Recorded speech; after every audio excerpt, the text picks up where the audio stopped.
Good morning, colleagues. Um, the UN Executive Secretary will join us this morning. And you see the sitting arrangement has changed. You are representing your countries.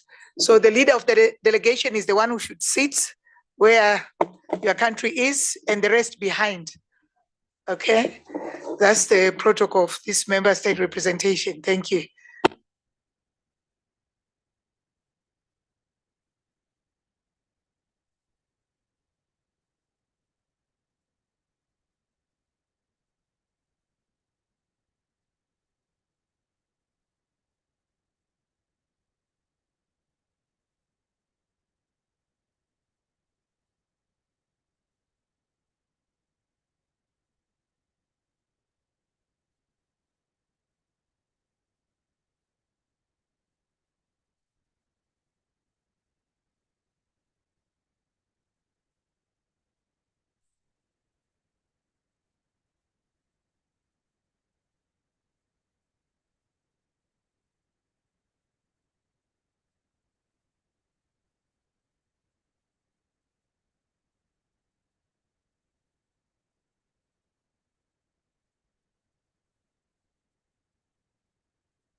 So, good morning again. Sorry, colleagues. Now, since we are about to start and we have a number of people who are not here, we are going to remove the country's seats close, all move in. Whoever comes will sit at the back, okay? Thank you. Sorry for any inconvenience.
Interpreters, can we do some test, please?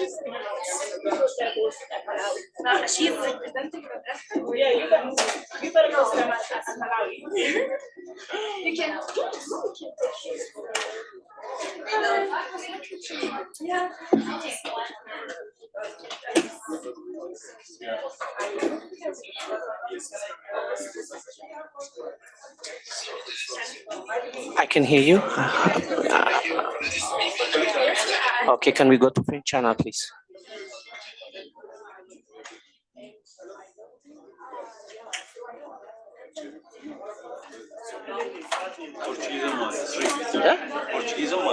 ፖርቹጊዝ አለ? አዎ ሰጥቷል። አይ ሁለቱን የሰጠናቸው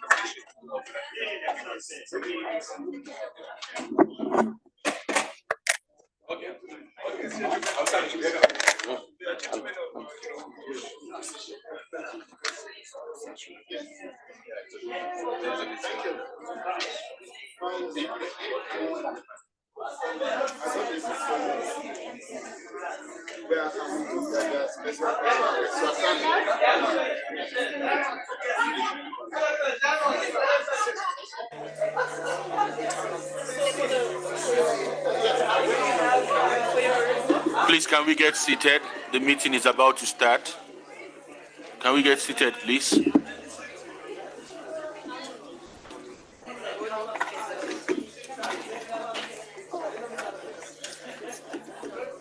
Can we get seated? Good morning, everyone. I hope you rested very well. The Executive Secretary enjoyed the session with you so much yesterday. He has decided to come back today. So he's on his way. So that's why we have to be seated. In the next few minutes, he's already in the premises. In the next few minutes, he will be here to join you for another conversation. So be ready with your questions, comments that you want to share with him. He will be with us shortly.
again, good morning, dear participants. We have the Executive Secretary back with us this morning. I think the Executive Secretary enjoyed the session with you so much. He decided to come back today. It's a pleasure for us to have him. I'll give him the floor to share further thoughts that he may want to share with us. If I can have a summary of what transpired, just a bit of summary so that I know what the recommendations are. I don't know if that will be possible. Yes, we have not taken the recommendations yet. Yes. They're about to report back from the breakout groups. Okay. After we had 5 presentations in the 5 thematic areas yesterday in plenary, then they broke into breakout groups in the 5 thematic areas. So they are going to report this morning. If you like to listen to their presentation, we could take that as well. And we could ask the various groups to make presentation. Or I could just maybe, yesterday they were still had some questions. If from their discussions, there are any questions that they want to raise, few of them, then I can also listen and then you can continue with the work if that would be possible. Yeah. Maybe from the discussions, if there are any contentious issues that you are not very clear or that you need more information, more clarification, I'll be happy to respond. So. Identify yourself and then your question. We'll start with you. Okay, thank you so much. My name is Emmanuel Clifford. I'm from Ghana. Looking at the SDG so far, we've seen that only 4 of the targets, 169 targets, are on track, which is clearly shows that the UN and other institutions that are at the helms of affairs of the UN Sustainable Development Goals has really failed all of us. Do you think that we should still give opportunity going into the summit of the future to allow the UN and other institutions to give us another promise that they will end hunger, they will end poverty, and so on and so forth? Again, do you think that in the context of this, if you look at the performance of the SDGs, the relevance of the UN is still, in this context, the UN performance and its activities is relevant in our context, especially if you look at Africa? The last point, still related to this, that I want to make, I read about your profile yesterday, and I've seen a lot of work that you've done in very powerful institutions in Rwanda and across the world. If the UN was your business, do you think that you will probably, what will you do with such an institution if it was your business or your personal entity? I want you to respond to this question from the point of your experience as an economist, as a financial expert, and as a person, as a thought leader, not as your position as CEO, Executive Director. Thank you. Yeah, that's a tough one. Can we take some? Yes. Maybe let me go one by one. Let me just respond to him. If Rwanda had a genocide in 1994, and during that time, the economy collapsed by 50%. Inflation was at 64%. Poverty level was at 78%. And that's just in 1994. And it is where it is now. That means it is also possible for us to be ambitious and achieve anything. And that's why we're involving the youth in terms of making a difference. There are many things that we did that were maybe different. We changed the whole narrative of saying everything does not have to work in the conventional way. Sometimes you have to come up with innovative solutions. And that's why in Rwanda, as you mentioned, we came up with 2 systems. The one which is the normal taxation and the resources. The other one called Muganda, public works, where we all contribute. And anything that we want to achieve, we could even measure. How much did this one cost? How much did we get also from the budget? So there are many ways of doing things in a way that we can move faster. Even for these SDGs, the reason why we're involving the youth is to help us to think differently. And especially with the new technology, that we can be able to fast track and change. So don't give up that we are off track and we can never achieve it by 2030. I think what we need to do is to think differently. And that's why at ECA yesterday I was telling you, we are now looking at the regional approach rather than each country, support each country. We continue to support each country on macroeconomic management, on statistics, on other support systems, but also we look at it from the regional perspective. I was telling you, like 2 weeks ago, we went to Botswana. We want to scale up their own beef so that it can benefit the neighbors. That will move faster. We want the agriculture value chain that would really help in terms of fast tracking the development in terms rather than importing the food, as I mentioned yesterday. We want to make sure that we do things differently at the regional level. That's where we could have an impact.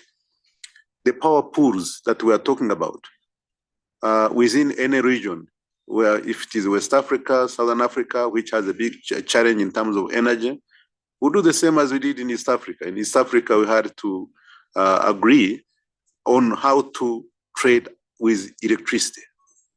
In other words, if there is a country that has a shortage, then we have to trade with each other. But before we trade, we had to harmonize in terms of the network, the 400 kV, but also the transmission lines being 220 double circuit, so that this time we can be able to move the electricity back and forth. We agreed on the wheeling charges. Wheeling charges is like transportation. So once we did that, then we know that from Ethiopia, Kenya, Uganda, Tanzania, Rwanda, Burundi, Congo, we can trade with each other. If you have a deficit, then you can buy from the other. When I was the Minister of Infrastructure, I negotiated with Ethiopia. They were selling us at 4 cents per kilowatt hour. And then by the time it reaches Rwanda, it will be 6 cents per kilowatt hour. And for us, our target was anything below 10 cents was acceptable. So that means that we didn't have to wait until we produce or we use the generators or other things. We could trade for electricity among each other. So those are the things that we are trying to look at so that we can change the whole dynamics of how we do things. So don't give up that we are off track and we cannot go back on track. We still have some years to go. And if we come up with innovative solutions, we can make it. That's why we need people like you, smart, young, and you can come up with new solutions. Just change disrupt the whole system and come up with solutions. Yes, that's why you are here and we are relying on you. You should not think like us, who thinking backward. Yes. Yes. I think that's what I can say, but United Nations, what I want you to understand, I worked in UN and at headquarters as a permanent representative. The UN is all of us. It's not something isolated from us. We are all members of the United Nations. It was set up for us. It has a way, it functions on our behalf, but it's not separate from us. And that's why we need all of us to contribute to that. Can we take another one? Actually, before we do, your question is stuff. Maybe I answered like 10%. But, yes, yeah. thank you, US. I was just, you started speaking my mind when you were talking about the UN. And I think the first thing that came to mind is, like you said, I don't know if it was reading my mind. Are you a minister of psychics? Because you sort of pulled it out of my head. The UN is you, it's me, it's all of us. And I think in terms of the configuration as well, it is very similar, just like we have ECOWAS, we have ECA, EAC, we have IGAD. That is another configuration. But I just wanted to lay out, to say, in as much as your statement is right? Do we do we continue to leave our future in the hands of the UN? But you see, the question also remains, where do we leave our future? It is us, it is with us. You know, you don't take your future and give it to somebody and ask them to determine it for you, but also you need to take charge. And that's why we are here today. And that's why the goal at the end of all of this is to have our position as young people for what we want to see in our future, right? Not the UN, not the AU, not ECOWAS, not EAC, not ECAS, not COMESA. What do we want to see as young people?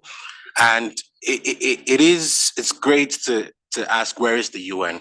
But also you forget that there is sovereignty and there are national governments and governments committed to the Sustainable Development Goals, governments committed to the Agenda 2063. So we also need to hold our governments accountable to say, the frameworks that you've committed to, what are you doing about them?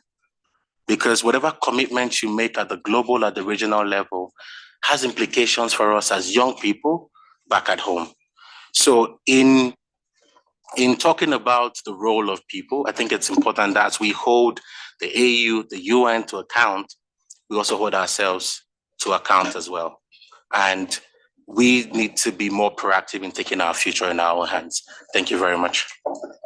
The point he's making is very, very important. You all come from different countries.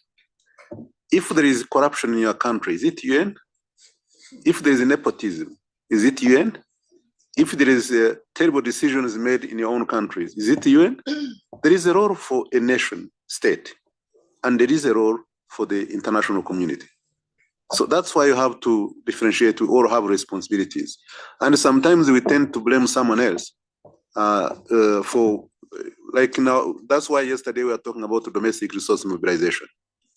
Sometimes you say the whole world is failing us, but how about you in your own domestic country? Did you do everything right and someone else failed you? So that's why we are saying there is responsibilities and we need to take really the whole responsibility in our hands, as mentioned. Thank you very much. Yes, let's take a lady, then we'll come back to the, just identify yourself first.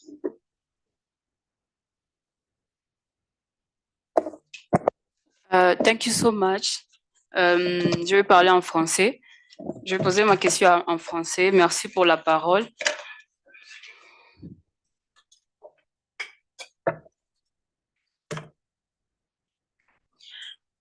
Merci beaucoup, très chère Excellence, Monsieur Claver. Nous avons hier eu à présenter sur le financement, sur le financement du développement en Afrique. Et pendant les recherches, j'ai eu à découvrir qu'il y a plus d'ascension dans l'économie en Afrique.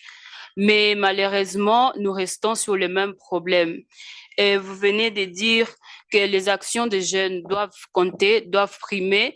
Ce que nous faisons comme action dans nos pays devrait être important, devrait être ce que nous devons avoir aussi des contributions dans nos actions en tant que jeunesse. Oui, mais par exemple, moi, j'œuvre.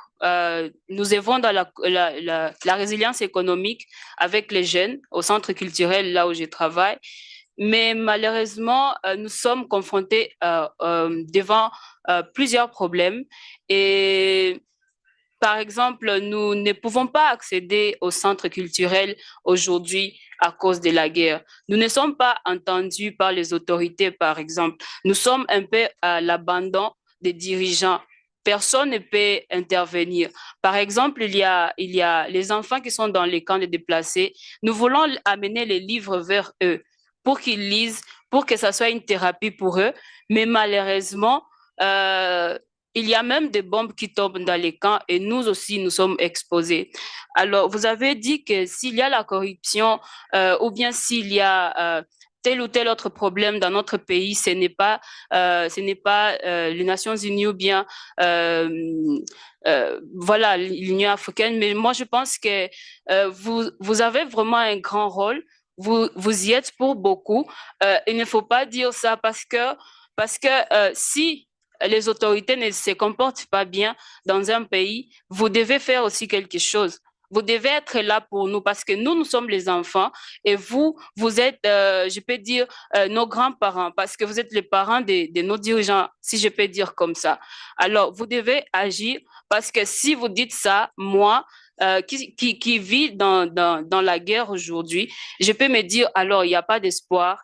Alors, pour tous ces billets d'enfants qui se sont déplacés dans la partie où je vis, sont en danger ou bien ne peuvent pas avoir de l'espoir parce que vous venez de dire ça, parce que moi, ça me choque.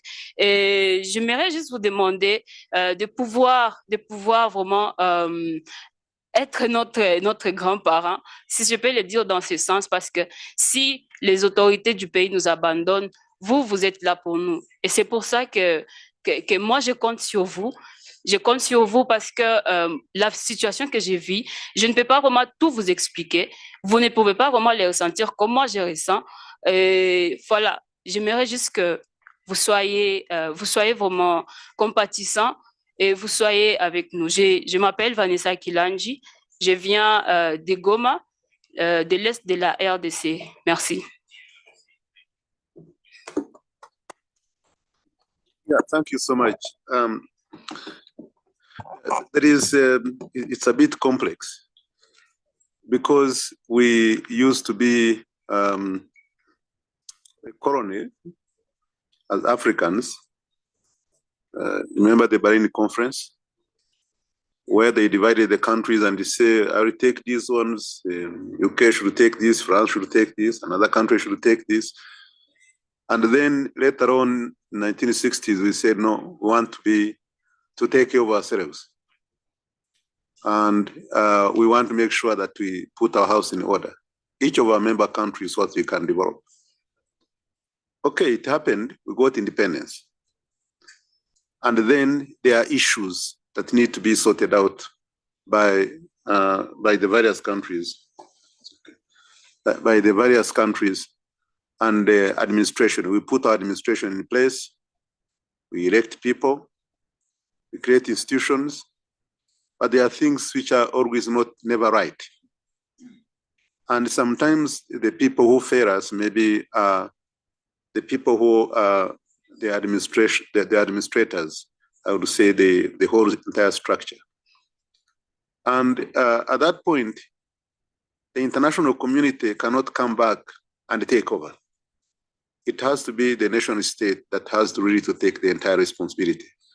Usually to put institutions in place, and then the people to make sure they have a constitution, they have all the necessary laws that are protecting citizens, and then that also hold people accountable if something goes wrong. And this one is done by a nation without interference of any country or international community. The international community also comes just to support if it is development and also other international rules, enforcement that are taken in New York at the international level. There are some things, if it is human rights, if it is this, if it is that, those are the rules taken by all the member states. They sit in the General Assembly and they take decisions, and those ones are supposed to apply to every country. And sometimes marrying the two, what goes on at the country level and the international level, it's not always right. It doesn't work properly. So that's the challenge that we are having, and we continuously want to change what goes wrong. And sometimes don't imagine that it's done by other people. We are supposed to play a role in this. And that's why there's always debates for any kind of decision that is taken at the international community. But what you are saying is completely right. There are people who are young, helpless, and they are not even on the high table where the decisions are being made. And those ones really keep suffering, especially when there are displacements, when there are all the kind of problems that you mentioned. if your country fails you, or if the leaders fail you, who is supposed to rescue? Who is supposed to come to your rescue? And that's a challenge, and that's why now there is a debate in the Security Council. And that's what you are supposed to do, because among other things here, there is agenda for peace. But Security Council has really stayed the same way from 1945 to today. Your voice, which you are really mentioning, right now there are 15 members of the Security Council. There are 5 who are permanent members.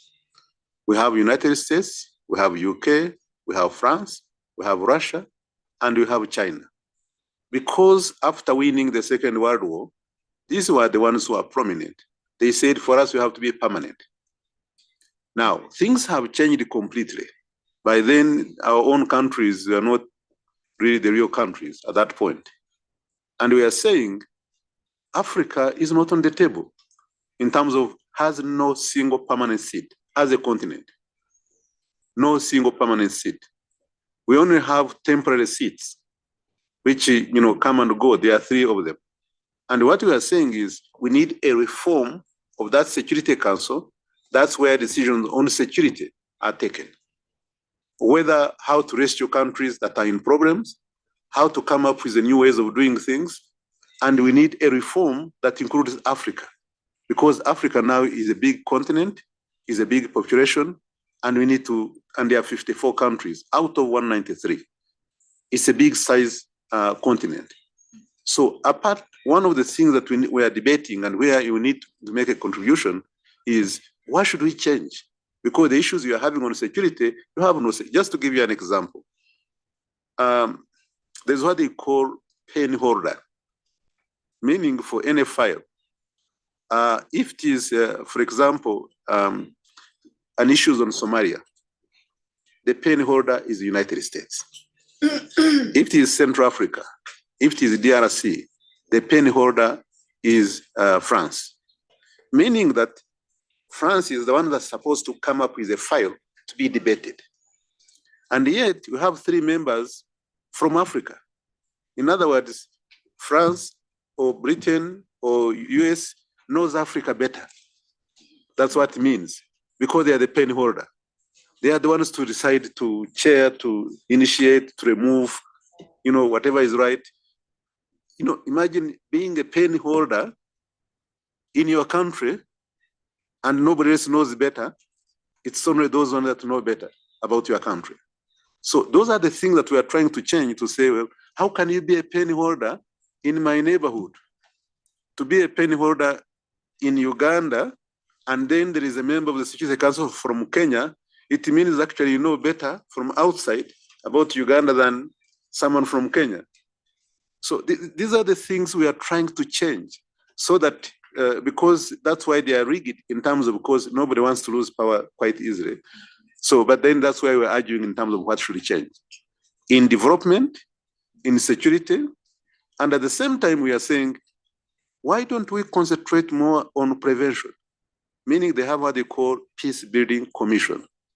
Peace building commission, you are supposed to go to a country, assess the issues. Some of them are poverty related, others are governance related, others are security related, and then from there you can know how to intervene. But we debate, they refuse to give them enough money.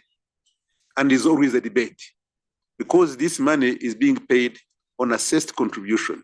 Assessed contribution means that if you are richer, you pay more. If you are poor, you pay less. So now, to argue that we need this kind of assessment so that we know who intervenes on what, because the most important is, how do we address the root causes of these problems? Now, you have to understand, if it is in your house, you have to understand what's the issue, what is causing this, so that now you go and intervene, but knowing that this is a problem, and then you intervene holistically. But then these are the things that we are trying to change, and that's why you are meeting here. What do we need to change? Yes, in the Security Council, in the Economic and Social Council, in the General Assembly, in the whole composition, what do we need to change? And that's why we're saying that this time people, because they are stressed with finance, they are now looking at really how to change the Bretton Woods institutions. They were the same from 1945 up to now. Countries have changed, things have changed, but they haven't changed the way they work. Conditions are still the same. The conditionalities, the way they do business and all that. And that's why we are saying we need to change within the UN General Assembly, within the ECOSOC. There are many things that are there. They are within the Security Council, the whole management, and also the Bretton Woods institutions and other UN institutions. One needs to change so that it can address our needs today. One of the things that maybe I should mention, just I hope you have discussed it. When we are talking about addressing the short-term quick wins, I'm sure you've heard about the 500 billion SDG stimulus. Have you discussed that? The Secretary General requested that in order to address the short-term needs of the financing, we need 500 billion. And then whenever there is a problem, the IMF has a mandate to come in with facilities. So they came up with the special drawing rights. Special drawing rights is the currency of the IMF. It's a reserve asset. Like the way you have the shillings in Kenya, the franc in Congo, different currencies. So their currency is a basket of about 5 currencies. It has the US dollar, it has the euro, it has the pound, it has the Japanese yen, it has the Chinese, what's the currency? So yen, so there is a yen, there is the Japanese. No, there is also the Chinese, yuan, yeah. So now those currencies, they make up the whole basket and they call it special drawing rights. So they trigger the reserve asset whenever there is a major problem. So this time, after the COVID, they triggered that system and they brought in 650 billion to help countries. But these ones are given to countries according to your shareholding. Now, Africa got 34 billion out of that because our shareholding is not much. Just to give you an example, United States is more than 100. That's what they got. The whole entire Africa got 34, which is like 5% or 4 to 5% of the whole entire resources. Now, what you are saying is that these rich countries do not need this money. No, none of them. And we are saying, get this money and put it in our development banks, in our Africa Development Bank, in the Inter-American, Latin American Development Bank and others, so that they can leverage about 3 to 4 times of the private sector resources. Usually once you get this money, you leverage other resources and then the money expands. And for us, we're asking even only 100 billion so that we can now leverage and get, 400 billion more. So that money, if it comes to the banks and they lend to us long-term and at cheap rate, like concessional rate, it will solve our problems for now. We are not asking for grants. No, it's just cheap resources which are long-term in nature. And that has been one area of contention. And I thought maybe you had discussed it because it has been under debate over and over again. Some countries holding on to their money, which they are not using, but they want maybe to use it for different other purposes. But this money has been released. What you want is it remains your money and you even get some small interest, but you are helping the countries which are in trouble. And that's one of the things that we wanted because it is straightforward, it's cost neutral, it's not coming from their budgets. It's just a portion of what they kept in the IMF. So these are the things now, that's why the politics comes in. And we need pressure from people like you to say, why can't this money be released to assist the countries that are in need? Because you are not using it, you don't need it, but there are many countries suffering who need it. And they need long-term, and you have institutions that can be able to do the job to make sure that we can also access these kind of resources. So that's like a quick solution. it's a low hanging fruit that would help. So I thought maybe you may have discussed this. Yes, when we were discussing multilateralism yesterday, when I made a presentation to them, it was raised, the issue of the SDRs was raised. But whether they did discuss it further in their working groups in the breakout session is what we are yet to know, but I'm sure they will report back. And if they've not done that, based on this conversation and what took place yesterday, it should be part of the recommendations that will be coming. Committee. So, Nunoju, I'll come back to you. Let's go to, we have someone online? Yes. Good morning. Let me read quickly because we had problems. We have Louis Bengi. He has two questions. What emerging strategy in Africa has the potential to catalyze a significant transformation in the continent's energy landscape, simultaneously addressing challenges of access, sustainability, and economic development? That is question one. He has a follow-up question. Africa is a continent with energy potential and natural resources. What guarantee of sustainability and support do African organizations give to young Africans so that they can turn their ideas into action, not only in terms of funding, but also trademark or patent registration and institutional support in all areas? So those are the two questions, and we have 20 online participants from yeah. Yes, yesterday we reached 47. The issue of energy. You don't know where to start. Is for us here, when you talk about energy, it's different from the rich countries. I haven't checked the average energy consumption here per year, but it may not be more than 500 kilowatt hour per year per person in Africa, whereas it's more than 20,000 in rich countries. I know that in Israel it is about 21,000.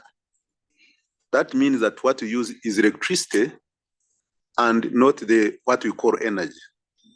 Just to give you an example, in Manhattan, I was checking because I was interested. I was a minister in charge of infrastructure, and one of the part of the infrastructure was the energy. And I was very curious. In Manhattan, it is 59 square kilometers size, 59 square kilometers. And that one, the consumption of energy is more than everything that we consume in sub-Saharan Africa, way more. Why? Because everything they use requires electricity. Nothing moves without electricity. And when you add winter or even summer, when they have to cool, it becomes now a huge consumption. Now, energy is a backup of everything that we do. And on Africa, we have all the sources. I'm sure most of you have heard of Inga Dam. We have talked about in DRC, the Congo, which could supply the entire continent without even doing anything else. But there are many other sources that we can have. Even if you take solar, wind, all these things, it is there. The problem is, how do we exploit it? How do we join hands between the government and the private sector? The resources are there, but we want to make sure that how it is done benefits Africans. Because whoever comes with a lot of money also comes with a contract and they say, sign here. And all the advantages are not for you, it's for him. And that's a problem that we are having. Really, if you went to every of our countries, you find that some of the contracts, most of the contracts are really engineered from the people who are coming to invest. And that's why we established what we call Africa, the legal facility, which is in the African Development Bank, that is assisting the countries to really do their own proper contracts and negotiate properly to the benefit of the countries. So the sources are there, and the private sector, and we have proved, in most cases, it is just the sources, and I mean how do I call it? because you have the development of the energy. If it is a power plant, there is development, private sector should get involved. It's not only government has to supply energy. There is private sector resources. Also, the transmission can be done by the private sector. You just need a very good power purchase agreement that is assuring the private sector for 25 years, for 30 years, they are going to get their return without any change of government rules that are going to affect them when they have done their own investments, which is long term. So that one on energy, it is like a must. It is like nothing we can do without energy. And that is an area that we are trying to invest. But unfortunately, most of the investors we are looking up to are from outside the continent. But we need to find out on how we can have either joint ventures, can have governments, can have our own private sector, can have foreigners coming in, but also have a fair play in terms of energy generation and transmission. That's a big factor that we need to address. And that's why we're saying, let's generate, but also let's share energy. Let's trade in energy like any other commodity. In other places, you trade on the stock exchange. But for us, we are still at a very, very backward area where many places do not have energy. And you cannot talk about technology because where there is no energy, you need energy, and wherever you connect energy, then you can apply other things, including the technology that we are talking about. Schools, health centers, other facilities that they need energy. So really, that one is quite a big one. Yeah. So that's all I can say for now. We'll take 2 or 3 more questions so that the executive secretary can leave. There's the lady at the end. Yes, we'll take her. Then 2 more, yourself. Then we come to. Okay, Good morning, the two of you everyone. here. I'm Najwa Yunus. Can you hear me well? Yep. Yeah, good. I'm Najwa Yunus. I am a fellow, part of the African Young Women Leaders Fellowship Program, joint collaboration with the UNDP and AUC. Sir, you brought up a very, very important matter, which is energy. And I think what we need to highlight here is that any development and any advancements in other that we are seeing and actually in other countries is also based on huge investment in research and development. Yeah. So research and development hubs that are actually bringing innovative solutions on how to, harness energy, how to transform wind, how to transform solar energy, how to transform wind energy. You see what I mean? So are we doing enough to invest in our own research facilities here on the African continent? Because what I see, and I'm talking from, I might give a small personal experience that my own brother himself is on renewable energy, yeah? And he had to go study renewable energy somewhere else, and then Tunisia, since we are from Tunisia, yeah? So are we having enough education centers, research centers when it comes to innovation, finding innovative solutions for how to harness renewable energy? That's my first point.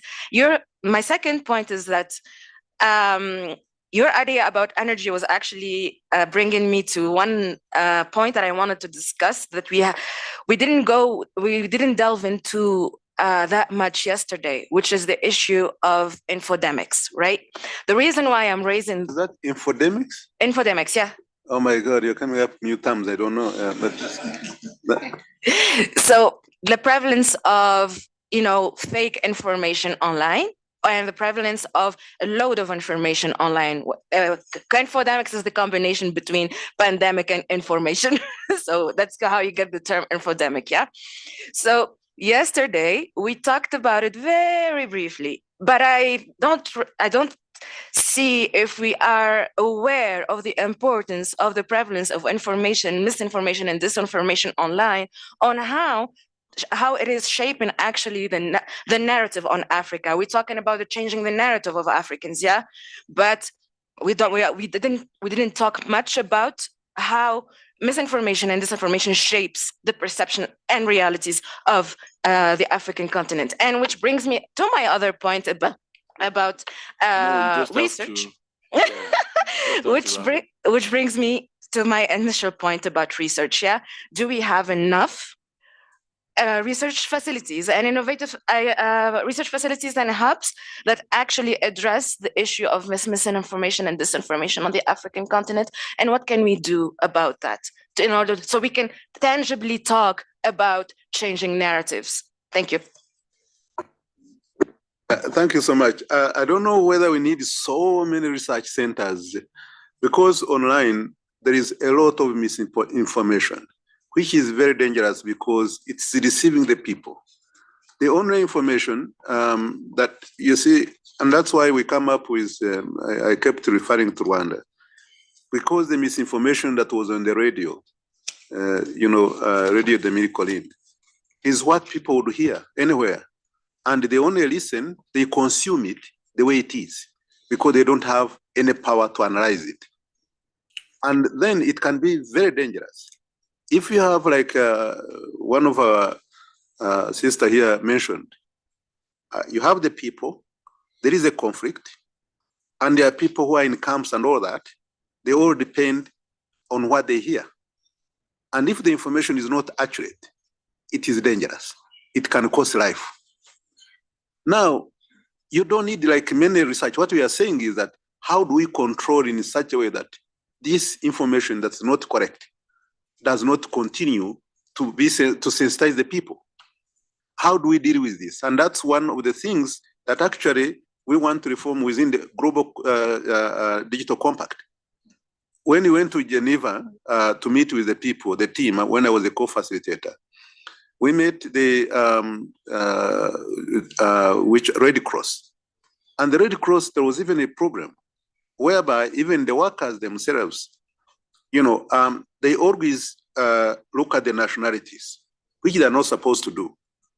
And then they create up a narrative and they say, because you are from country X, they put something, they just fake something.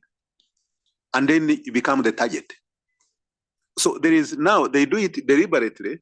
And then we are saying, these things is on the media. These things is the network. How do we control it? What do we do about it? We are talking about specific things. And we had cases from all over, from Asia, from Europe, from Africa, from everywhere, where we could show the misinformation and the cost of that kind of misinformation. And we are saying, the people who are controlling that forum, what should be done? Because they are saying freedom of speech, yes, but there is freedom of speech that is very expensive. How do you control that?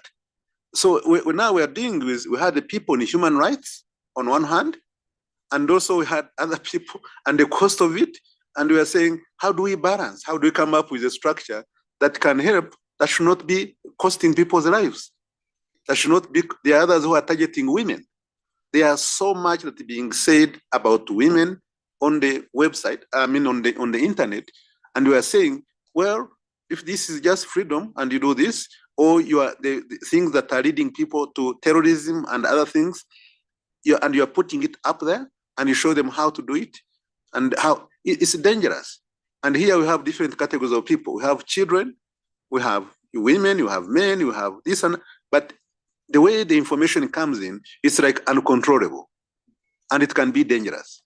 And what we wanted was, among the Global Digital Compact, you are young people, you use it more than I do. You're always on it. So now it is saying, what do you think can change? That's where we need your ideas. Yes. So that for us, that is very important. It comes to you to say, well, the first thing, most countries are not connected. Then once you are connected, what language do you use? You have multiple languages on the African continent. Who give them the capacity? Then secondly, now you are on it and you are well educated, but you are seeing these things that are happening and you want positive influence, not a negative influence. How do you deal with this? And then you want to make sure that the information that is put there is accurate. That's why we're looking for the accuracy of data. And at the same time, before even you bring, there is AI, which is also dependent on the information that is fed. Now, how do we control these things? That's why we need in the Global Digital Compact, because technology is the future. And on that part of technology, let me tell you one thing, that there is also the issue of autonomous weapons. And that's very dangerous Because in the future, you won't see even the soldiers on the ground. It will be just machines. Okay? You've seen the drones. There's nobody there. But then if you can use AI for that, and it's not controlled, it becomes dangerous. So that's why that's why the international community said, one of the key things that we need to discuss and have a compact is global digital compact, because technology is now everything. It's part of our life. Whether you like it or not, it's not just economic, it's not social, it's everything. So what do you think that needs to change so that can be included in that pact of the future? So that's why we brought it to you to say, give us ideas. Yeah. Yes, please go ahead. Thank you so much. I appreciate it. All right. So one of the solutions that we can think of is that the reason why I mentioned the idea of research. Yeah, I'm just going to give my previous experience and how we need to take that at scale in a way to help curb the spread of false information and disinformation online. So one of the projects that I was working on previously was with UNDP about combating information pollution in Libya, yeah, during elections. And the previous experience, we had to deal with a set of researchers from Cambridge University that actually put the theory of inequalation theory that works as a preventive measure to mis and disinformation. So basically, what is it about? They developed this theory.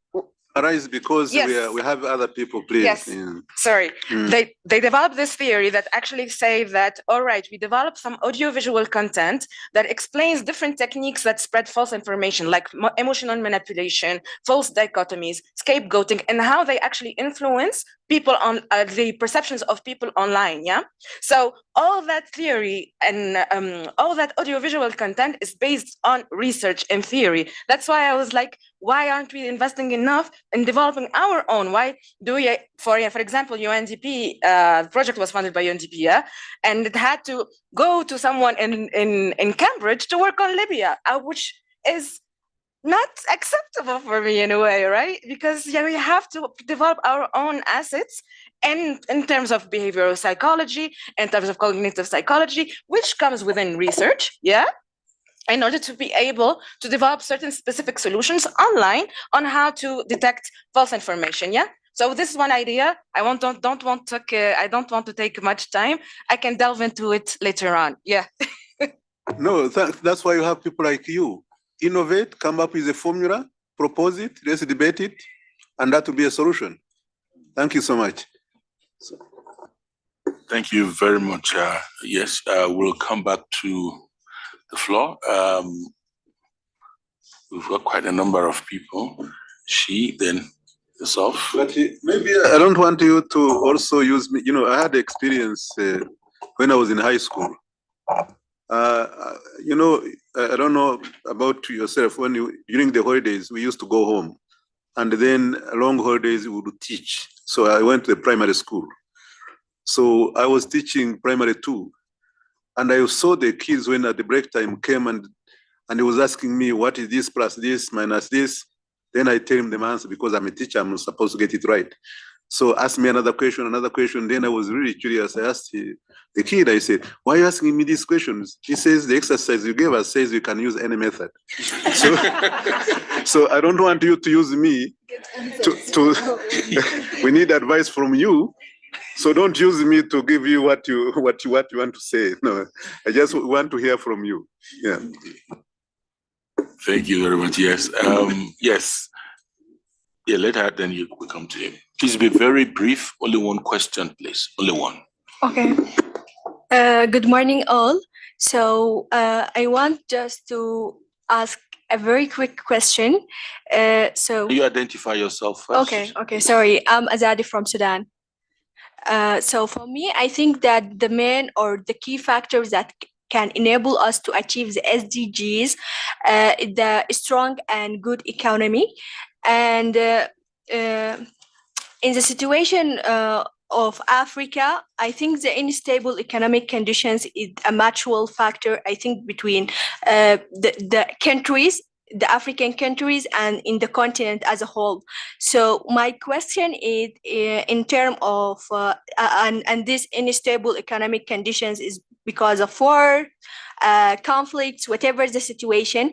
But the things that I want to have an answer is that how we are going to achieve those goals in order of all these factors, and to ensure that are going to be sustainable, because we know that funds are not going to build something that are going to be sustainable for decades. So this is my question. I hope that I was brief. Thank you. That's quite good. Yes. Maybe this one, because there are certain fundamentals that we need.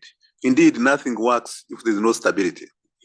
And the stability, you start with security, then have institutions that work, not depending on the decision of one person.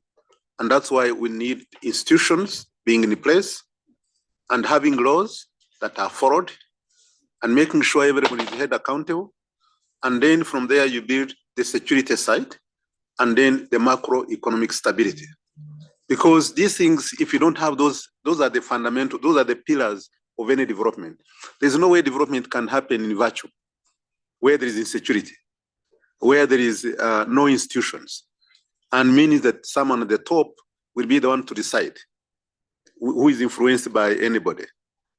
We need laws that are really, that work. And we need, when you say the institution, there is also the executive, there is the judiciary, which is very, very important. There is a legislature. Those are the three powers that we have, and they should be independent of each other. And then the laws should be abided by, and they should work for everyone. So there has to be certain fundamentals that are that must be in place. There is corruption, because if there are laws and they work and the institutions are independent, then you do something wrong, you're held accountable. Yes. So, but if there are no laws, if there are no institutions, or institutions have been compromised, then there is a problem. If there is insecurity, you can't, whatever you do, it will be like wasting time.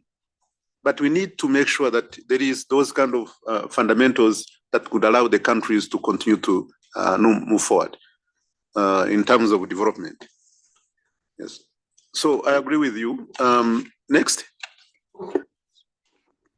Thank you very much. My name is Tuli Sandlela. I'm from South Africa. I think I want to make a contribution and a question. Maybe let me start with my contribution. My contribution would be, whilst I accept that we as young people have a role to play in holding our governments accountable at a member state level, but I do think there is a role that can be played by the United Nations at the level, and I want to make an example with 2020 December. In December 2020, the African continent approached major vaccine manufacturers. They were not asking for grants. They had the money to buy. Everyone was in trouble.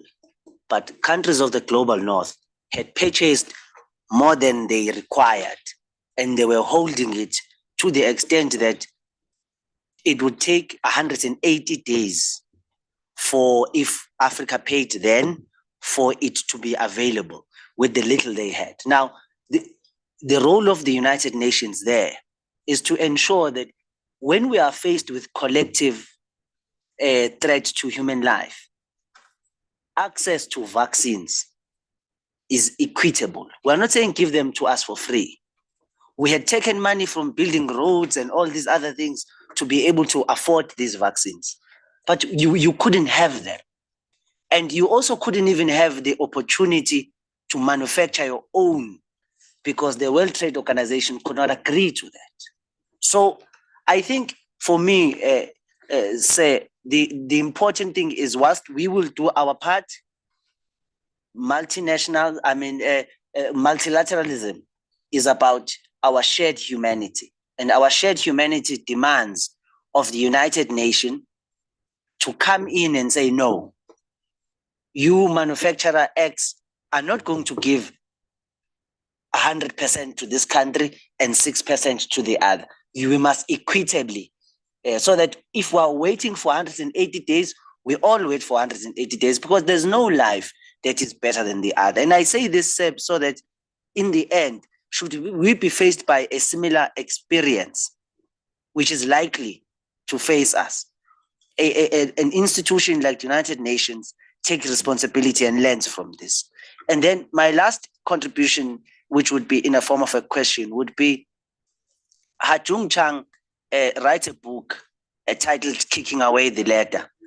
Yes, and in this book, he argues that countries of the global north used very protectionist methods of economics when they were going up the ladder. Now that they're at the top, they seem to be kicking it away. Is there at the level of the continent any thinking towards import substitution, limiting of exports of raw materials in order to give African countries with resources a chance to build industries? Because if we're going to wait for FDIs, they are not going to come. You were saying yesterday that it has dropped, and it has dropped drastically, and I agree with you. But the only way to uplift ourselves, is there a thinking around that line at the level of the continent? Thank you. See, I think maybe you have, there is an understanding of what UN means.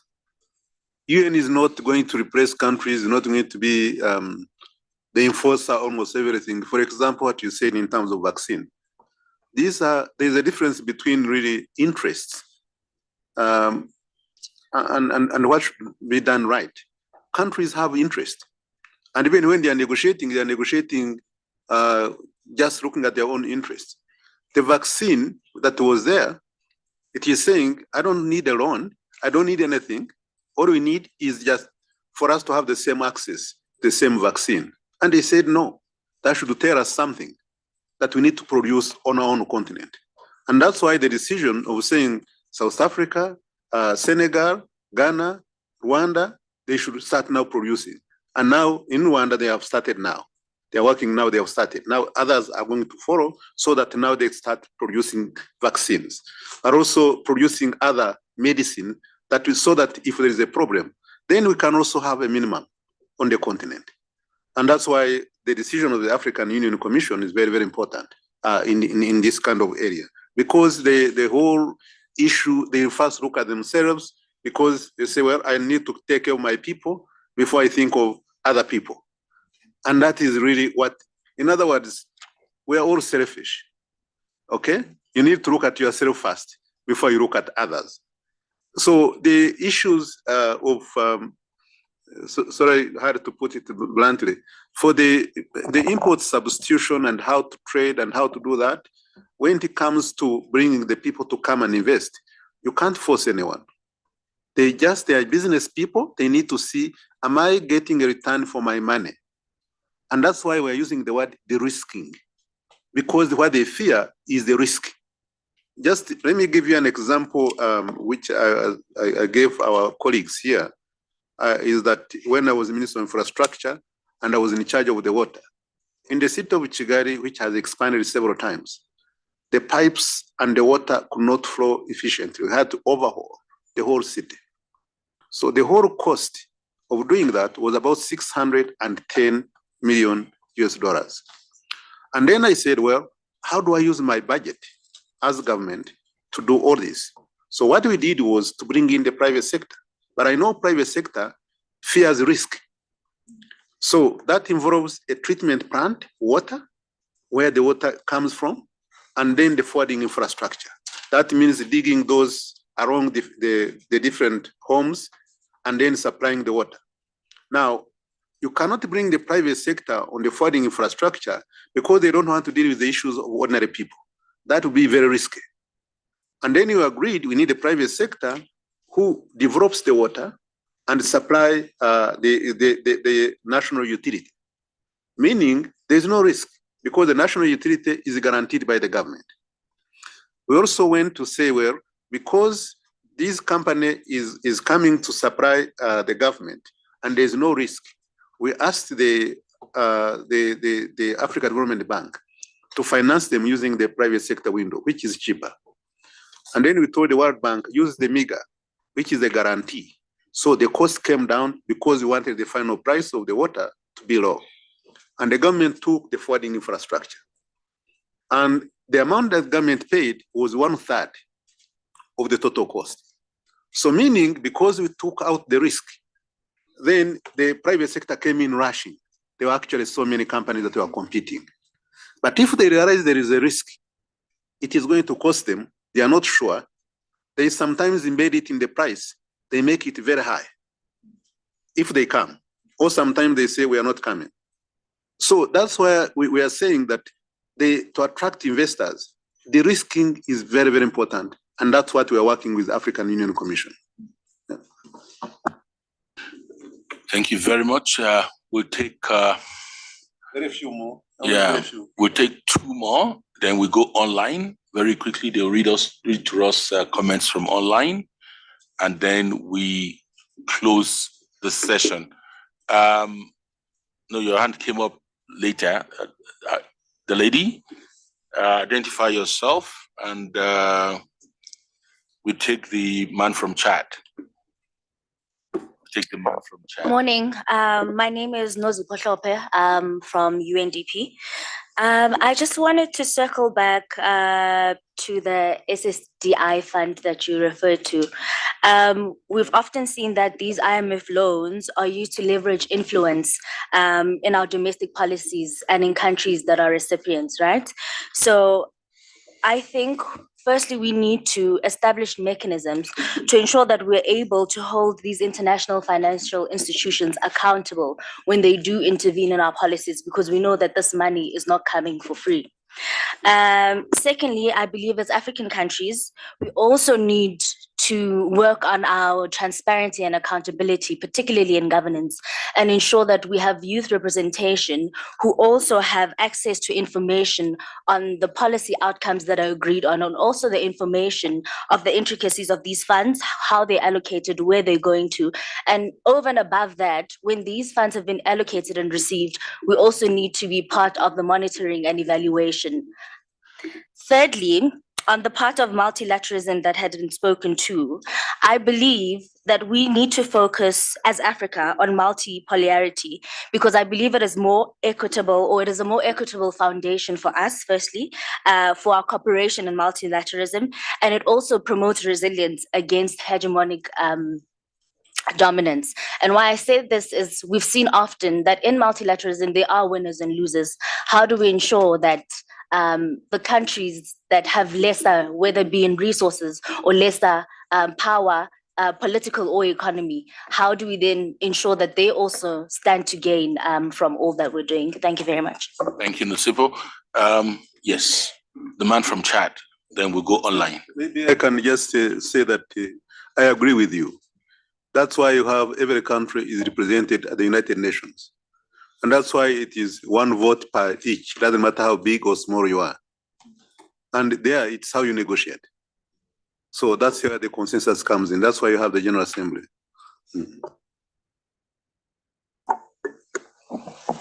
Alors, merci beaucoup. Je suis Hamid Youssouf.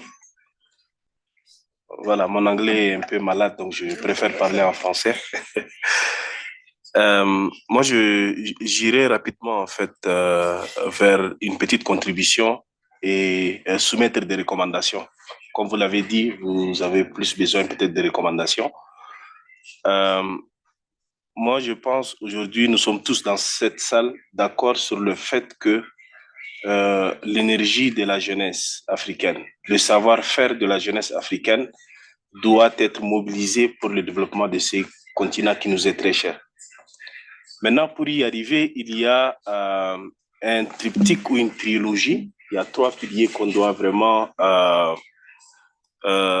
mettre vraiment le focus pour que ce rêve-là puisse devenir une réalité. Le premier pilier, c'est l'association en fait de la jeunesse dans tout ce qui est prise de décision. Et là, ce que nous assistons aujourd'hui est la meilleure illustration. Il y a quelques années, c'est vrai que nous, on est un peu novices dans le milieu. Pardon? Try to be fast so that we can have others, yes. OK. Donc, je vais être rapide. Il y a quelques années, pour un jeune Africain, le fait d'avoir une opportunité pareille, c'est quand même très délicat. Mais ce que nous constatons, c'est qu'à la sortie de ces genres de réunions, je ne dis pas forcément pour l'UPJ, mais de façon globale, des pertinentes recommandations sont faites, mais il n'y a pas un suivi derrière. Même s'il y a un suivi, ce n'est pas un suivi en fait rigoureux. Donc, ce que je voudrais recommander, la première recommandation, c'est de penser à mettre en place un comité de suivi de ces recommandations-là. De telle sorte que quand on se retrouve la prochaine fois, qu'on puisse cocher les cases.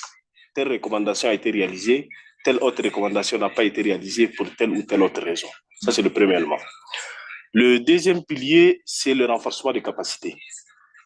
Aujourd'hui, il y a beaucoup de jeunes qui ont quand même de très belles idées, de très bons projets, mais le fait de l'ébaucher, le fait de l'écrire, le fait de respecter, par exemple, les normes, les procédures, ça pose quand même un problème. Ou le fait d'aller d'une idée à un projet, pour nous jeunes qui ont un peu l'opportunité, c'est bien, mais pour des millions de jeunes, ça pose quand même un problème.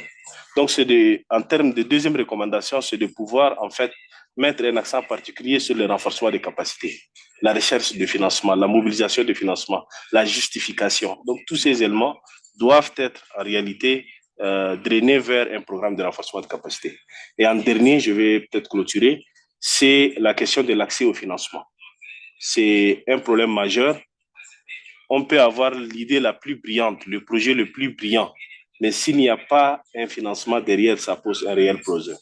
Et je rejoins un peu ce que vous avez dit. Aujourd'hui, il y a beaucoup de fonds qui sont drainés vers le pays. Je prends l'exemple de mon pays, le Tchad. C'est vrai que les agences des Nations Unies, UNFPA et PNUD font un travail excellent sur le terrain, mais souvent, en fait, la procédure, elle est un peu peut-être lente. Souvent, la procédure, elle est un peu lourde, ce qui fait que les fonds arrivent à leur terme et le pays n'arrive pas à bénéficier. Et c'est le cas peut-être de plusieurs autres pays. Donc, ce que je voudrais recommander, c'est de pouvoir peut-être revoir un peu ces procédures. Et c'est un plaidoyer qui peut être mené au niveau africain, au niveau régional, de telle sorte qu'on puisse en bénéficier. Voici en fait un peu l'intervention que je voudrais faire. Et merci pour votre aimable attention. Thank you. We'll take two more online. Let me have us together. I just want to make sure that you are young people, you're not like us. You should be like more specific and have clear examples. For example, if you are talking about Chad, I was talking with the resident coordinator the other day, and I was saying Chad, in terms of beef exports, it produces one of the best. It's basically Namibia, it is Botswana, it is Chad, it is Ethiopia, and maybe very few other countries. It is how do we get this kind of idea on the beef exports globally to uplift the people? Because at least they have cattle, they know how to do this, they export in the neighboring countries, like this kind of specific. So I would expect that someone like from you is saying, as mentioned, the power in the energy, how to address the issues of security in Congo, how to address the issue of beef for exports. How do we remove all the rigidities that are preventing this one from exports? Because you know how to do that. So that when you are discussing about technology on specifics, you are discussing on medicine in terms of the facilities we need to produce, you are discussing about something else that is specific, so that helps us in terms of getting away from generalities, because there are certain things we cannot change. And you have to agree that these ones are debated in New York. They are debated by our representatives from member countries. But you as a youth, you should also inject something else of saying, how do we get something achieved? How do we remove those issues that you are talking about in technology, the misinformation and disinformation that you are talking about? How do we change these things so that now you can have an impact you can give? Because there are issues on international trade that are there, that are to our disadvantage, that you can contribute to. There are other issues, so that if you can help us and be specific on specific issues, that becomes very useful, because you're young people, you need to come up with new ways of doing things, not just be stuck with what you see from there. But let's take about 3 questions and then we can come back to it. Yes, we'll take the questions online. Yeah. Yeah, thank you. And there are 3 questions online. One is from Ayanda Kozi from the National Youth Development Agency, South Africa. Honorable Clever Gatete said, we cannot talk about technology and innovation without energy. Perhaps we cannot talk about technology or innovation without the minerals and metals that support them. Noting we have 30% of the critical minerals for technology and innovation, and the majority of the cobalt in the world. The future world needs this and cannot do without them. How can Africa leverage the minerals and metals we have that enable and support technology and innovation, similarly to how oil-producing countries have? The most optimal way to grow our economies, develop our continent, create employment, and deal with poverty. Then the next question is from Eve Muchoki. How are we supposed to adapt to the coming climate condition happening around, such as floods, drought, using the perspective of AI and robotic that is coming at a very fast rate? How are we, that's Eve Muchoki. And the third and last is from Neville Ferreira. What is the standpoint of UN and AU on youth employment, giving reference to the current survey published by the World Economic Forum that says employment is set to drop significantly post-COVID and current AI era for Africa, and the youth are negatively impacted? How can we as Africa now utilize the digital space for remote working in order to reduce the gap in between? What set plans have been put in place to give youth an opportunity to showcase their acquired skills? Thank you. Yeah, thank you so much. Number one, for the critical minerals, you see, sometimes we are poor because we are rich on the continent here. And here, honestly, we have the numbers on every mineral. We are the best anywhere in the world. There's no doubt about it. But we cannot get satisfied just by saying we are rich when we are poor on the continent. Are we getting anything out of this? Because of the high demand for these critical minerals, that's why the whole world is in it. And when they come in, they are not looking at your interests. They are looking at their own interests. And that's where we need for us to say, well, how do we do this right? How come that no mineral is processed to the final product here on the continent? Why should we take a mineral from any country, from South Africa, from DRC, from Zambia, and then we go and process it in another continent? You know, it's just from your village, and it crosses your country, it crosses the continent, and it's going to be processed in another continent. And then what you get is less than 2% of the total value, the final product. How come? This is why we are saying that because of the high demand and the countries are looking for their interest is coming a problem. And that's why we are saying, let's create the value chain for critical minerals. That's why we started with this one for DRC Zambia, which is going to benefit. Let's have a special economic zone or industrial park. Let's develop the infrastructure. Let's bring in the private sector. The whole entire processing takes place on the continent, the final product, so that it creates all the jobs along the way are created on Africa, but also the people benefit from that on the African continent. That's why we are saying we need to do that for the critical minerals, but also for the electric vehicles, and also do it for the batteries. The study that was conducted by Bloomberg, it indicated that by 2052, we're going to generate 46 trillion, not billion, trillion US dollars, because it'll be the largest exporter because of that project alone and others. We are trying to do it for diamond. We are going to do it West Africa, Southern Africa, almost where they have the minerals, Central Africa. So we are saying we need to change now and do things differently. That's why we are saying that this is critical minerals. We've been talking about it for a long time. We have all kinds of critical minerals. So everybody needs it, but we need to do it right.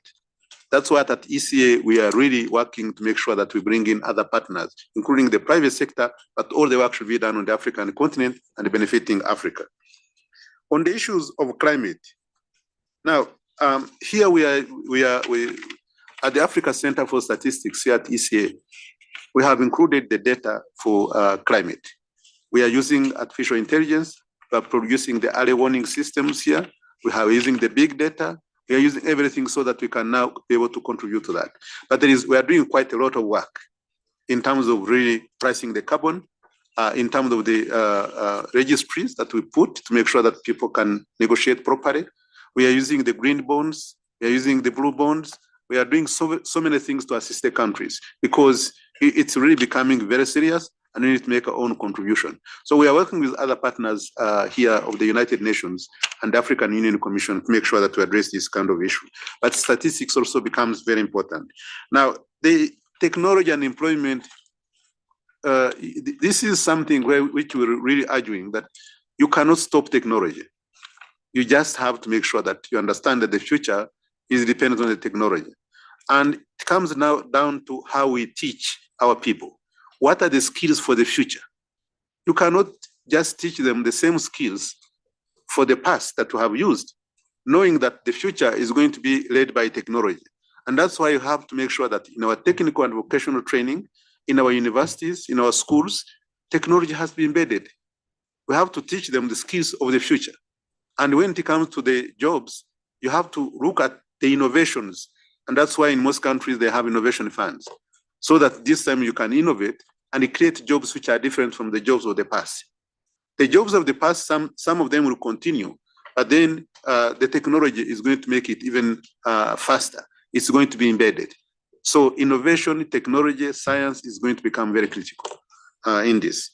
That's what I can say for now. For that. Yes, we have another question online, which I'll crave your indulgence for us to have. Sure. Yeah, very quickly. That's from the SG.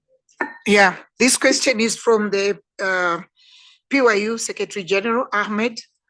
How can the UN guarantee a just and equitable access to the dividends of globalization without a fundamental reform to the global financial system and the restructuring of the UN Security Council? And then there's a how can these people are asking very tough questions? But and he's the Secretary General of the Pan-African Youth Union. How can the UN guarantee a just and equitable access to the dividends of globalization without a fundamental reform of the global financial system and the restructuring of the UN Security Council? That's one.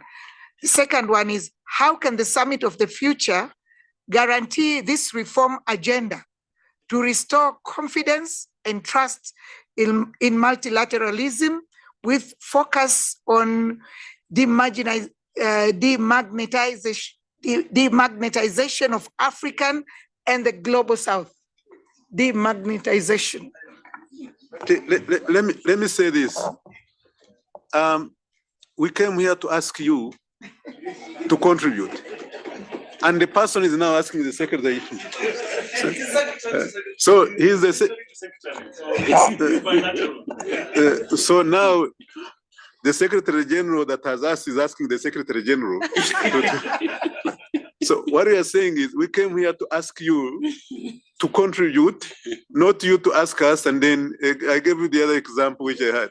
It's like you know, there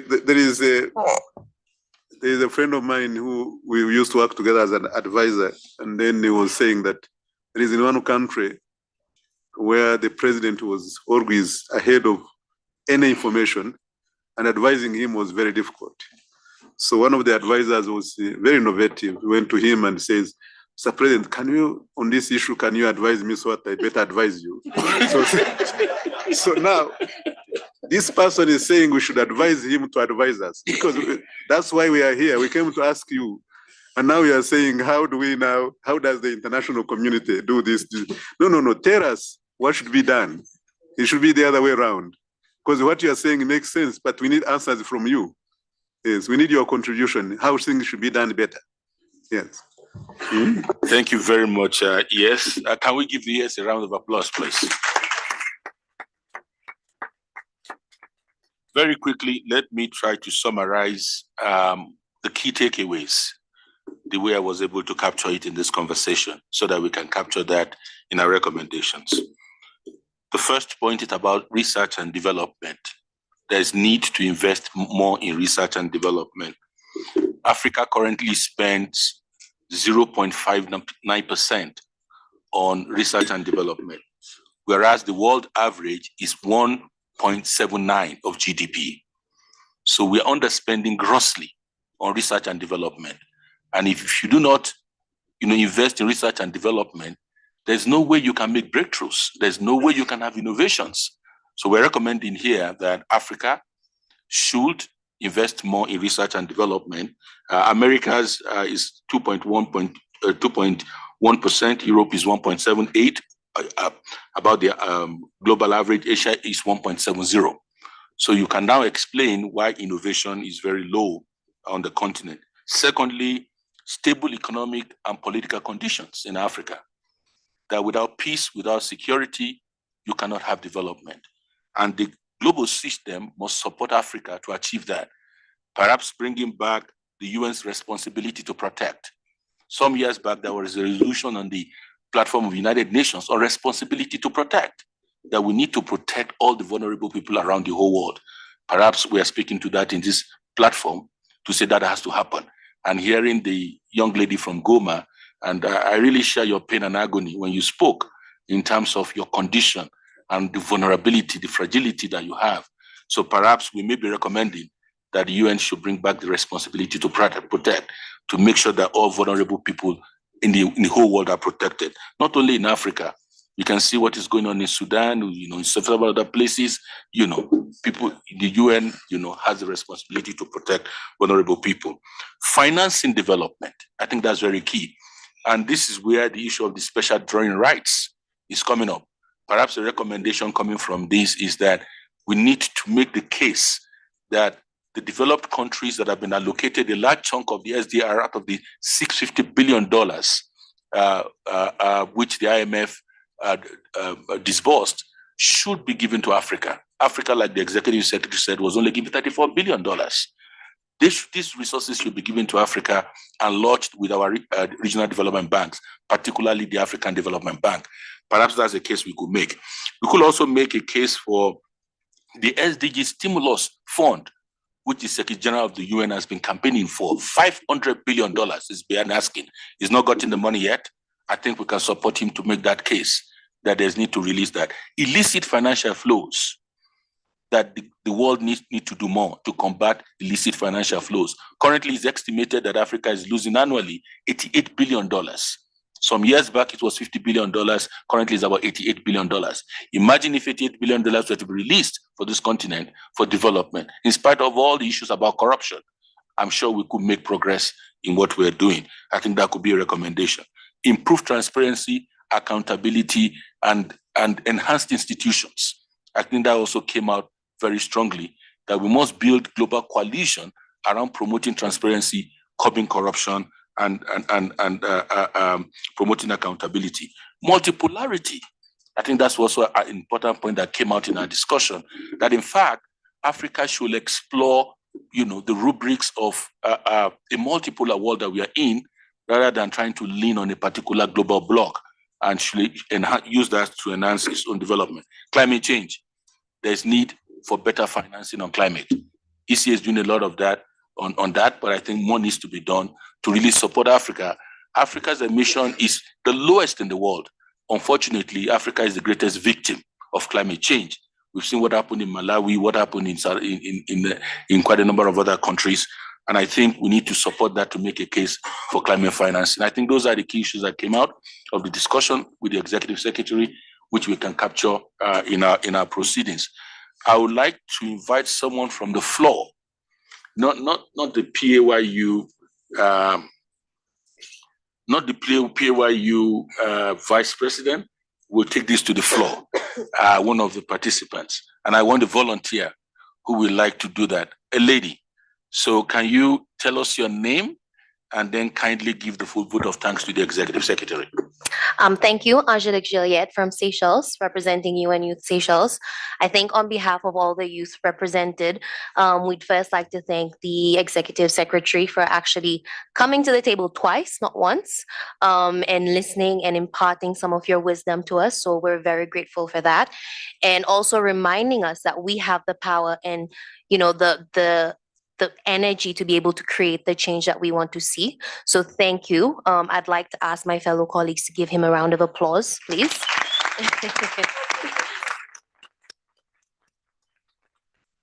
And I think also a big thank you to our organizing committee and all the organizations, so PYU, AUC, UNECA, UNDP, and all those that I've missed. But thank you for getting us here. I think from everyone where in Africa has been represented, even online. So thank you for taking that and putting it online as well, so that nobody misses the opportunity to give their opinion and share their domestic challenges as well.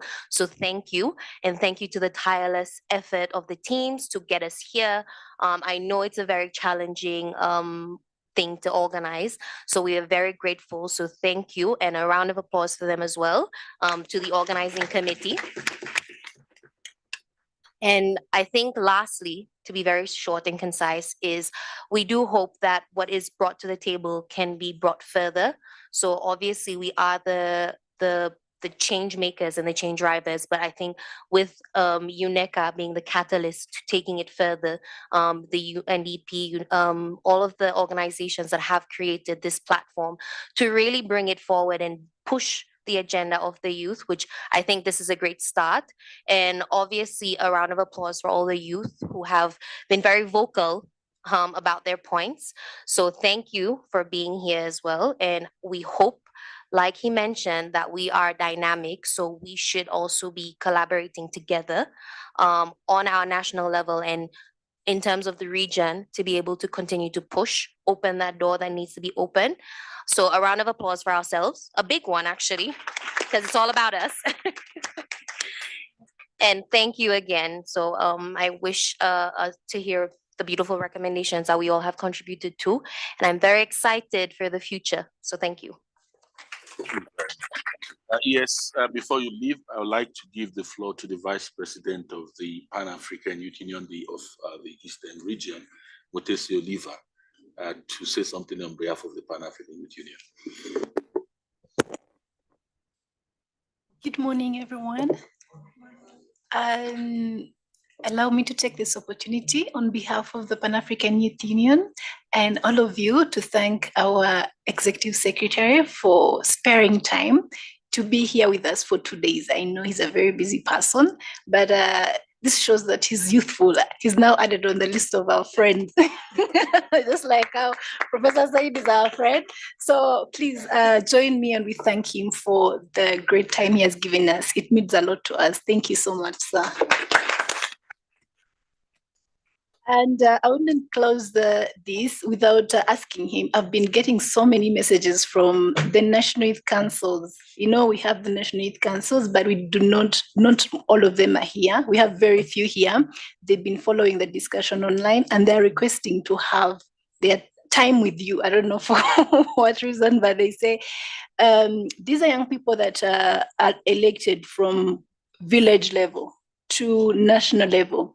And just like the way you said, some of them, they attend meetings, they somehow contribute to the formulation of policies in their countries and all, and decision making. And some of them do not know out of their countries how to deal with most of the things. So they feel like they need some time with you to have a conversation with you, take them through these processes, and they learn more from you so that they can go back home and make change. So they are requesting that if you can allow a later date in a year, you can have a conversation with them, a 2 days conversation, or if you have more time or less, they would appreciate to have a conversation with you from the 54 countries of this continent. Thank you so much. That will be all. Let me just respond to that. I'm available because you are the leaders of tomorrow. You are our bosses. You are the one who are going to take care of us when you're in retirement. So definitely 2 days to get a good retirement. I think that's that's a good deal. Thank you so much. Very much, Executive Secretary. We plan towards that. I think engaging the youth could become part of our program in ECA. So thank you very much, and thank you very much. Actually, we can work with our colleagues and see how we can really host you so that we can be able to have real discussions. And this can make a big change in our own countries. Thank you. Because we need the youth to take the leadership. And not only that, they learn from each other. We all learn together. But we want to make sure that as you develop in your career, you are taking good care of us because you have the knowledge and you also have experience from other countries. It's always good to continue learning from each other. So thank you so much. We are together. Thank you so much.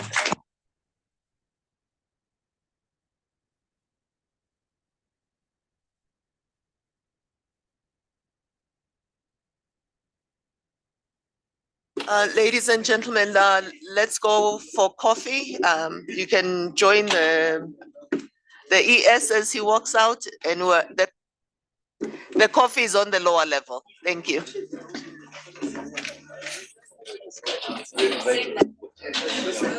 Huh?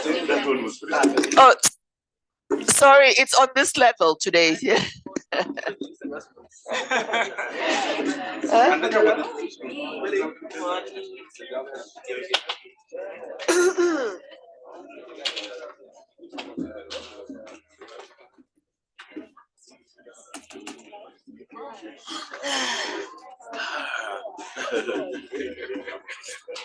Almost done. Yeah, almost.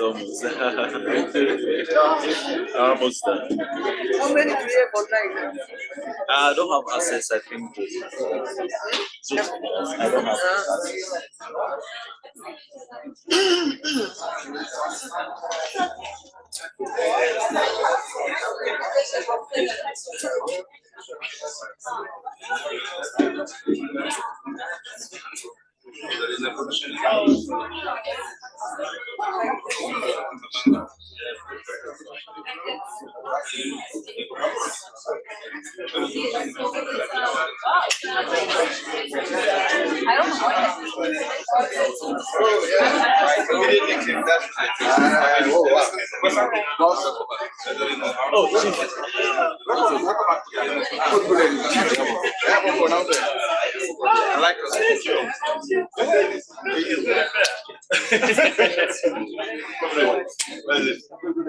Okay, good morning. How about that? My brother. Oh, okay. No problem. I'm around. Okay. Yes. I know.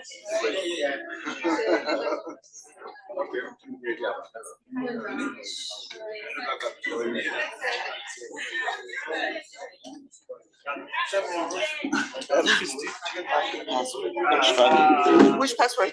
Unique password. Oh, okay, I'll get it for you. Is it a guess? Okay.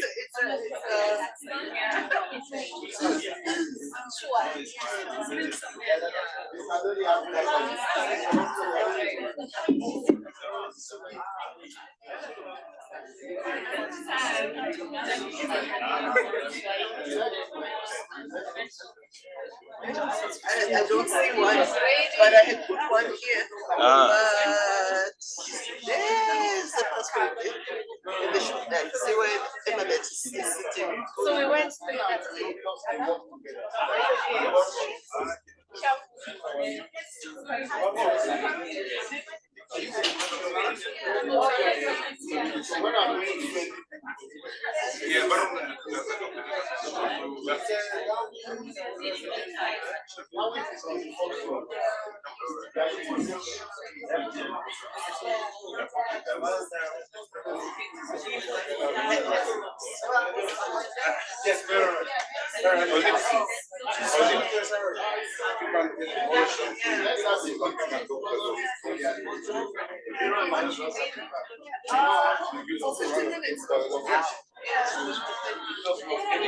Mike.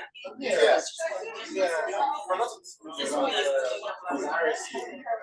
All is good. Yeah, all is good. I just want to put the password. I'm here. You okay? Fine? Then we have a clinic if you're not feeling good. Ladies and gentlemen, please clear the room for the 15 minutes. They want to lock the room. But for 15 minutes.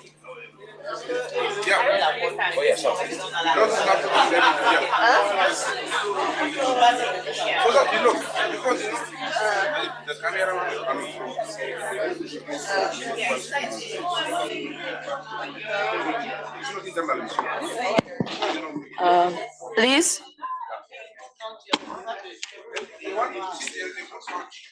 Madam, is it mandatory to go out? Even if you don't want to take? I'm stepping out. Yeah.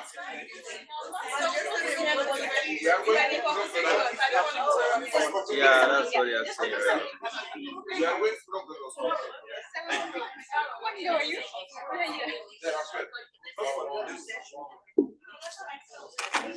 Still over? Yes. Anyway, thank you.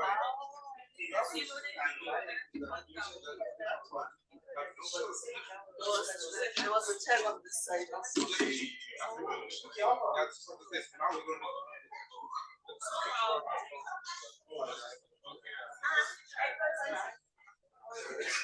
What do you want to say? Guys, check who wants us for.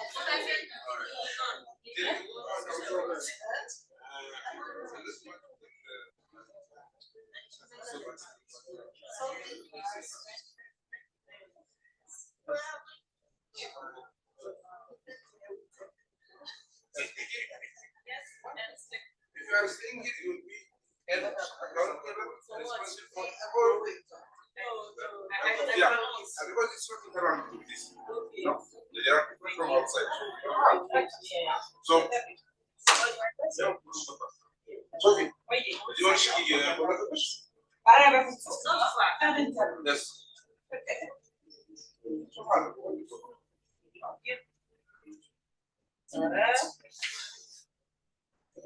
First one. That one, three more under. What's our number? What's the camera one? Sophie, can I please also use the phone with recording? Right. That will block you in.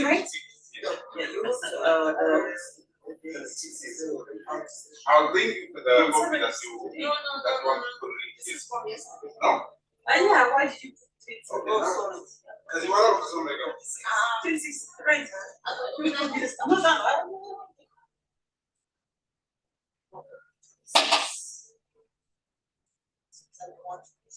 Yes.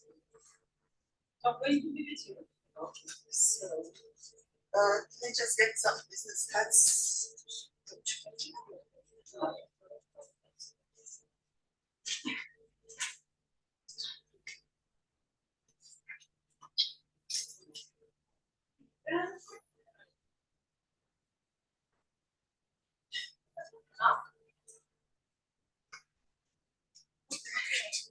Thank you.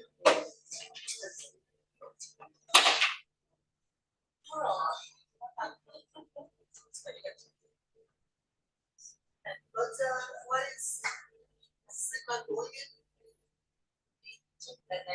Huh? Oh.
Signal break.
Oh, you are so, just, I also give one to my organization. Yeah, exactly. That's why.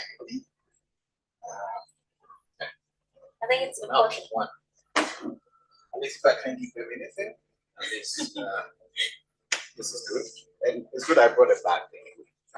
I told you. Yeah, I also was debating whether I wanted to take a bag or not. I thought I was going to pack books today. Alright, it's also in the bag. Are you sitting? I don't know. Maybe we can just go. Yeah. Okay.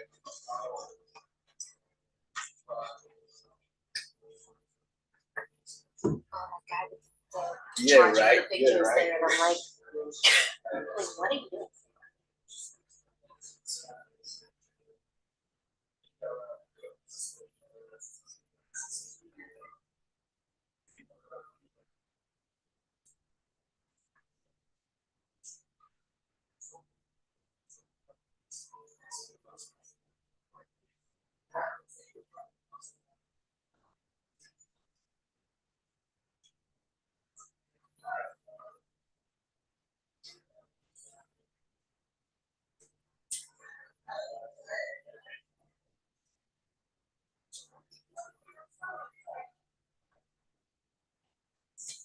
I don't know what time they're finishing, but I spoke to Irene's husband, Kuz.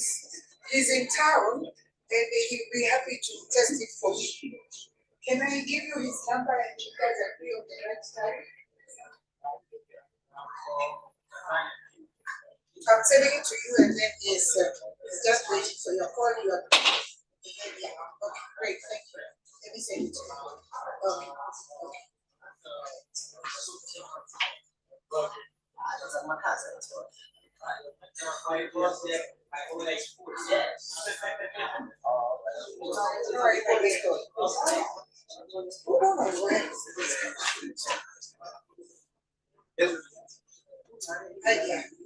Almost.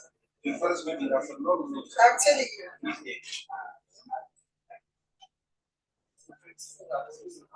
How do you get this?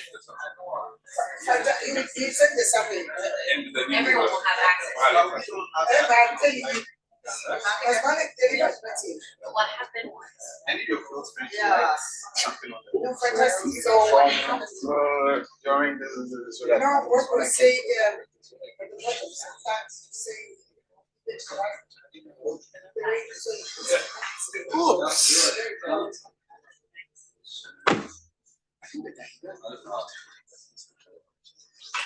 I know, right? So is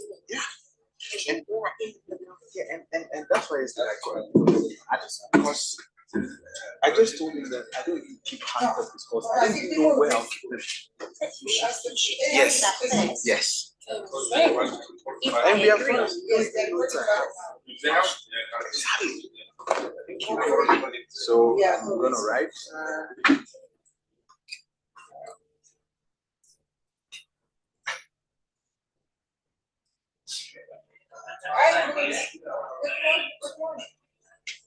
How are you?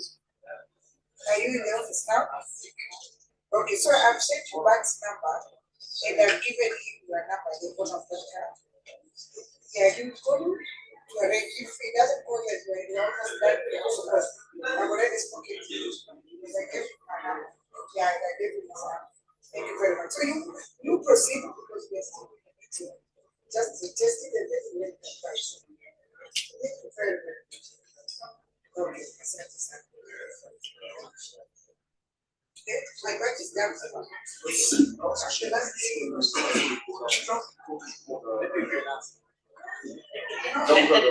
That question of the secretary, I saw it and I knew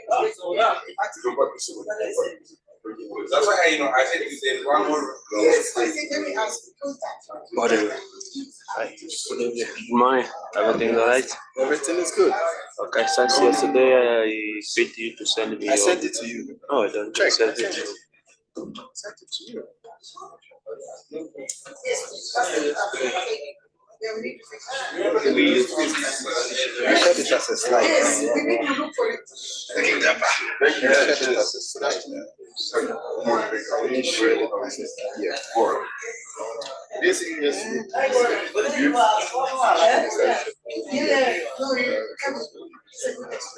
Are we still doing This is intergenerational dialogue. Was it the dialogue or was it the press conference? No. You wanted the dialogue, you guys kept pushing him, you asked president, but send you by WhatsApp. Yes. Okay. I just wanted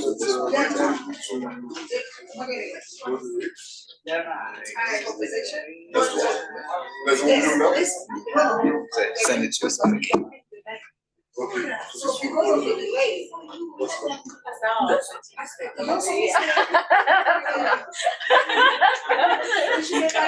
Now I go to.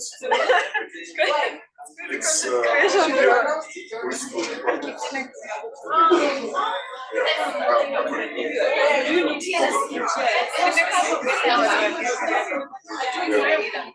you do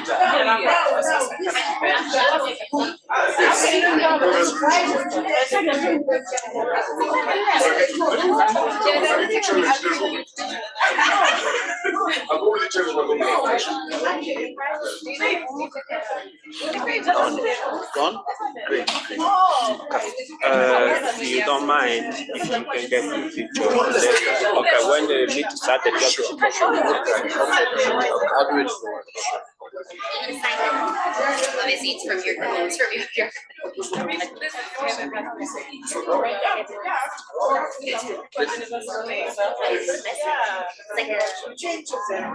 That's great idea. yours.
I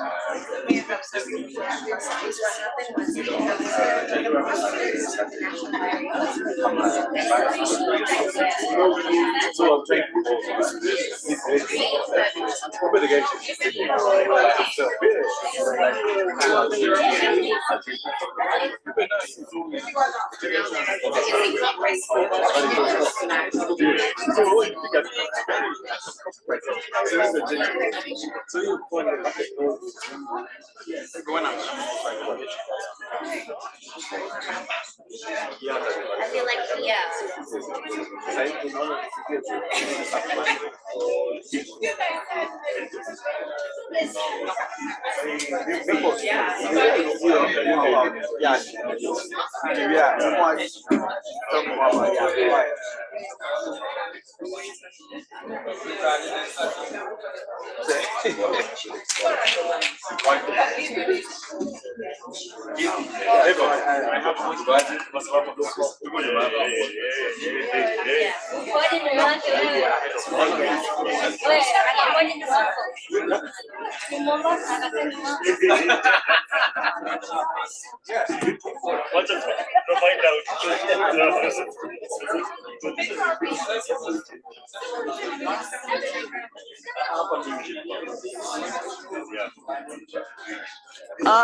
Ladies and gentlemen, kindly take your seats so that we can start the next session. Kindly take your seats so that we can start the next session. Kindly take your seats so that we can start the next session.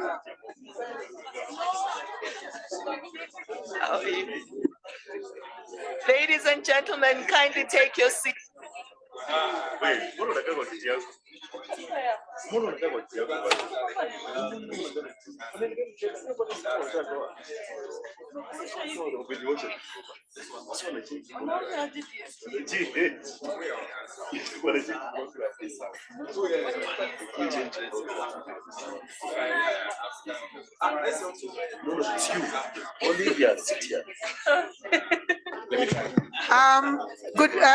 Good morning again. Welcome back. Rapporteurs, please. I need 2 volunteers to rapporteur the next session. A quick raise your hands. If you don't raise your hand, I will appoint. Please, I need 2 rapporteurs to volunteer. Thank you. Who is that? Thank you. Another rapporteur, please. Because the rapporteurs who are supposed to cover this session are the presenters. So that's why I'm requesting. Who can you mention your name, please, so that we record? Mohamed Jara. Sorry? Mohamed Jara. Mohamed Jara, thank you. Do you have the template? Okay, we'll give you the template. Where is Esther? Our Esther. Can I request you also? Oh, you have another session to rapporteur? No, this is Esther. No. Queen Esther. Oh, Kiki, where is Kiki? No, we need someone who is already here. Who else can? One of the ECA fellows. Who else is here? Yakuba? Is Yakuba in? Oh, come on, guys. Can you get one AUC?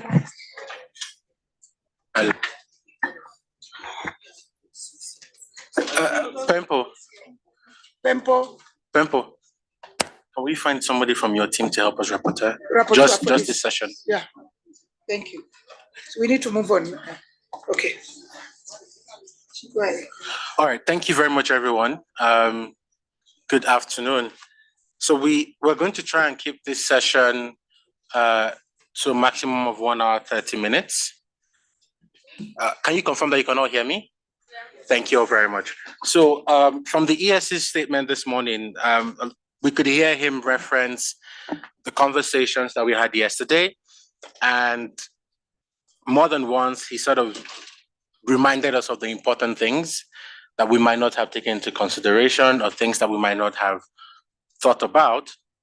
So this morning, or just quickly, this is how we're going to go. We had 5 different breakout teams yesterday, and we will start off with the report back from the teams. We would maybe wherever you are seated, we will go according to the breakouts. So you just stay on your seat, and it's going to be a lot more complex coming this way. So please bear with us. So you start off with the presentation. I hope that it's been consolidated. So one person speaks on behalf of the group. You have 10 minutes to put together and share with us the feedback. And then at the end of that, we would have 20 minutes thereabout to discuss the recommendations. So just to say, colleagues, when we get into the discussion on the recommendations, my kind appeal to you is rather than tell us the problems, let us talk about the solutions. So rather than tell us about how we should do, tell us what. Let's be very precise, let's be very concise, let's be straight to the point with our interventions. At the end of this, we're going to have a team who would put together all of your recommendations into a draft position paper, which we would all need to validate at some point. So again, this session, I'll try as much as possible to be stringent with time. 1 hour, 30 minutes tops, 10 minutes per breakout or per group. So you don't have to use all 10 minutes when you've exhausted all of the points. I hope this is clear. Does anyone have any question? You have a question? Yes, please go ahead. Thank you very much. I was just to ask you about the break out sections. Is it be presenting, and so that we can also, if we, because we don't know others, the four section out routes. So we need to have to recommend, or if, because we didn't know about the peace and security, something that we or financing the SCDG stuff. So inputs, we might be a time to give to us inputs. I thought that was the idea. Yeah. So I probably didn't understand me. So I'm going to try and speak slowly as much as I can. Yeah, I would try and speak slowly. Also for the sake of the interpreters, I'm very sorry. So just to reiterate the instruction, yesterday we had 5 sessions. And in the sessions, all right, do I just go ahead? All right, perfect. All right, so I'll start off with breakout 1.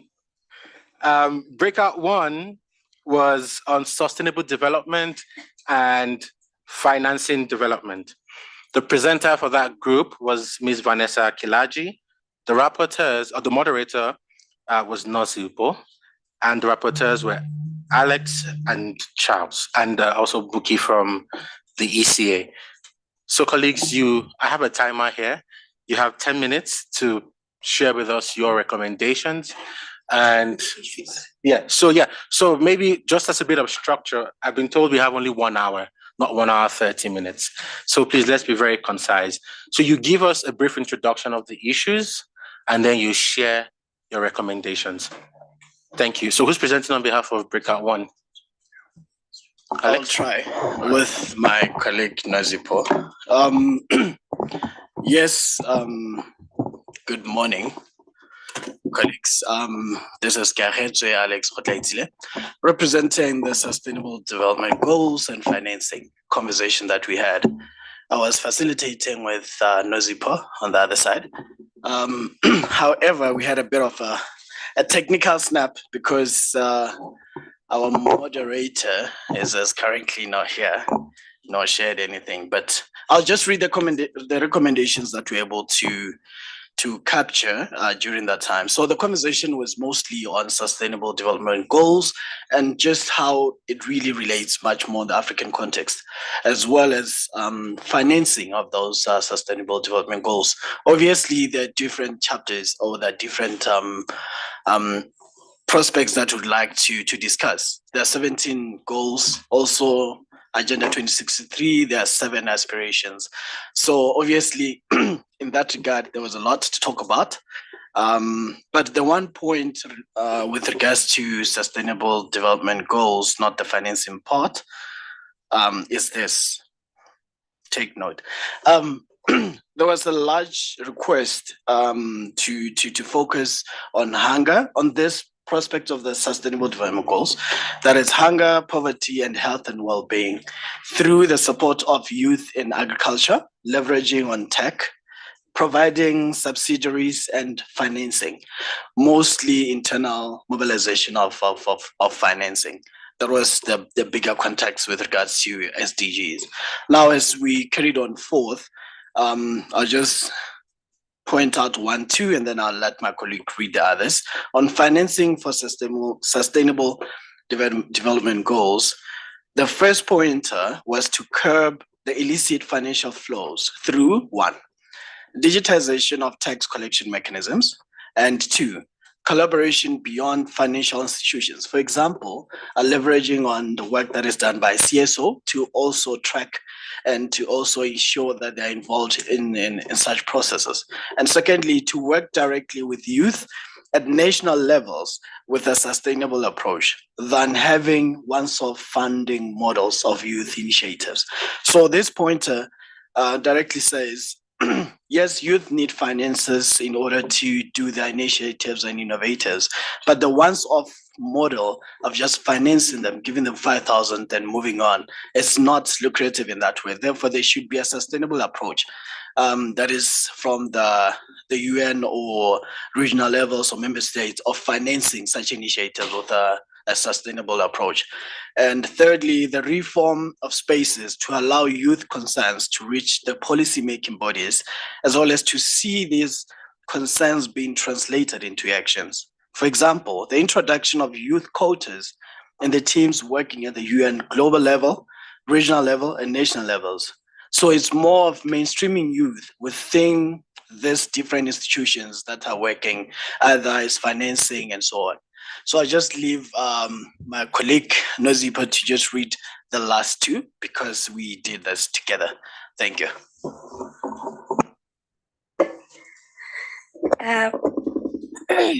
Thank you, Alex.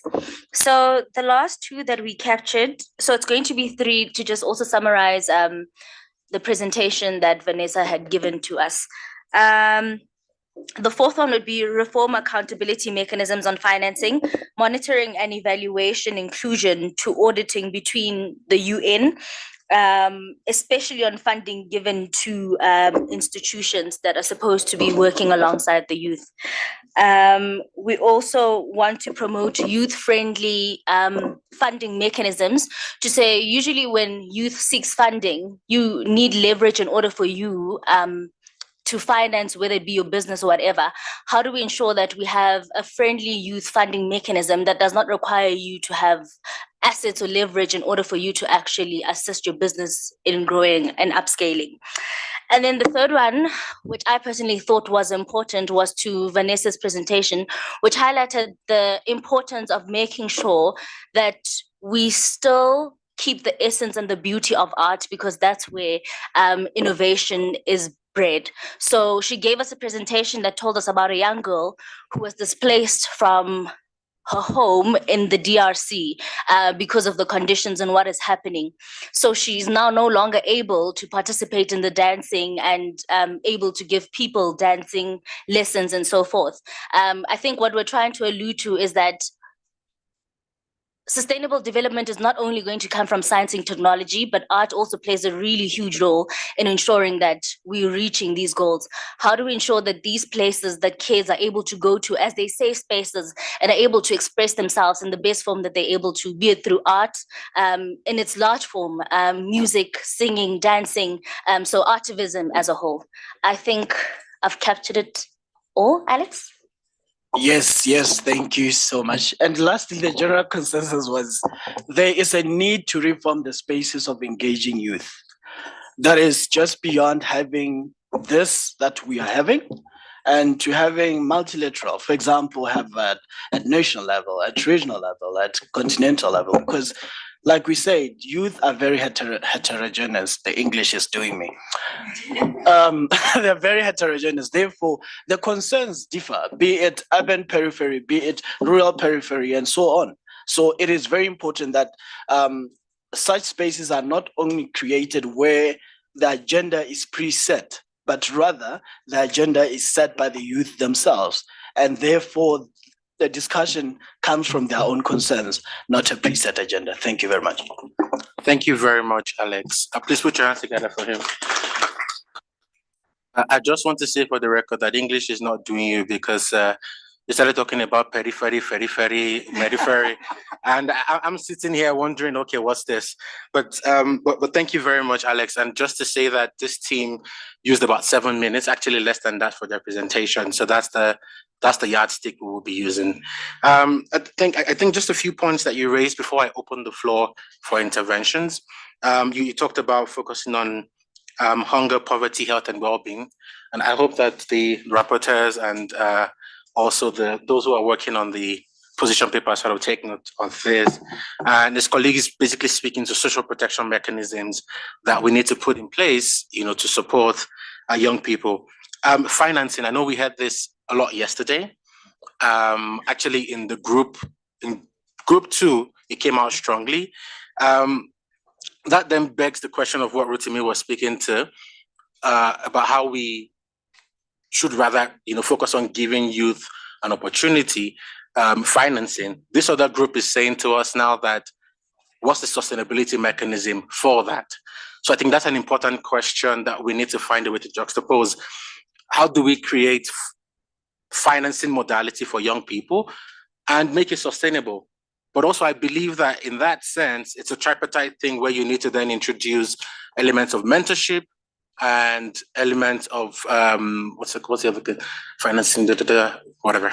But my point is, beyond just giving money, it's important that you create the environment that supports young people to be able to use the resources and are able to stand on their own. And then reforming accountability in terms of financing, creating youth-friendly mechanism. The creative industry is such a big industry, and I think we can all see today that a couple of years ago, we wouldn't have been talking about African music. I didn't say Afrobeats. I didn't say Amapiano. Just for the record. Yes, but I said African music. Okay, Ndombolo, sorry. We weren't talking about African music making it to the Grammys, but today everyone is interested, and we're talking about water, make me sweat, and all of those things. But it's important that as we have these discussions and we have these conversations, we begin to look at other sectors that are instrumental in building the economy. So thank you very much for that. Yes, please, definitely. Yeah, thank you for this group. You mentioned about illicit financial flows, and for the small team that is working on the common position, if we could combined with what the discussion this morning, the summary that Said presented, it fits very well there. And just to come on the creative industry, I would suggest we put it culture and creative industry. And we should put it in the context that speaks to decision makers in terms of advancing peace, social cohesion, job creation for the youth. So the crafters should also take that into consideration. Thank you. Thank you very much, ma'am. So I'm just going to open the floor. Remember, additional recommendations, okay? So if there are additional recommendations you want to add from what you've heard, yes, I see my brother over there. And just give me a second. 1, 2, 3. Perfect. All right, over to you. Thank you. I was in that particular group, and there's a particular conversation that we had, which is around enterprising and entrepreneurship. We are talking about how we can finance sustainable development sustainably, where we don't necessarily rely on aid. we mentioned critically that we need to move away from from aid to trade. And one of the main drivers of getting sustainable financing is through deliberately creating enterprises that are able to unleash a lot of economic potentials at the national level. I made example of, for instance, Ghana's GDP is around 70 billion, right? If you look at Apple, for instance, in 2023, their profit alone, not revenue, profit alone is over 100 billion. So if you do the comparison, you realize that Ghana is just a tiny enterprise. And so what we need is a deliberate effort to be able to create enterprises across various nations.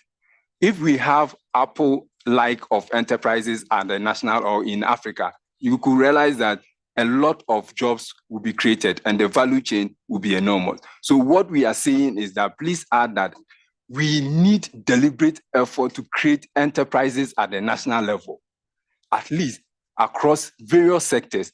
We know agriculture has the potential and we can focus on that. Thank you. Thank you very much. So I like the way he ended it. That's how I like everybody to start and end. So let's forget the introduction, okay? So he said we need. So let's make our interventions like that. I would like to appeal to us. My brother over there. Thank you.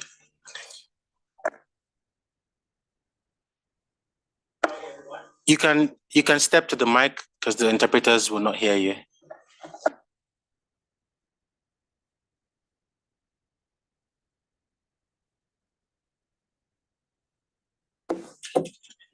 Hello, thank you for the opportunity. My name is Jatani. I'm from the pastoralist community, Ethiopia. So start from yesterday, really we study on discussion on SDG, innovation, security, finance and all. So my question is go to first SDG. Sorry. Yes. We're taking recommendations, not questions, please. I apologize. Yeah, it's recommendation actually. Okay, so just give us the recommendation. Okay, my recommendation is. Thank you. One, the inclusion of all. For example, pastoralist community, marginalized community, and indigenous people are not included or no anyone talk about them. First, they should be included. The second recommendation, how UN and OAU be the side serve for the youth. For example, we are saying that the youth are the voice for the people or for voice for the voiceless. But in many African countries, if you're gonna to be the voice, not only for the country, even for the community or for the village, like a lot of things waiting for that youth. So how can we be the safe side for the youth or UN or the youth wing of the Africa Union and UN? So my recommendation is how to find the way to be the side safe for this youth, for the marginalized as well as for the youth who gonna to be the leader for Africans. Thank you. Thank you very much. My brother over there. Thank you very much. My contribution is it's all about that climate-related funds for job creation for African youth has to be stressed by member states. Africa is contributing only 3% for the climate change effects, but there are many commitments like Paris Agreement, and there are also finances coming for sustainable development related to climate has to be allocated for 70% of young people, most of who are unemployed in youth, has to get the social protection of employment in Africa as a platform or as an initiative has to be considered in the future summit. Thank you. Thank you very much, sir. Can we move it to the next? I'll put you in the next breakout, okay? Thank you. All right. So we have. Thank you very much. Breakout one. Please put your hands together for them, everyone. Thank you very much. Okay. In breakout two, we had Max, and Sabina. Well, I moderated that session, so I would like you all to also hold me accountable when it comes to the timing. And for that session, we had Daisy and Nancy as the rapporteurs. Is Daisy here? Oh, okay, cool. So Daisy, I'm going to give you 7 minutes as well. Thanks, Uju. So for session 2, the theme primarily focused on how to transition from current challenges to a brighter future that aligns with the aspiration of African youth, with a focus on youth empowerment and sustainable development. I don't know if Nancy is here, but I'll run you quickly through the top 10 recommendations and leave some time for her as well, just in case she wants to complement. So the first recommendation was on youth as key stakeholders. And in the discussion, there was a strong consensus that African youth must transition from passive spectators to active participants, contributors, and decision makers in discussions. And this would require a proactive engagement by youth to ensure their voices are heard and their opinions are considered in decision-making processes. The second recommendation was looking at education beyond a formality.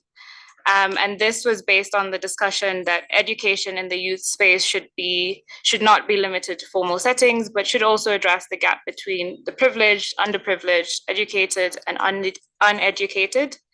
And it should look to integrate indigenous knowledge systems and local languages into the learning process to make education more inclusive and relevant for all.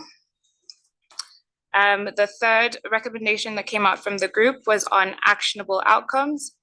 And this is based on the perception that African youth discussions often lack actionable outcomes. The discussion emphasized that the youth must take a seat at the table and actively participate in discussions to ensure their opinions are not overlooked. There was also some statistics about Africa being projected to host a quarter of the world's population in less than 50 years, and therefore youth need to have a more proactive role in shaping the continent's future. In terms of the role of the youth in the Sustainable Development Agenda 2030, we discussed the need to clarify the role of the youth and young people in the Sustainable Development Agenda, and how young people can strategically implement interventions that make a difference, and how we can empower each other and collaborate in achieving the Sustainable Development Goals. The other recommendation was along the lines of education system reform. And this spoke to the education system needing to move away from the Western narratives and reform to include African narratives, history, and knowledge systems. And this reform should be integrated at a continental level, but also moving into the grassroots and into the community levels as well. It should also adapt to the digital revolution and artificial intelligence era. We also had discussions around responsibility and accountability and looking at the shift in responsibility from older leaders to future generation, including ensuring accountability for young people and promoting this generational solidarity. There was also discussions about young people being able to measure progress and how we move the needle forward in youth development programs within country. There was another discussion around meaningful engagement, and this was the recommendation where there's a need to move away from tokenism and meaningful youth towards meaningful youth engagement. And attending meetings should not be the end goal, but youth should be actively involved in decision-making processes. In terms of policy implementation, we discussed that a lot of African countries have pre-existing youth-focused policies, but there's a huge gap between the translation of these policies and its implementation. And therefore, African youth should drive the conversation and hold governments accountable for fulfilling their promises. In terms of generational solidarity, there was a need for collaboration among different generations. and a unity of purpose, where young people should be encouraged to take up political positions and engage with institutions like the African Union to hold the governments accountable. Our final recommendation was on resource allocation and a focus on allocating resources to strengthen youth managerial and technical skills, including creating platforms for knowledge sharing and building a knowledge database for African youth. To summarize, the discussions really just emphasize that African youth have a proactive role in shaping their future, and this also would require a shift in mindsets. I don't know if Nancy's here, but Nancy, if you'd like to compliment, please, the floor is yours. Thank you. Okay, I don't think Nancy is here, but thank you very much, Daisy, for that. I think you raised some very important points, which we sort of discussed here around youth voices. We've talked about education. We've talked about the role of youth in the SDGs, and I think you were clear when you talked about the strategic involvement of young people in the achievement of the SDGs. But also something that we might or might not pay a lot of attention to, which is what you call generational solidarity. I think that's an important thing that we need to take forward. How we do not want to, discard the wisdom of not the old, but let me call them post-youth, right? Vis-a-vis, the wisdom that comes with our generation. I know that there's a saying that what an adult can see sitting down, a child cannot see when they climb the Iroko. But I know we still have our wisdom, so let's not discard that. But also,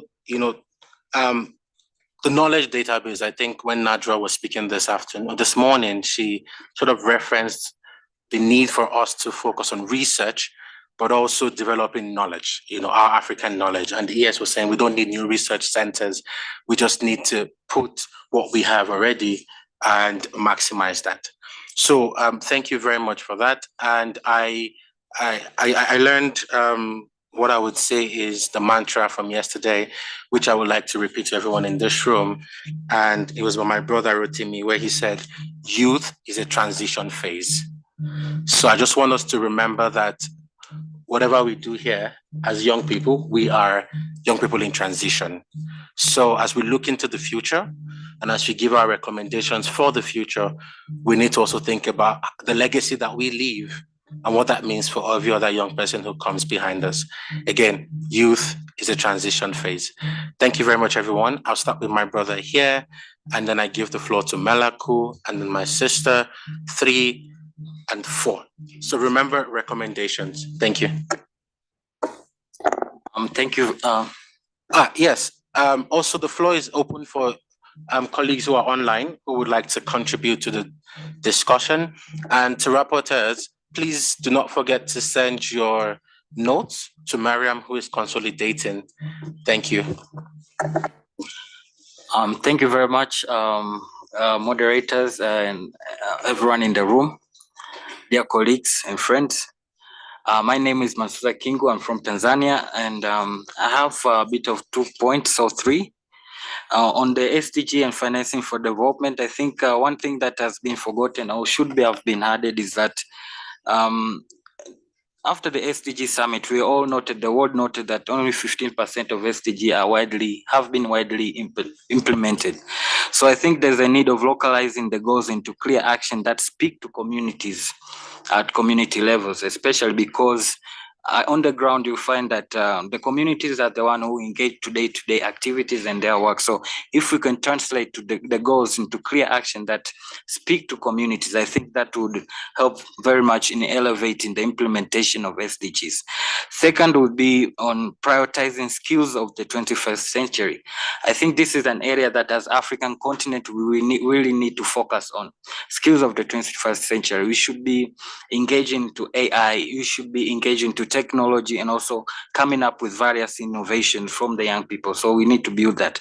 The last one will be jobs that are fitting to youth, intergenerational approach towards new ways of working.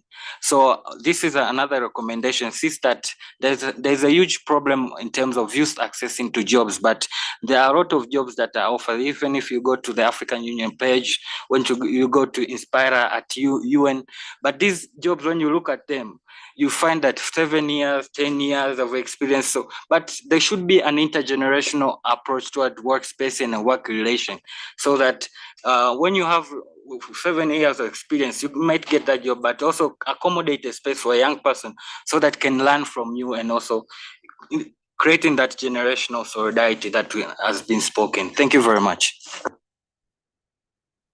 Thank you, Malako. Can we try and keep it 1 minute, okay? Thank you. Okay.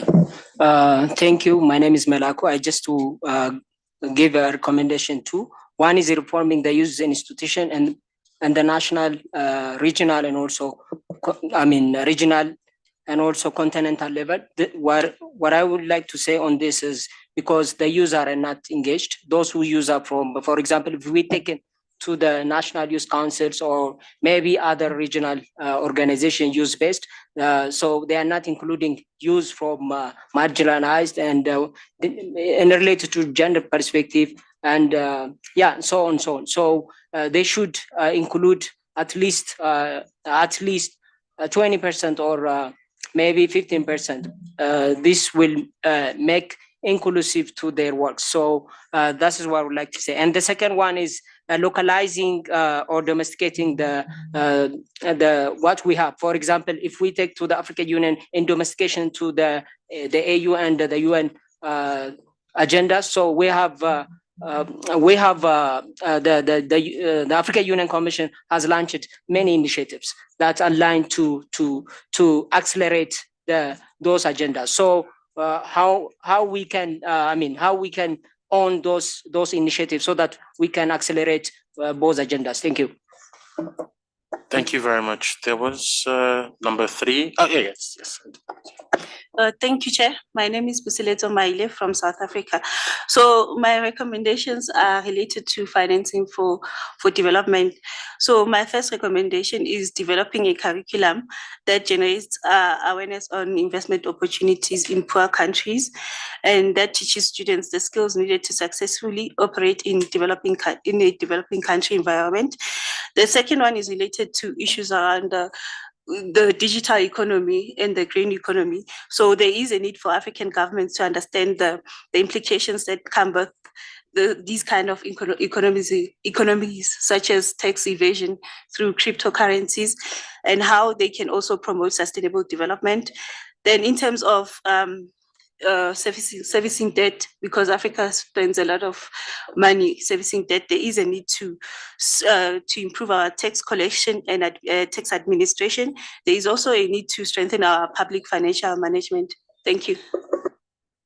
Thank you very much. I hope that the rapporteurs for breakout 1 on sustainable development also took note of her recommendations. I think that's important. Just as a form of practice, please feel free to jump into any of the breakouts. I think that would be helpful. There was a 4th hand. Is that you?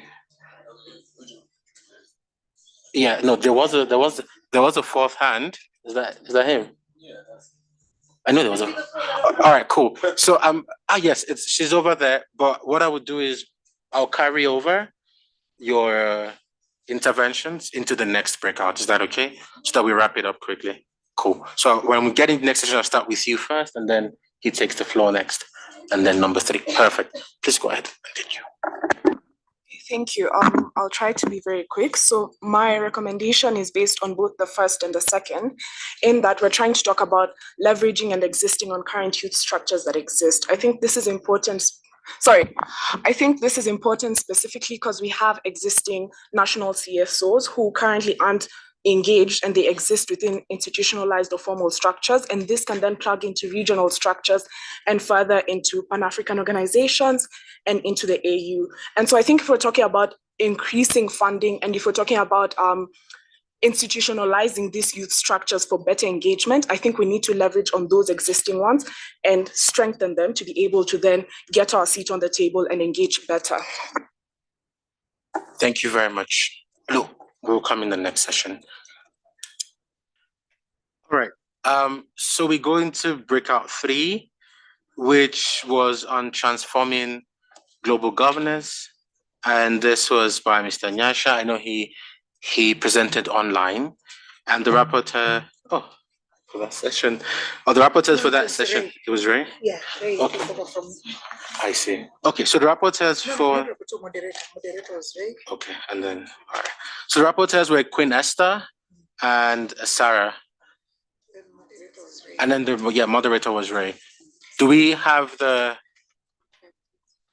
any of the rapporteurs to present or Sarah? In case if Nyasha is the Hello, okay. So we had a presentation by Mr. Nyasha where he did an Afrobarometer survey. So basically he noted that Africa has persistently grappled with poverty, inequality, conflict, climate change, health, education challenges, as well as most notably youth unemployment. He highlighted a pressing need for effective governance. He also noted that these socioeconomic problems are symptoms of the post-neoliberal global disorder and called for the reevaluation and restructuring of global governance. Basically, he mainly advocated for an African blueprint on governance transformation, which emphasized the reforms to the UN system, development aids, and environmental degradation. So I'll go through a few of his recommendations and I'll go through some of the ones we got in the discussion. So he recommended that financial institutions be reformed to better serve the needs of African nations, that Africa economic competitiveness can be better facilitated by strengthening intra-Africa trade. Also the importance of democratizing the UN to ensure equitable decision-making. That is to ensure that Africa actively engages and meaningfully participates in the decision-making in the UN. He also went on to talk about empowering African youth within the UN system, so advocating for meaningful representation and also assisting in making meaningful change and amplifying the voices of African youth. We also talked about promoting African agency, so that means better representation and partnerships, structural inequities such as financial institutions to foster youth engagement, advance multilateralism, and hence collaborative efforts to assist tackling issues such as climate change. Also to adopt a continental approach to presidential compliance. So this is regards to term limits, crime and insecurity, and also have an increased attention on law enforcement and judicial reforms. Also talking about practical steps to tackle corruption and also have and implement effective procurement reforms. And lastly, to prioritize youth empowerment, advocacy for systemic reforms in the UN. Part of the group discussions, we first talked about the importance of active participation of African youth in governance. So some of the recommendations we had were, for example, having a United States of Africa, which would be an effective platform to ensure that not only every voice is heard, but also valued and integrated into policy decisions. Also the importance of conducting public sector reforms, which would reduce the recurrent expenditure and revenue collected used in an appropriate manner. We also talked about the importance of young people being more involved in the political spaces. One of the recommendations we had was possibly moving the voting age from 18 to 16 instead. And then we also spoke about the freedom of information. So introducing mechanisms that would allow people to access government information, and that would also help with accountability. Going off that, the next would be ensuring the accountability of Africa's resources. So one of the first ones we talked about was building a strong and independent judiciary, and also incorporating public participation in all processes, ensuring the implementation of existing development visions. We have so many existing visions that perhaps are not funded. So I think pushing for those to work out would be great. We also talked about the need for digital infrastructure, for example, having affordable access to the internet on the continent. Also ensuring the solidarity of African institutions and also having a common voice on the same issues as a continent. Then we also spoke about that global governance starts from the grassroots level. And so how do we actively engage young people at the grassroots level to be integrated into politics? Lastly, we also spoke about strengthening multilateral processes. So that looks like localizing global governance in an African perspective, basically to suit Africa's peculiarities. English. Also, and then we spoke about incorporating the voices of marginalized groups. So we spoke about women, children, and also people with disabilities. And that was also going along the lines of social protection. Then we also talked about leveraging on emerging technology and social media for youth participation in governance. And also speaking more about a united Africa. Yesterday, we talked about, all the visa challenges moving within the continent. So having a no visa barrier would be great. Also possibly a common currency and tackling other issues and other challenges that stop us from having a united Africa. So more recommendations. So we're talking about being able to sort of help ourselves. So one of the recommendations was supporting the PYU at national level. So it is important to come up with an agenda that we can all rally around and rally behind at national levels, not only coming to the UN or AU, but starting where we can. Also having a statutory obligation to an annual youth forum, prioritizing shared growth and development, advancing civic technology. So like I said earlier, the access to information by governments. One of the recommendations was also economic forums and blocks with youth think tanks, which would deal with specifically youth matters. We also spoke about a youth digital inclusion strategy to be created for perhaps 2034. And lastly, the African finance reform strategy, where we would not spend more than 40% of the capital and recurrent expenditures. Thank you.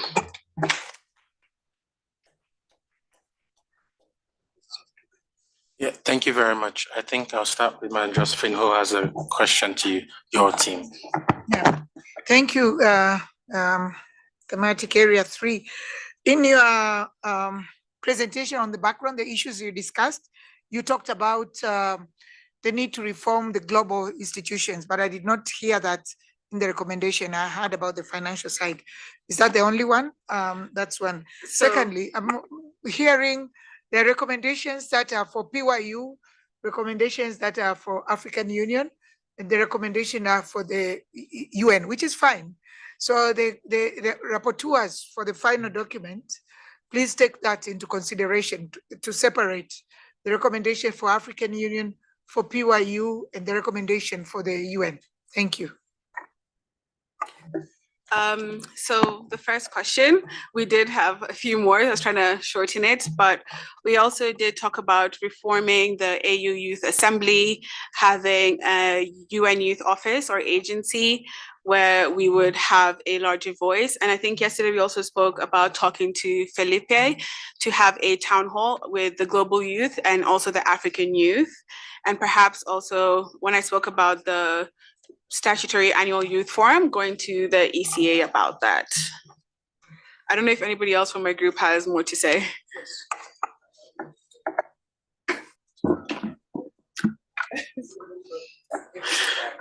Colleagues, again, just being mindful of time, being very mindful of the time.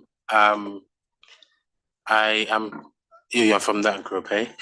I am pressed to let additional information, but before we do that, let's take the recommendations first, and then we'll allow you to provide additional information. Is that okay?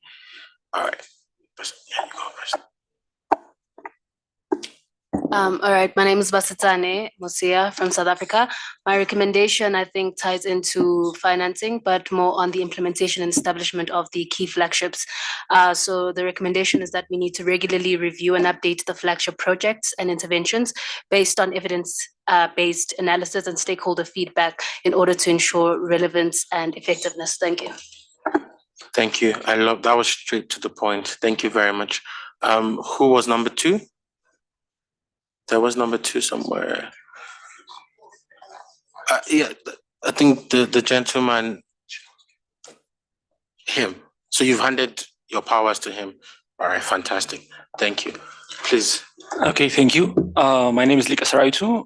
I'm here representing Ethiopian Youth Council.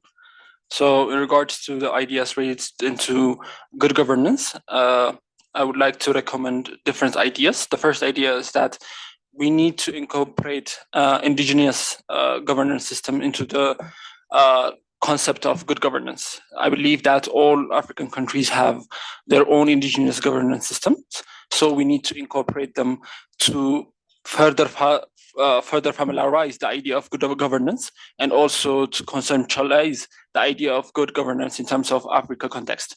Other than that, in terms of economic integrations, I believe we need to utilize the fruits of Africa free trade areas where we can cooperate different trade aspects and also incorporate different human resource that Africa has in regards to volunteerism, in terms of professional activities that we need to conduct in terms of African context. So I believe that we need to have a means to utilize the fruits of the Africa free trade area. Other than that, I believe there needs to be a framework where we define the idea of governance in terms of the African context.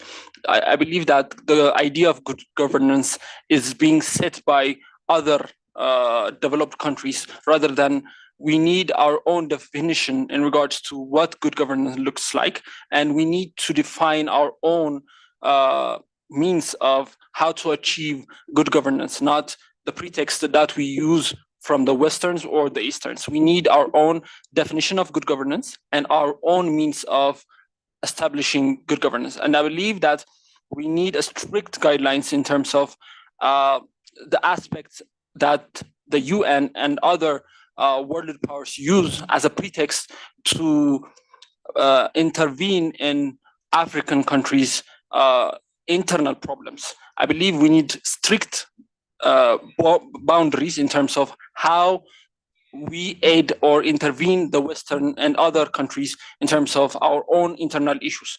We need to conceptualize the idea of intervention in terms of good governance. Thank you. Thank you very much. I'll take my brother from Chad. No. So we're also going to give the floor to those who haven't spoken before. Okay, no, actually, I've heard your voice this morning. Just let me switch over to her and then I'll come back to you. Is that okay? Très bien? Donc, merci. Thank you. Thank you. My name is Diana Oma. I'm from Kenya. So I just wanted to compliment a recommendation that they gave in regards to the visa restrictions.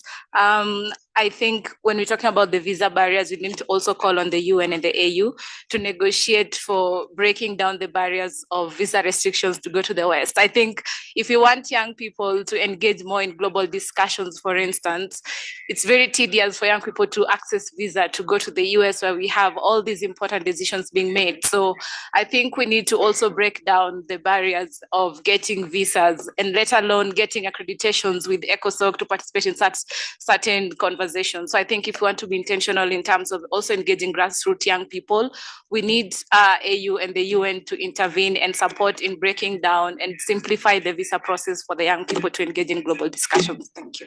Thank you. Okay. I see there's a lot of interest in that area. Speaking about ECOSOC, I'm coming, just okay.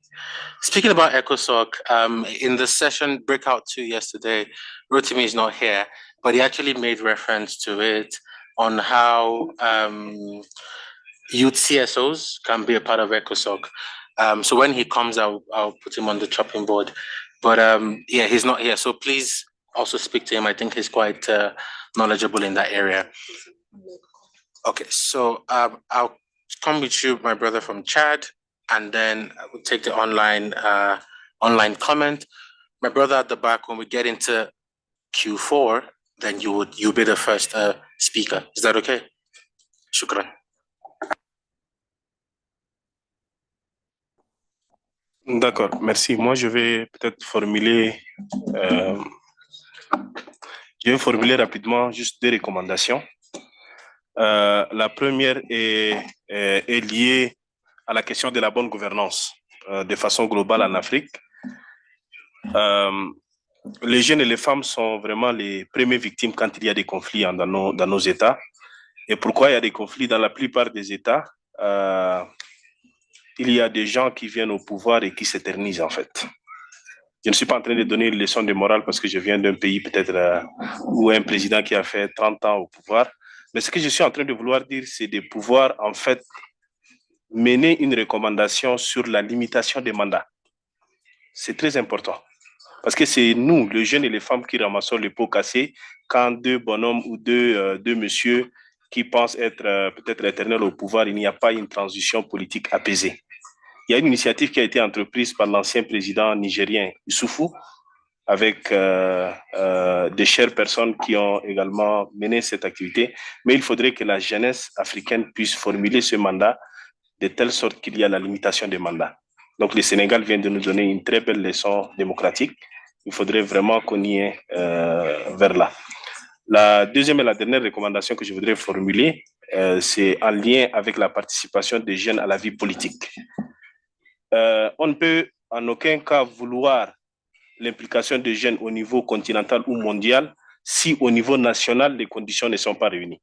Donc, ce que je voudrais recommander, c'est de pouvoir rendre sensibles nos différentes constitutions à la participation des jeunes à la vie politique. Je prends un exemple palpable, concret. Pour participer, par exemple, aux élections présidentielles, il faut mener vraiment un plaidoyer de haut niveau pour que l'âge soit réduit jusqu'à 30 ou 35 ans maximum.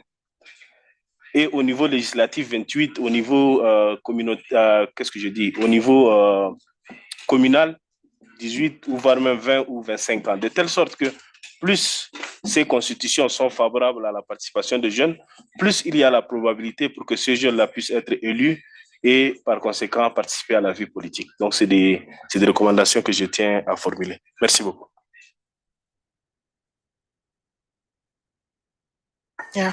There is a comment from Ayanda, and I'm sorry, it came from during the presentation of Group 1, Sustainable Development and Financing for Development. She says, I agree that we need to ensure that our science, innovation, and technology are linked to the health challenges and well-being of our people. Specifically, millions of Africans have and continue to die from curable diseases such as malaria, cholera, and TB, among others. Many of our people are displaced or affected by floods or fires in informal settlements. We need innovations and technologies that directly address diseases and social challenges such as those mentioned, which can include gender-based violence. Thank you. Thank you very much. There was a brilliant recommendation on indigenous approaches to governance. I'm sorry, indigenous approaches to governance. I just hope that the colleagues who were on the rapporteurs took that, and also the session on international peace and security. We've seen the example from Rwanda, but we've also seen different examples from our countries where we have indigenous approaches to resolving conflict.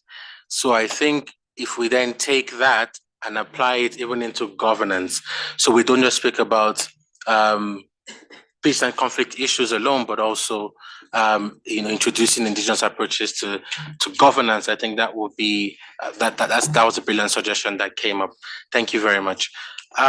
So now we go to the next panel or the next breakout, which was on science, technology, innovation, and digital cooperation. That session was moderated by Mr. Pempo Chavuta. from the AUC, and the rapporteurs were Yakuba Kulibali and Mai Shalabi. All right, the floor is open.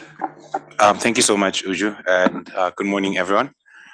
So our session was mainly concerned with really discussing the current context and exchanging ideas mainly on the strategies that can be used to leverage digital technologies in addressing, development challenges and accelerating progress towards the SDGs and the Agenda 2063.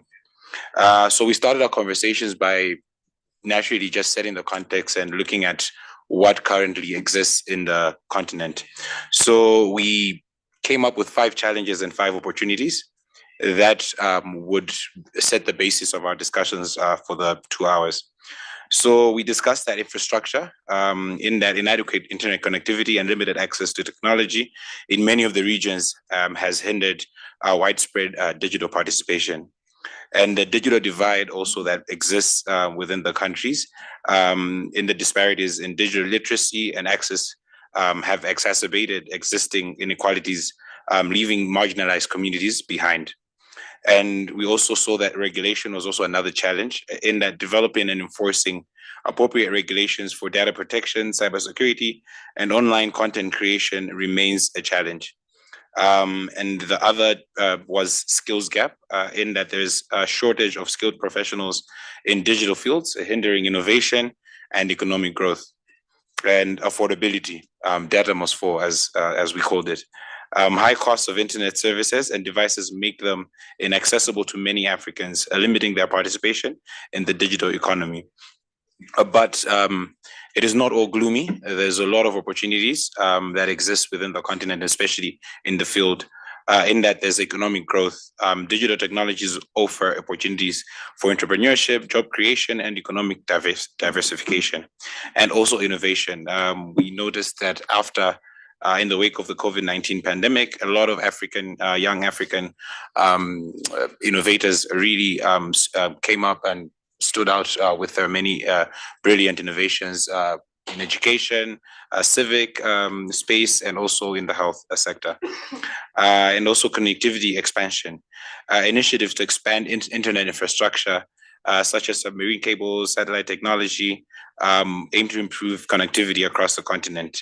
And then also digital entrepreneurship, where Africa's young population presents a demographic dividend for digital entrepreneurship and innovation, and also global collaboration, where digital cooperation will enable African countries to collaborate with international partners, share knowledge and access global markets, fostering development and integration into the global economy.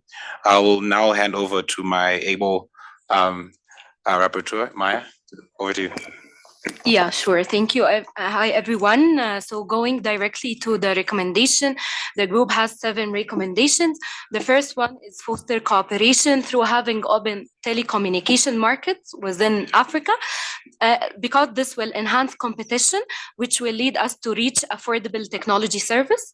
The second recommendation is bridge the digital divide, having digital accessibility and literacy as a #1 priority, so we can close the gaps within the African community. The third recommendation is promote innovation. This could happen through established youth innovation labs to give the youth more accessibility in a safe spaces and secure funding for this innovation labs from different stakeholders. The fourth recommendation is facilitate collaboration, so we can encourage different stakeholders from government, NGOs, academia to invest more in technology and innovation, and this will allow different sources of funding and create different knowledge sharing platforms. The fifth recommendation is identify the gaps. So we have to advocate for our own fund under the EU supervision for the innovation and technology, and learn from some models which made a progress within our continent, such as Morocco, Egypt, Rwanda, Tunisia, and others. And the sixth recommendation, also we actually had like a presentation on technology and climate change, and the main recommendation was to invest in using the technology in mitigation the climate change, for example using early warning system and using sensor to floods and drought. The last one is like initiate a multi-country partnership led by youth for collaborative efforts for technology and innovation. And of course, I want to like end this recommendation by what was mentioned during the morning session, that we cannot like talk about technology and innovation without talking about investing in energy sector. So it's so important and interconnected. Thank you. Thank you. I think this has been interesting, not just because your team identified the challenges, opportunities, but also give us very succinct recommendations. I want to say thank you to the team on tech. Just a few things that came out. I think in 2021 or in 2020, I think Afrobarometer released a report that showed that during COVID, Africa was the most innovative continent. So from Cape Town to Cairo, from Lagos to Nairobi, from Marrakesh, all the way to Muscat to Kinshasa. Please move. You know, we had African cities innovating during COVID. No matter how little the innovation was, it stood out, it saved lives. So what that tells us is that the capacity exists, but like they said, we need the infrastructure beyond the financing. We need the policies that make it possible. I don't know how many of you have tried to call even just your next door neighbor, maybe Nairobi, calling Addis. You can imagine how much it costs just to make a 1-minute phone call. And we talk about M-Pesa, we talk about all of these innovative ideas and all of the things that happen on the continent, yet the space that allows technology transfer does not exist. So this group sort of begins to raise the point around how we need to create digital accessibility, but also create the space for collaboration. From the recommendations, from the recommendations as well, some of the things that also came out were promoting innovation labs. I think we've seen Joko Labs, I think in Nairobi, Ice Addis here, CC Hub in Nigeria. All of these hubs and all of these innovation labs have helped to push Aka Labs as well, that UNDP runs, have helped to push the innovation space. So I think this was a very good intervention. We all use our phones today: WhatsApp, Telegram, Instagram, Minogram, all the grams. But all of these are facilitated by the infrastructure that exists and makes it possible. So thank you all very much. I have 2 points here. Nozipo would like to comment. You or the other Nozipo? Okay, so Magda would like to come in first, and then I give the floor to Nozipo. Thank you very much, and congratulations for the work done. I think you raise several. Can you introduce yourself, sir? Okay, I forget my name. I'm among the young. Huh? Okay, my name is Dr. Maktar Sek. I'm the Chief of Technology and Innovation at ECA. And I think you discuss a lot of issues very important for the youth in the African continent. As you know, by 2050, 70% of our population will be under 35 years. And this will represent 42% of the youth world. It is important. Also, it is a lot of challenge. Why it is important? We can use this population to be a key actor in the 4th industrial revolution. And you highlight several issues, several challenges to overcome to be key actor.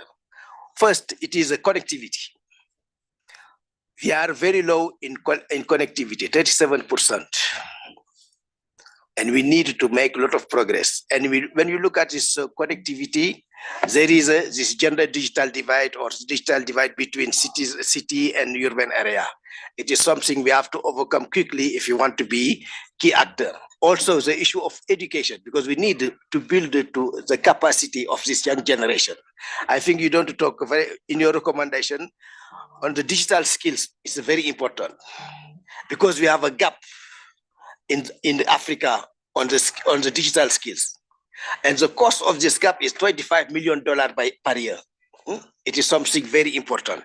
And if you want to have the job, expected job, estimated job by 2030 is 230 million job. Yeah, to be higher by 2030, and we need to build the skill of this young generation. Yeah, because we are working on new emerging technology. We talk about AI, we talk about blockchain, you talk about startup development, you talk about innovation, but if you want to be actor, you need to develop your skills.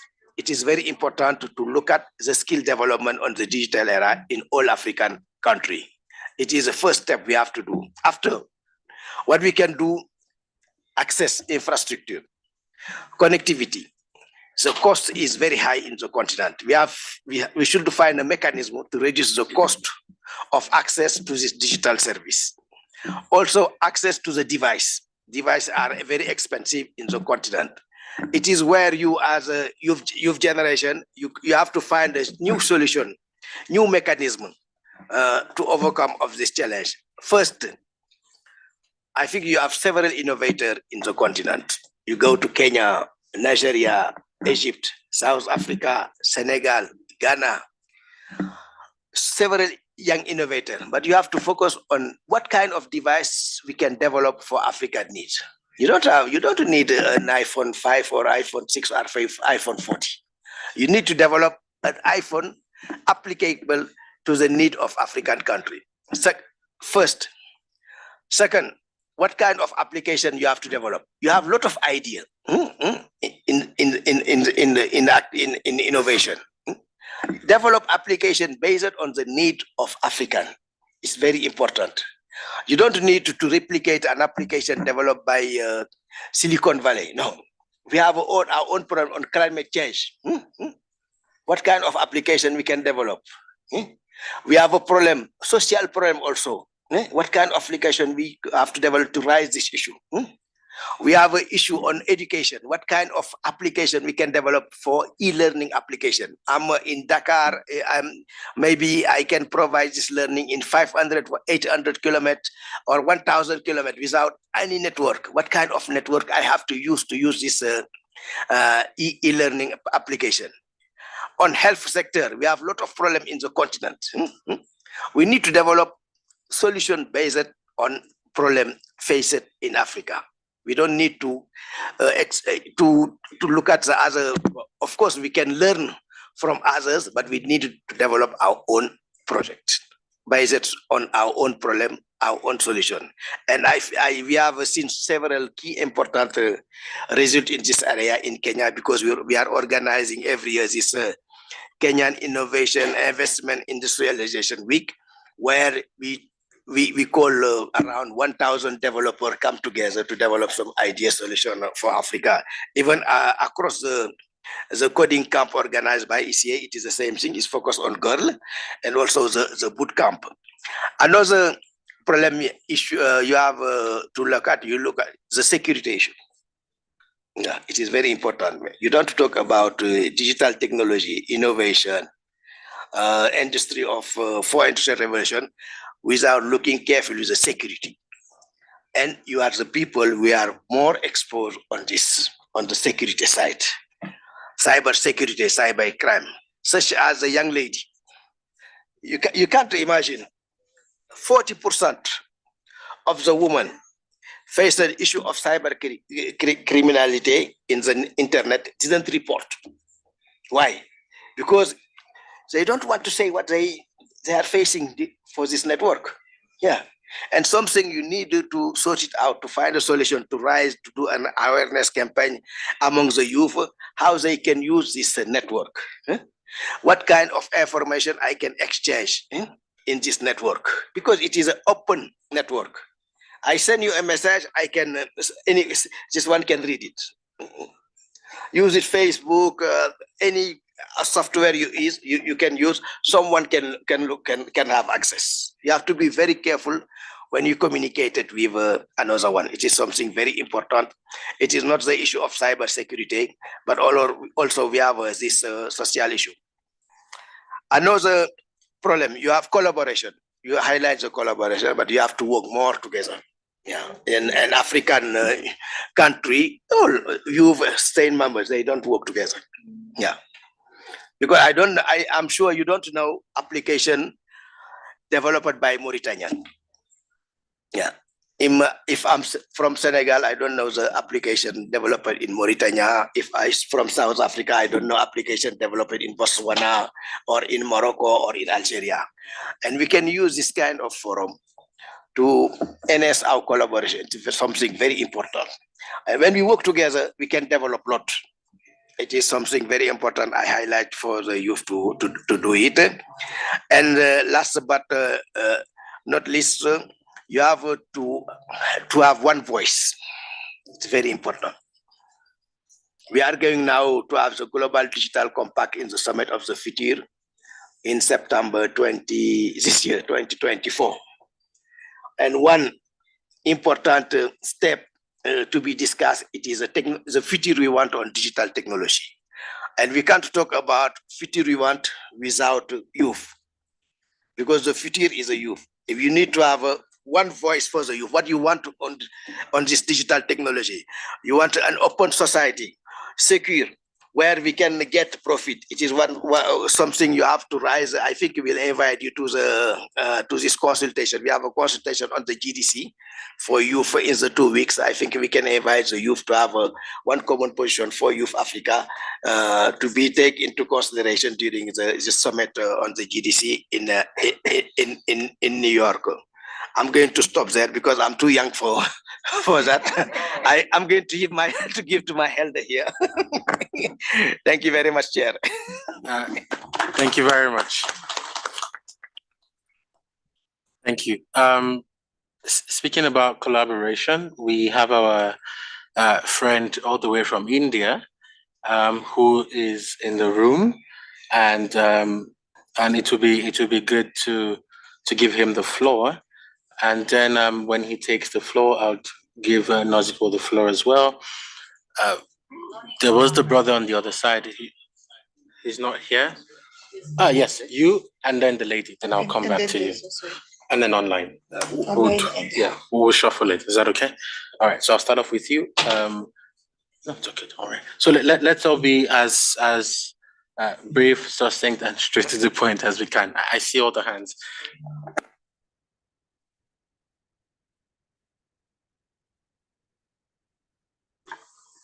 Yeah. Good afternoon. Good afternoon, everyone. Myself, Anup Kumar De. I am from India, and this is the first time I'm visiting the African continent, and I've been hosted greatly.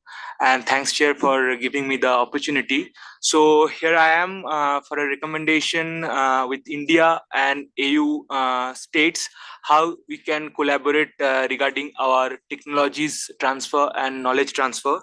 So I would like to speak about some technology transfer that could be done with India and AU member states.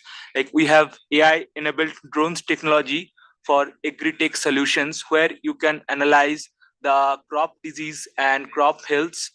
Then we have robotic surgery you have developed that could be transferred. And we have digital health initiatives called Ayushman Bharat. And during COVID, we are the first nation in the world who developed the app called CoWIN to facilitate the certificate and track the entire system. Then we have national ID called Aadhaar National ID.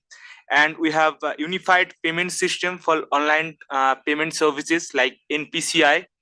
We have FASTag technologies for toll tax, like the car you have to put the QR, and when in your toll you don't need to pay the cash or pay, you just the barcode will scan the QR and you are done. Then we have my young lady talking about the telecommunications. We can we have developed the 5G technology. We have geo revolutions since 2016, and I'd like to share that it's only about $2 per month, where you can get free calling and unlimited internet services that could be transferred. Then we have developed the blockchain technology and DAOs, and we are the first country in South Asia to have that CBDT, central bank digital currency by Reserve Bank of India, like the blockchain technology, integrated with blockchain technology. Then we have India's semiconductor mission initiative on critical and emerging technology, because we are not exporting from China and other Western world. We are building the semiconductor, and right now, since last year, I think we have opened in Bangalore, which is called Silicon Valley in India, the Apple hub and the Tesla hub, and we have also Samsung in India. So we are building that semiconductor, and we are trying to export, not import. And Mr. Mactor is talking about the e-learning solutions, and here also we have developed the Swayam portal, NIELIT portal, and PM e-Vidya. Vidya means in Hindi, it's called education. That technology also could be transferred with the AU states. And regarding the data sovereignty and security, we have NISPG, National Information Security Policy and Guidelines, and we have National Intelligence Grid regarding cyber security. It's called NatGrid. So this kind of technology could be transferred. So in the position paper, I would like to recommend that how in our position paper, how AU member states and India, that there should be a point regarding our collaborations. I'm already facilitating with the Indian embassy here in Ethiopia. I have visited that, and the ambassador and our minister, Mr. S. Jaishankar, who is the Minister of External Affairs, would like to develop it for the African continent, and we are open about it. So that has to be channelized. Thank you. Thank you very much.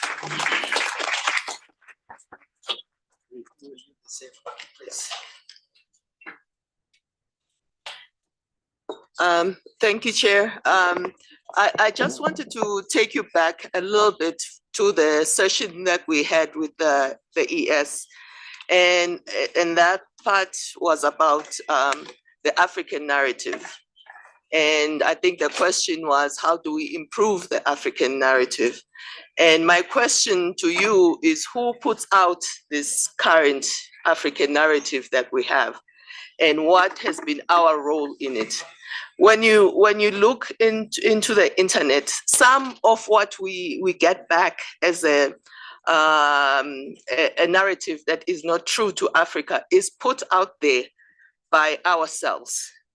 So, and I just wanted to know from the youth, what can you do to improve that narrative? Are you promoting the CFTA? Are you promoting products from Africa, or are you buying American products, singing American music? When can we change that narrative, and what can you do in the with the current technologies that we have that can promote a good narrative for Africa, one that promotes Africa as the best place to do business, as the best place to trade, as the best place to find young people who can do innovative things. So I am putting it back to you. What can the youth do to improve Africa's narrative? Can you start putting out the good word out there for Africa? Thank you. Yes, so we just take the person online and then I give the floor to you and the lady at the back. When we get into the next round, I will call my sister here, you, and then over there. Thank you. Yeah, thank you. Yeah, the online colleagues, I don't know how they got my phone now. I'm even getting on WhatsApp now. So Pamela Levira, she said, we need to activate the national, by the way, some of these came earlier. So like I said, from the Transforming Global Governance. So Pamela is saying we need to activate the national civil protection mechanism to help communities responding to the negative exposure of climate impact. And then we have Ayanda Kozi. Hers is to the transforming global governance, follow up, promote and mobilize for the position reached by the Ezulwini consensus regarding reforming global institutions. This came out from Nyasha in the breakout session yesterday. So we need to consider that as a recommendation. Secondly, hold our government accountable and urge others to sign and or ratify charters, frameworks and protocols that support good governance, elections and democracy. She gives an example of the African Charter on Democracy, Election and Governance, which has been signed by 46 countries, but only ratified by 38. Basically, she's challenging the youth to hold your governments when they signed, then they need to ratify. And then we have Mansuza Kingu. Dear colleagues, in transforming global governance, we need to also prioritize equity over gender equality. This is a real issue. There's a lot of imbalances, and we must acknowledge that and make adjustment in our approach to global governance. Equality does not necessarily mean fair, but with equity and the fundamental approach, we are able to streamline and approach gender with regards to fairness and just. Thank you. Thank you very much. I know that earlier in the day, there was a comment about infodemics and how the prevalence of false and negative narratives sort of impact on us as Africans. I think Nozipo has also inferred to that. But I like the comment that came about holding governments accountable and the ACDEG.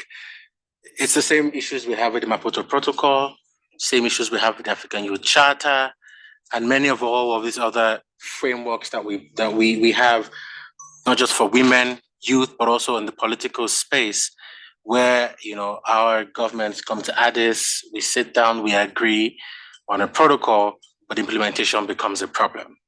So the question then begs to us to say, in the future, as we talk about the future, how then do we concretely hold our government accountable? I think my brother from South Africa has started speaking to that in his question to the ES earlier this morning. Yes, please. Yeah. Sorry, another one that came, I had missed it. It says, comment and a follow-up, we need a Silicon Valley for Africa, a place where the hedge funds are located and also startup innovations can find their home and grow with proper and adequate support. Rwanda has Kigali Innovation City as an adequate example.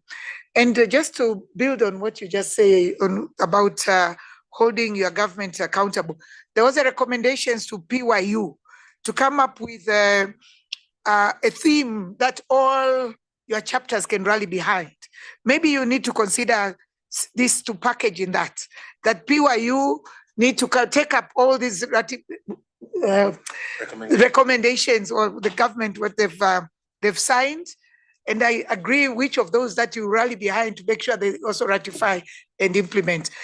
The same related to visa and free movement of people, goods and services. It is there in the AfCFTA. So is it something that PYU wants to take up and together you rally behind? Thank you. I'll come to you, Sandra. Oh, you were in science and okay. Just let me give my brother here the floor. And just full disclosure, she was part of the session on science and technology. I think it would be unfair not to give her the space to comment. But just to reiterate, when she's done, my brother here and the sister behind, when we get, I'll come to everybody.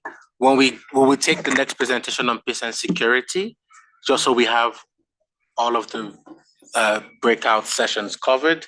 And then I would start with my sister next to Fanny, Keith, Joe, Kampamba, and the sister here. And we'll do a quick shuffle. Is that okay? Thank you. Thank you for bearing with me.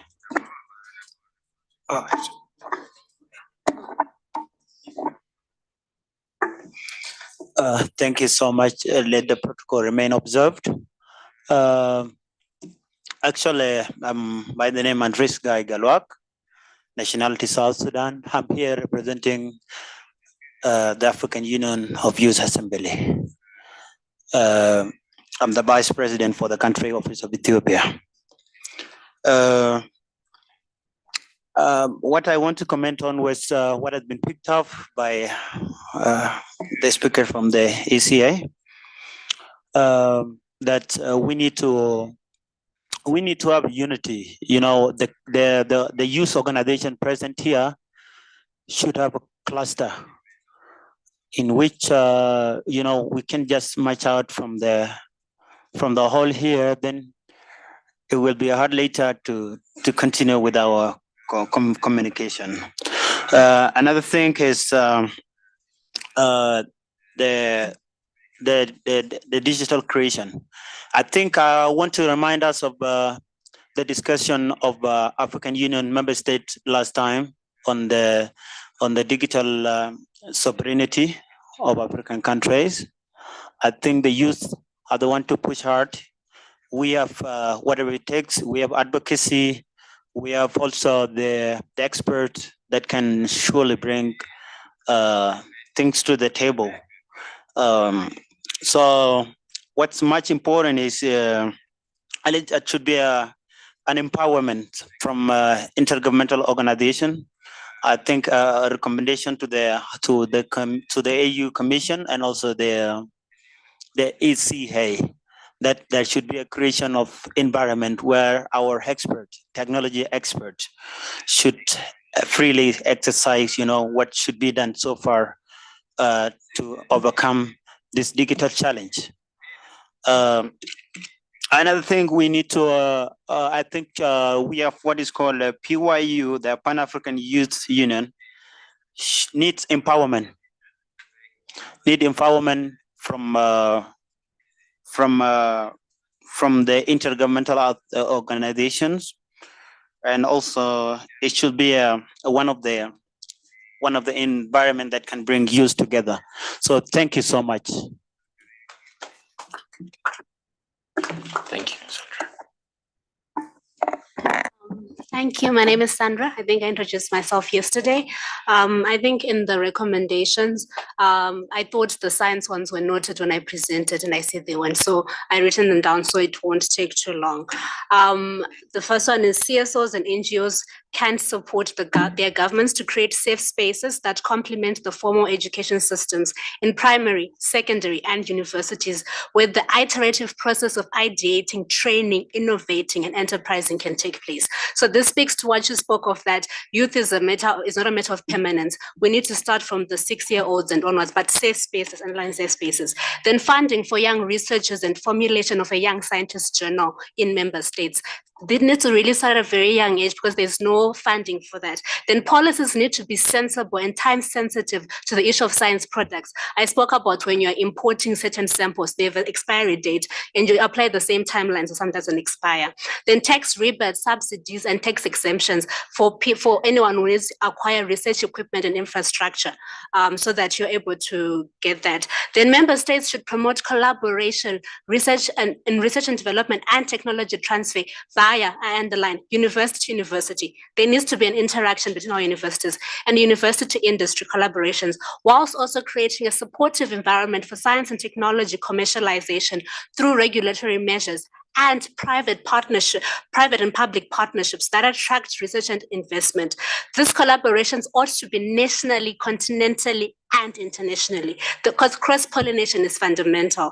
And then member states ought to develop appropriate and enticing regulatory frameworks that will allow private sector investment to the development of business incubators and accelerators, as well as public sector investments in the appropriate infrastructure needed to catalyze their development of the structures.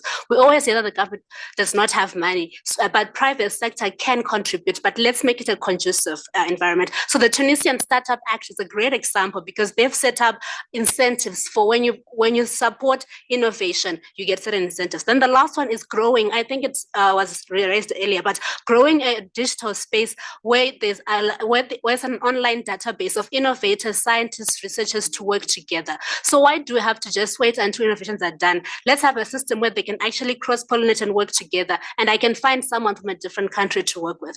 Those are my submissions. Thank you. Thank you very much, Sandra.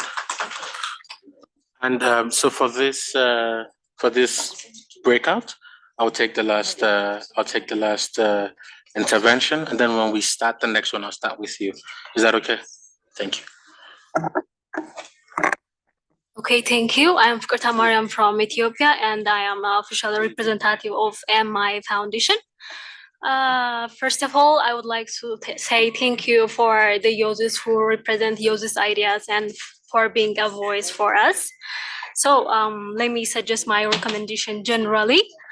I believe that as an Africa, we should impose restriction on exporting raw materials without adding values, because when we add values, it increases a foreign currency. Also, it opens a work opportunity for users in our continent. So obviously, it would just decrease the migration to other European countries. And my second recommendation is that we should make a reform on policy and implementation system to make it flexible for investors in order to make Africa continent priority. So since Africa is rich in terms of human and natural resource, and these are my recommendations. Thank you for listening to me. Thank you very much. I just want to say a very big thank you to the colleagues for Breakout 4 on science, technology, and innovation. I think this has been a very interesting conversation, and I want to appreciate everyone who contributed. For the last but not the least, yes, I'll come to you. Session. We have the session on international peace and security. The presenter was Lamine.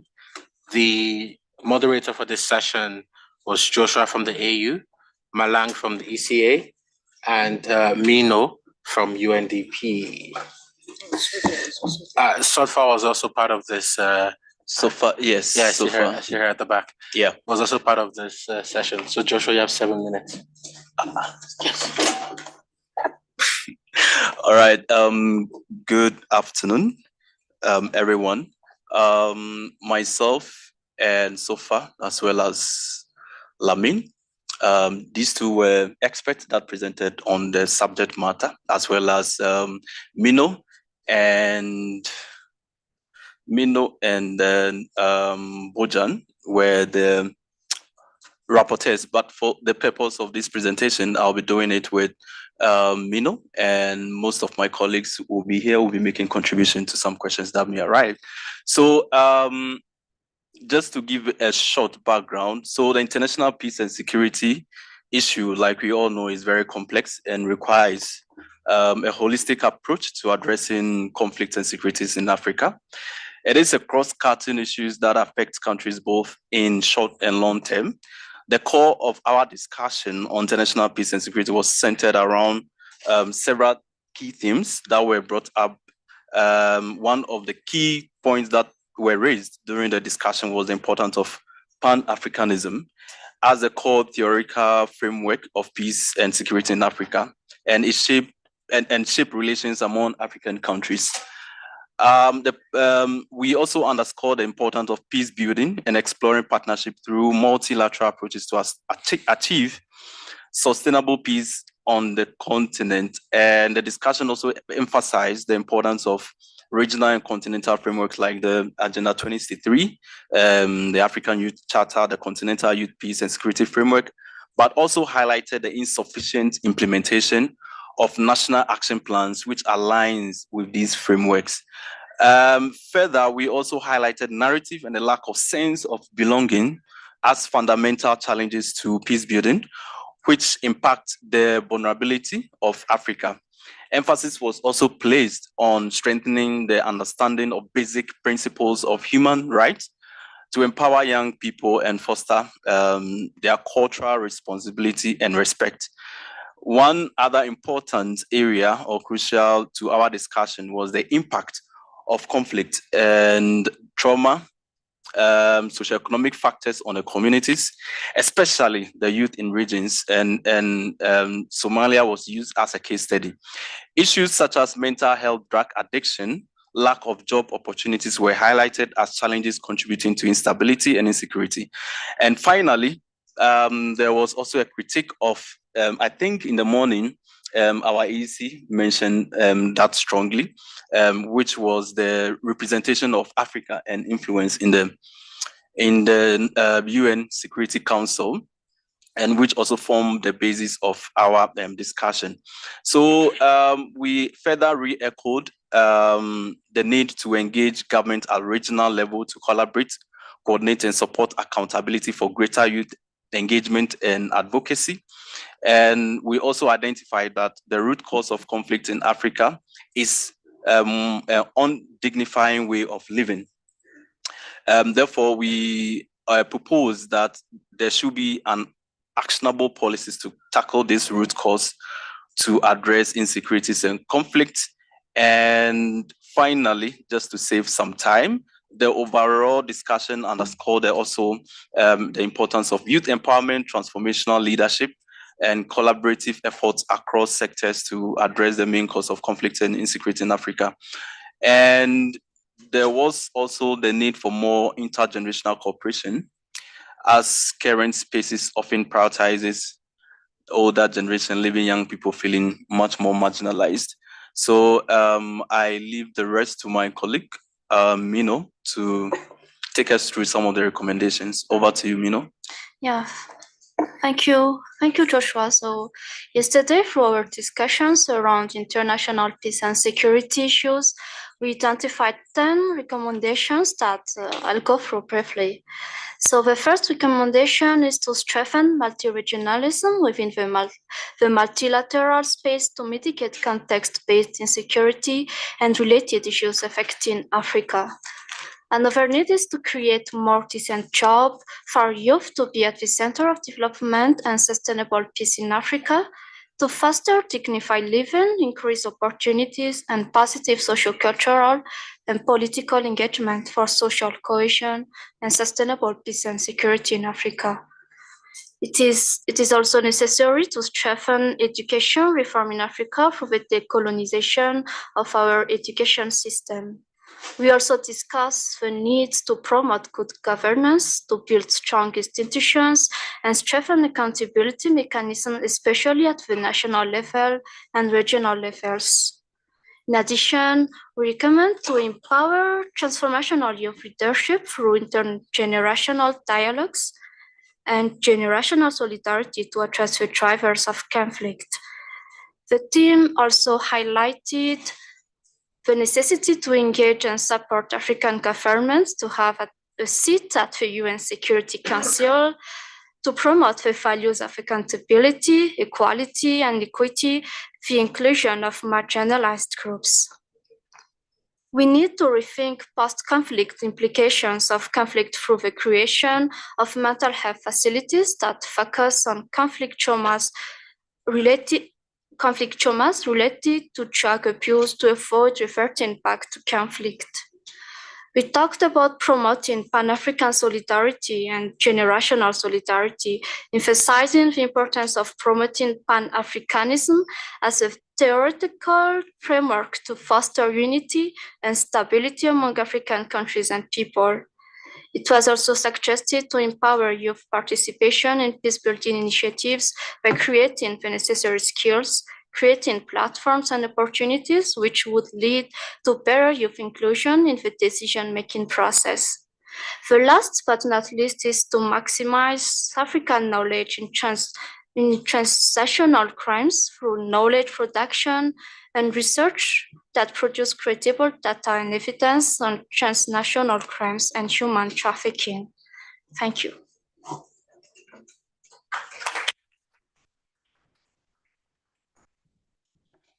Thank you very much, Mino, and thanks to the team on peace and security.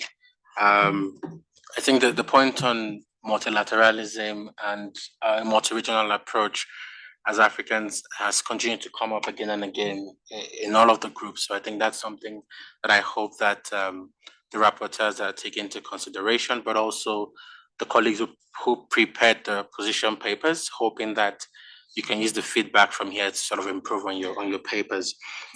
Bearing in mind that without peace, there is no development, and without development, there is no peace.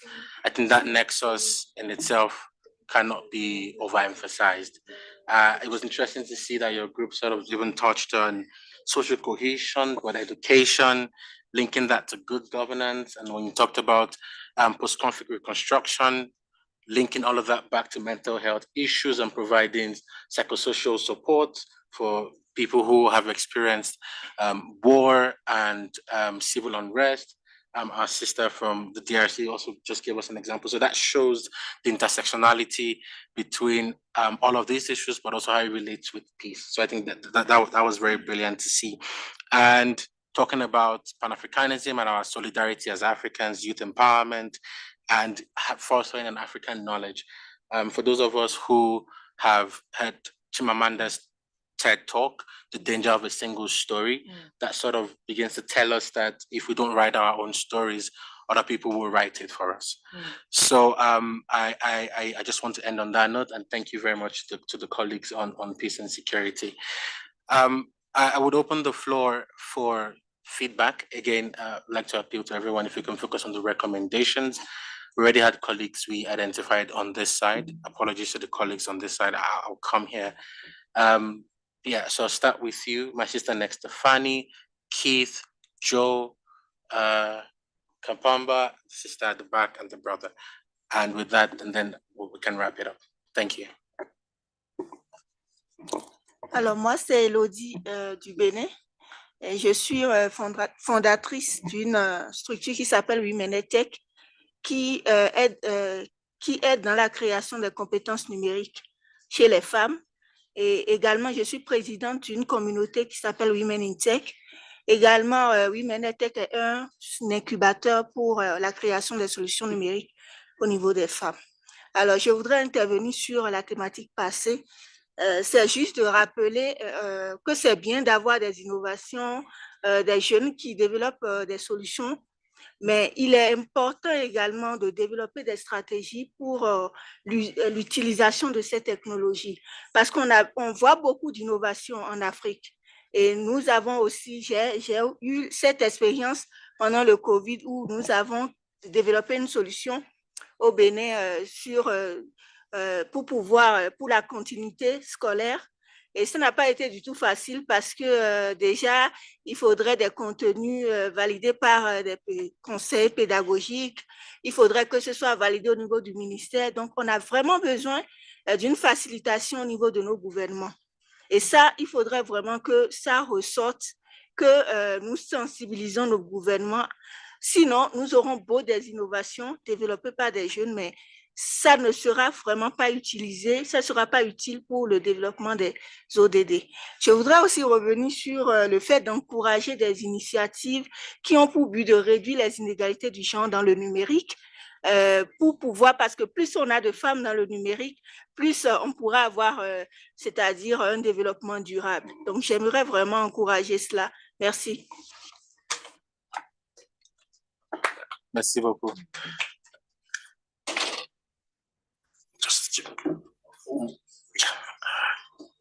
Keith, then Joe. All right. Thank you so much, Mr. Moderator. I remain Teeth with a K. I had quite a number of, recommendations that I really was hoping to put across, especially with Dr. Makta in the room. But nonetheless, I think we'll find perhaps bilateral ways to reach out to the office and see how we can collaborate. On the issues of peace and security, I think at the center of it, I want to underscore the role of technology around, peace and security, because it still remains a very fundamental driver for, addressing issues of peace and security. Looking at the new emerging causes of conflict, including water, for example, as a next possible cause of, the next world war, or other, emerging issues such as conflict and so on. So I think, number one, women and girls still remain very fundamental within the, peace process. And so my recommendation on that would be, how do we fund, women to become active in the peace processes, be it mediation, negotiations, and all of this, because they still are, the people who suffer from peace and conflict. And then the second thing is, just this year in January, I think the United Nations Security Council, allowed some resources to come to the AU Peace Peace Fund, to support some peacekeeping mission. But we see still some gaps around, the resolution 2419 and 2250. And so we want to also perhaps look at what are the opportunities for some of that funding to go to support the YPS, so specifically to deliver on resolution 2419 and 2250. Thank you so much. Yeah, thanks. My contribution, Joseph from Tanzania, UNDP. My contribution is going to cut across from the breakout session on STI, but also on peace and security, because as Keith has mentioned, I think we're at the point where STI kind of occupies a central position. Like borrowing the words of the UNECA ES, that we cannot continue doing things the way we have been doing them, because I think we are where we are because we keep on, applying the same system of which were not designed for this time. So I believe STI, science, technology, innovation, is actually at the center of everything, whether it's climate tech, whether it's health, whether it's peace and security and everything. I just wanted to reiterate the issue of digital cooperation, because it was at the center of our discussion yesterday. And my recommendation kind of touches on everything that we've been talking about cooperation, because we are seeing that there are some countries that are making progress, others remaining behind, and member countries themselves are making it very difficult to be able to cooperate with their neighbors. So it's a recommendation to these multilateral agencies, the UN, AU, and all that they can actually support initiatives that can be able to benefit beyond boundaries. If there's a country which is making progress, let's say we've been talking about Tunisia, the Startup Act, which was the first in Africa. We are talking about Rwanda advancing faster in terms of digital technology and all that. Why wouldn't other countries kind of want to learn from that? I think the role that the UN can play or AU can play is more of intermediary to be able to facilitate that kind of exchange, because the initiative at the national level is becoming more and more difficult. And we have seen it even in the areas of free airspace and all that, that's becoming actually very difficult to implement, where it kind of benefits everybody. So it's important. I think it's very interesting to see actually it's coming out very, very good. Now, to finish, it's on a point that has been raised by the group on peace and security. I just wanted to emphasize the issue of focusing more on the regional communities rather than multilateralism, because we have seen that probably the regional communities act faster than the international community when it comes to intervening. So I just wanted to add weight on that recommendation. Thank you very much.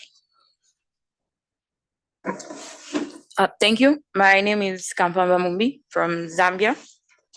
I was part of the digital cooperation team. And in addition to the submissions that have been made, I also want to add an aspect that is going to tackle the funding challenge that most innovations tend to have.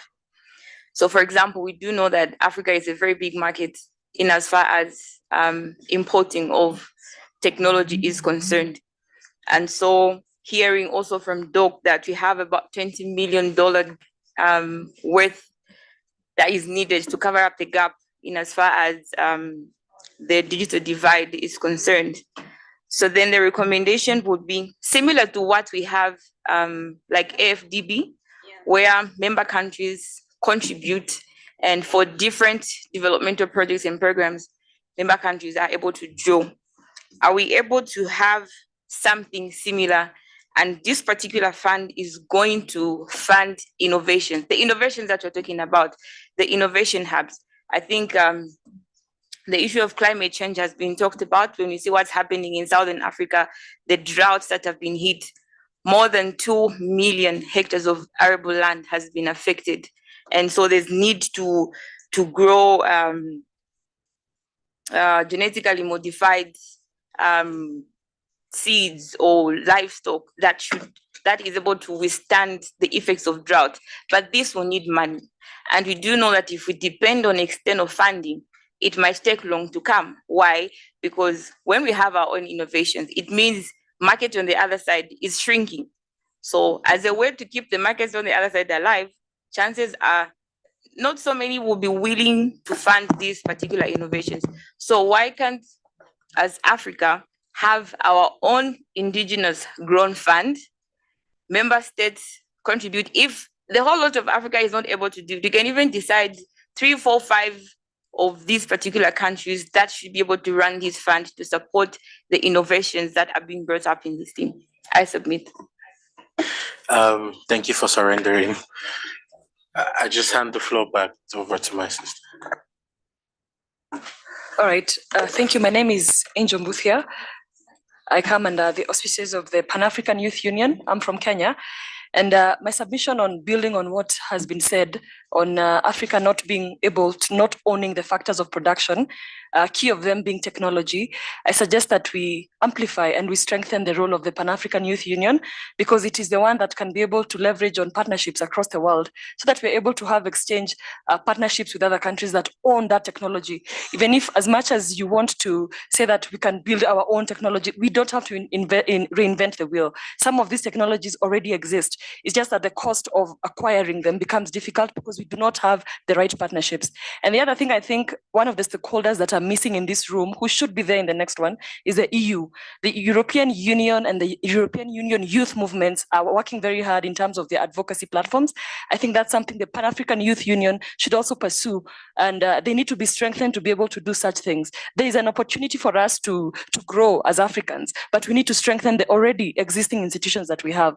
Even when we talk about the issue of visas, if you can have the Pan-African Youth Union guaranteeing young people so that they get visas, it's very difficult to convince, let's say, the US to give a young person a visa. It is a member state, it has the right to say no. But if you have the Pan-African Youth Union backing you up and being the guarantor of the young person from a grassroots level who wants to get to another global discussion through the Pan-African Youth Union, should be made seamlessly and possible, because they will be your guarantor. The issue with visas is very political across the world. But if you have an institution like the Pan-African Youth Union saying, this is our delegate, this is our youth who is going to represent us in an international discussion anywhere in the world, should be able to access anywhere in the world. Thank you.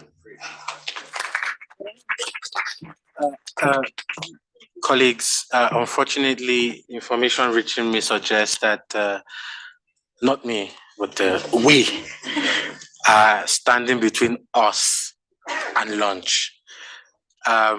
So I would like to crave your indulgence to go and indulge in the food as we continue the conversation. Unfortunately, I sincerely apologize. We will not be able to take additional comments. There's a presentation from the colleagues at the AU on the second year implementation plan, which is a very important session that would fit into our African position. So I would like to just send my sincere, deepest apologies. But I would like to say a very big thank you to all 5 groups. Please put your hands together for them. And I think there is nothing better than having recommendations from us, for us, by us. This is us speaking to ourselves, but also speaking truth to power and communicating the things that are important to us. So I hope everyone has a lunch coupon. If you don't, please raise your hand and one will come to you. But I just wanted to wrap up to say that lunch will be for 1 hour.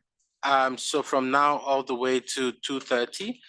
And then the drafting team who would stay back to put together the position paper. Also for the record, I'm not the one who said they should stay back.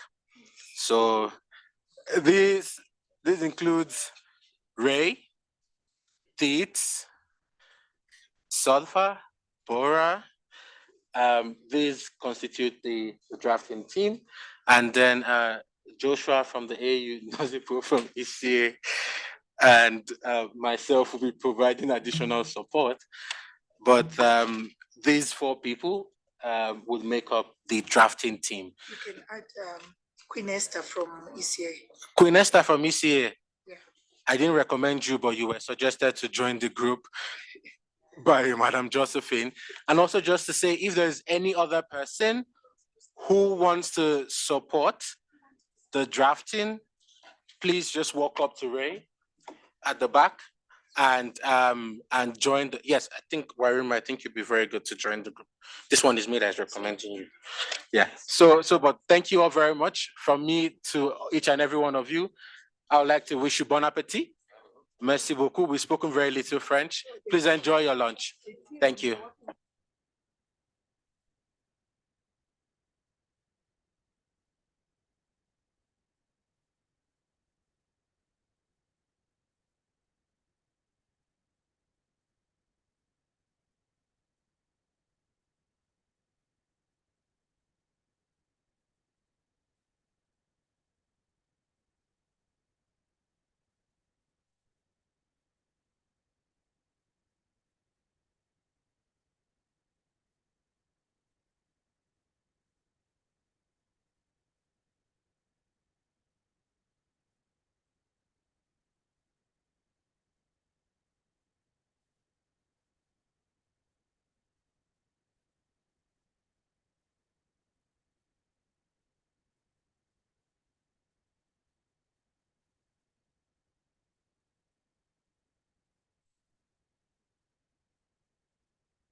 Can I request, hello, the drafters, please, can you come just 2-3 minutes, please?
Good afternoon, everyone. Can you please take your seats? Thank you. I understand we're very behind, so we don't want to put the pressure on us.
All right, good afternoon, everyone.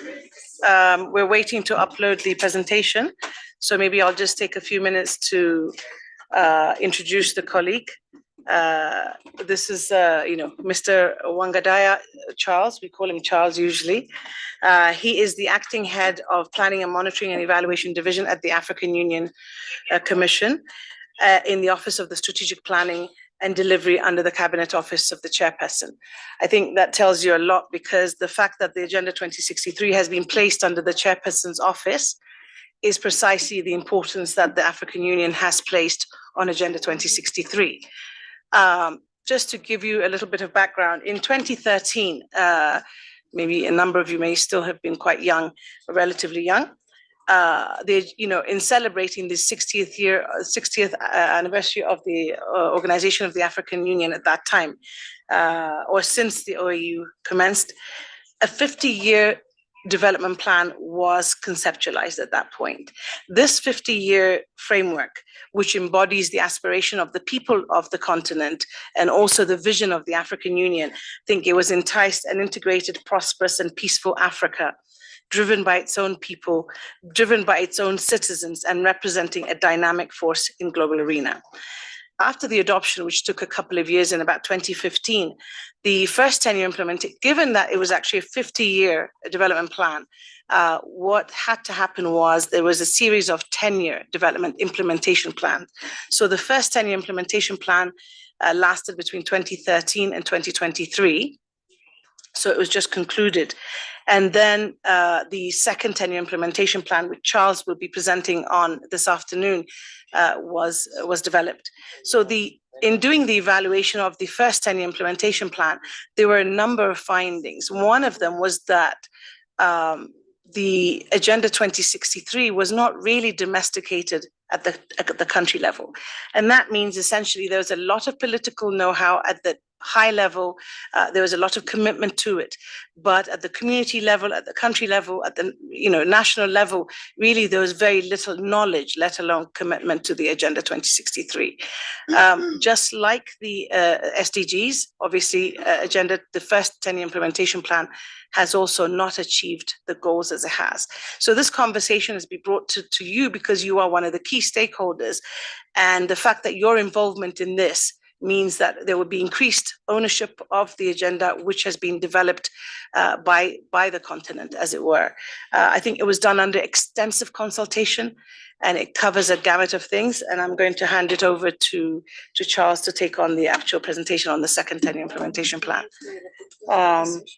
The rapporteurs are in? No. Can we have a show of hands for the rapporteurs, if there's anybody in this room?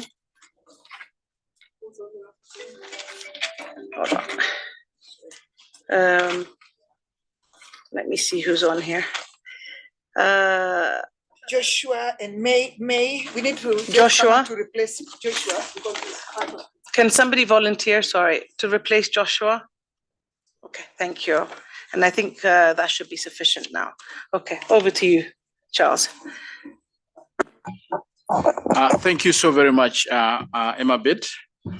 Good afternoon, ladies and gentlemen. As already introduced, my name is Charles Wangadia, and I'm from Uganda, above being a member of the African Union Commission. Emma Bett has done a very good job to bring us to speed on what Agenda 2063 is, and she has articulated it clearly that the first 10-year implementation plan ran from 2014 to 2023, and therefore it came to an end last year. And so our policy organs then, which include the African heads of state and the ministers of foreign affairs, asked the African Union Commission, together with the AUDA NEPAD and other stakeholders, to undertake a review of the first 10 years to assess how Africa performed in the first decade of the implementation of Agenda 2063. And of course, this revealed a lot of things during the implementation of the first 10-year plan. So the evaluation of the first 10-year plan, therefore, then informed the second 10-year implementation plan of Agenda 2063, which I am going to share with you this afternoon. It's a big presentation, but I've thought that I'll just take it, make it small, but you can imagine presenting something that is supposed to be run for 10 years in 15 minutes. So bear with me. It is quite summarized. The document is available. If you have more questions, we will share with you this document. May I then therefore ask the one moving the slides to move to the first slide, the second slide after this one. So basically, the first decade of Agenda 2063, we called it the decade of convergency. The first decade of Agenda 2063, we called it a decade of convergency. And this basically is trying to tell us that during the first implementation of the first 10 years, we were trying to converge. Sorry, just a minute. IT, can you check, please? I cannot see it on my screen, so I'm not sure if online colleagues can see this. Online colleagues, can you, but they won't be able to speak. This is online. No, but I'm online, I cannot see. Go ahead.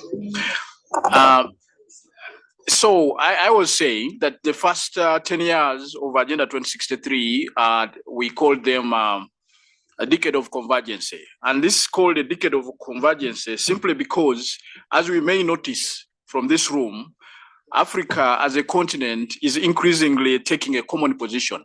This is seen in some of the areas that I've tried to outline here. For example, the implementation of the CFTA, the Africa Continental Trade Area, which has basically attracted almost every African Union member state to sign to it. So this is a good point that Africa can rally behind a particular agenda and achieve its implementation. The other one that I want to point out this afternoon is the fact that if we all remember, during COVID-19, Africa came out very strongly as a continent to rally our international partners to provide vaccines for African citizens. So this was also another area where we see that if Africa speaks with one voice, we can achieve what we want. And then the other issue that I want to mention here that goes in line with the fact that the first 10-year implementation plan is a converging one, is the fact that our regional economic communities, which we call the RECs, are becoming stronger and stronger. I'll give you an example of the East African community where I come from. We now have one passport. ECOWAS also has one passport. So you can imagine that these regional economic communities, which are the building blocks of the African Union, are becoming stronger and stronger. So we can rely on them to speak with one voice. And then the other issue is that we have continental frameworks. And these continental frameworks, for example, PIDA, the Program for Infrastructure Development. These are some of the programs, CADAP. These are some of the programs that are really helping Africa. For example, in terms of agriculture, when we talk of CADAP, that framework calls for all our member states to at least contribute 10% of their national budget towards agriculture. So these are some of the issues that are pointing towards the fact that the first 10-year implementation plan was a decade of convergence. Next slide, please. So basically, this next slide is telling us, like Annabeth had already declared or stated, that we have a 50-year plan, the Agenda 2063. But these 50 years have been broken down into 5 10-year plans. So the first 10-year implementation plan was a decade of convergence. Now for the second 10-year implementation plan, we are calling it a decade of acceleration. We need to accelerate now. Now for the next plan, after the second 10-year implementation plan, which of course we call the third implementation plan, we are saying that this plan should be a plan where we see now the impact of Agenda 2063. When you go to our member states, there should be something that you can show and say, yes, this is the impact of Agenda 2063. If we talk about transportation, we are saying that during this period of impact, we should be in position to say that, okay, we have connection from Cairo to Cape Town, from west to east in terms of transportation. And then the next decade should be a decade of stability, and then the other one should be a decade of influence, the last decade. I hope we shall all be around to see that last decade of Agenda 2063. The next decade, the next slide, please. This, so here we are saying that in developing the second 10-year implementation plan, remember, I did not take you into detail of the framework document, but in the framework document and the first 10-year implementation plan, we had goals and we still have goals. We have 20 goals in the first 10-year implementation plan. But we are saying that with collective planning, targeting, prioritizing, and working together as a continent, we should be able to achieve what we are calling moonshots by 2033. We may be wondering that what are these moonshots that we are talking about, and where is this word coming from, moonshots? So the second 10-year implementation plan has identified 7 moonshots, and these 7 moonshots are aligned to the 7 aspirations of Agenda 2063 in the framework document. So this term, moonshots, is basically to say that we have ambitions. So we have set out ambitions for the continent to be achieved in the next 10 years. These are very, very, very, very, very strong ambitions, but we believe that we can achieve them by 2033. And we know that we have personalities that have set out ambitions and they have achieved them. So we are also saying that as Africa, we have also set out ambitions for the second decade, which we are calling moonshots. And we are borrowing this from personalities, for example, Nelson Mandela, the former president of South Africa, Nelson Mandela is quoted to have said that I have fought against white domination and I have fought against black domination. I have cherished the idea of a democratic and free society in which all persons live together in harmony with equal opportunities. It is an ideal which I hope to live for and to see realized. But my Lord, if need be, it is an ideal for which I'm prepared to die for. That is from Nelson Mandela. We also have another personality, Martin Luther King. He said, I have a dream that one day this nation will rise up and live out the true meaning of its creed. We hold these truths to be self-evident that all men are created equal. Then the last quote that I want us to share together is that of John F. Kennedy, who said that we choose to go to the moon in this decade and the other things, not because they are easy, but because they are hard. So this brings us now to the point of the moonshots that we are talking about, that we want to achieve by 2033. They are not easy, but we are saying that we have seen people who have done that. So by 2033, the first moonshot, the first ambition is that we want to ensure that every African Union member state attains at least middle income status. That is the first moonshot of the second 10-year implementation plan. The second moonshot is that Africa is more integrated and coordinated. The third moonshot is that public institutions are more responsive. The fourth moonshot is that Africa resolves conflicts amicably. The fifth moonshot is that African values are explicit and promoted. The other moonshot is that African citizens are more empowered and more productive. And then the other last moonshot is that Africa is strong and is an influential global player. So these are the 7 moonshots that have been identified in the second 10-year implementation plan of Agenda 2063. But remember, we are not diverting from the aspirations of Agenda 2063, which are well documented in the framework document. We are just saying that for the second 10 years, can we focus on these moonshots? Can we ensure that every AU member state at least attains middle income status and all these moonshots that I have mentioned here? So the second decade, which we have said is a decade of acceleration, we are saying here that therefore, can we identify, co-create, and invest in drivers, invest in pathways and levers to achieve the results at the right speed and at the required scale for the second 10-year implementation plan. I will go to give you an example of a moonshot. For example, moonshot 6, which I actually believe most of us fall. And this moonshot is Africa's citizens are more empowered and are more productive. So under this moonshot, and we are saying that we should achieve this by 2033. So under this particular moonshot, there are priority areas that have been identified. For example, one of the priority areas that has been identified under this moonshot 6 is transformed education and skills system. If we are to achieve this moonshot, then we need to transform our education and skills system. And we have set targets for this. We have set targets for this particular priority area.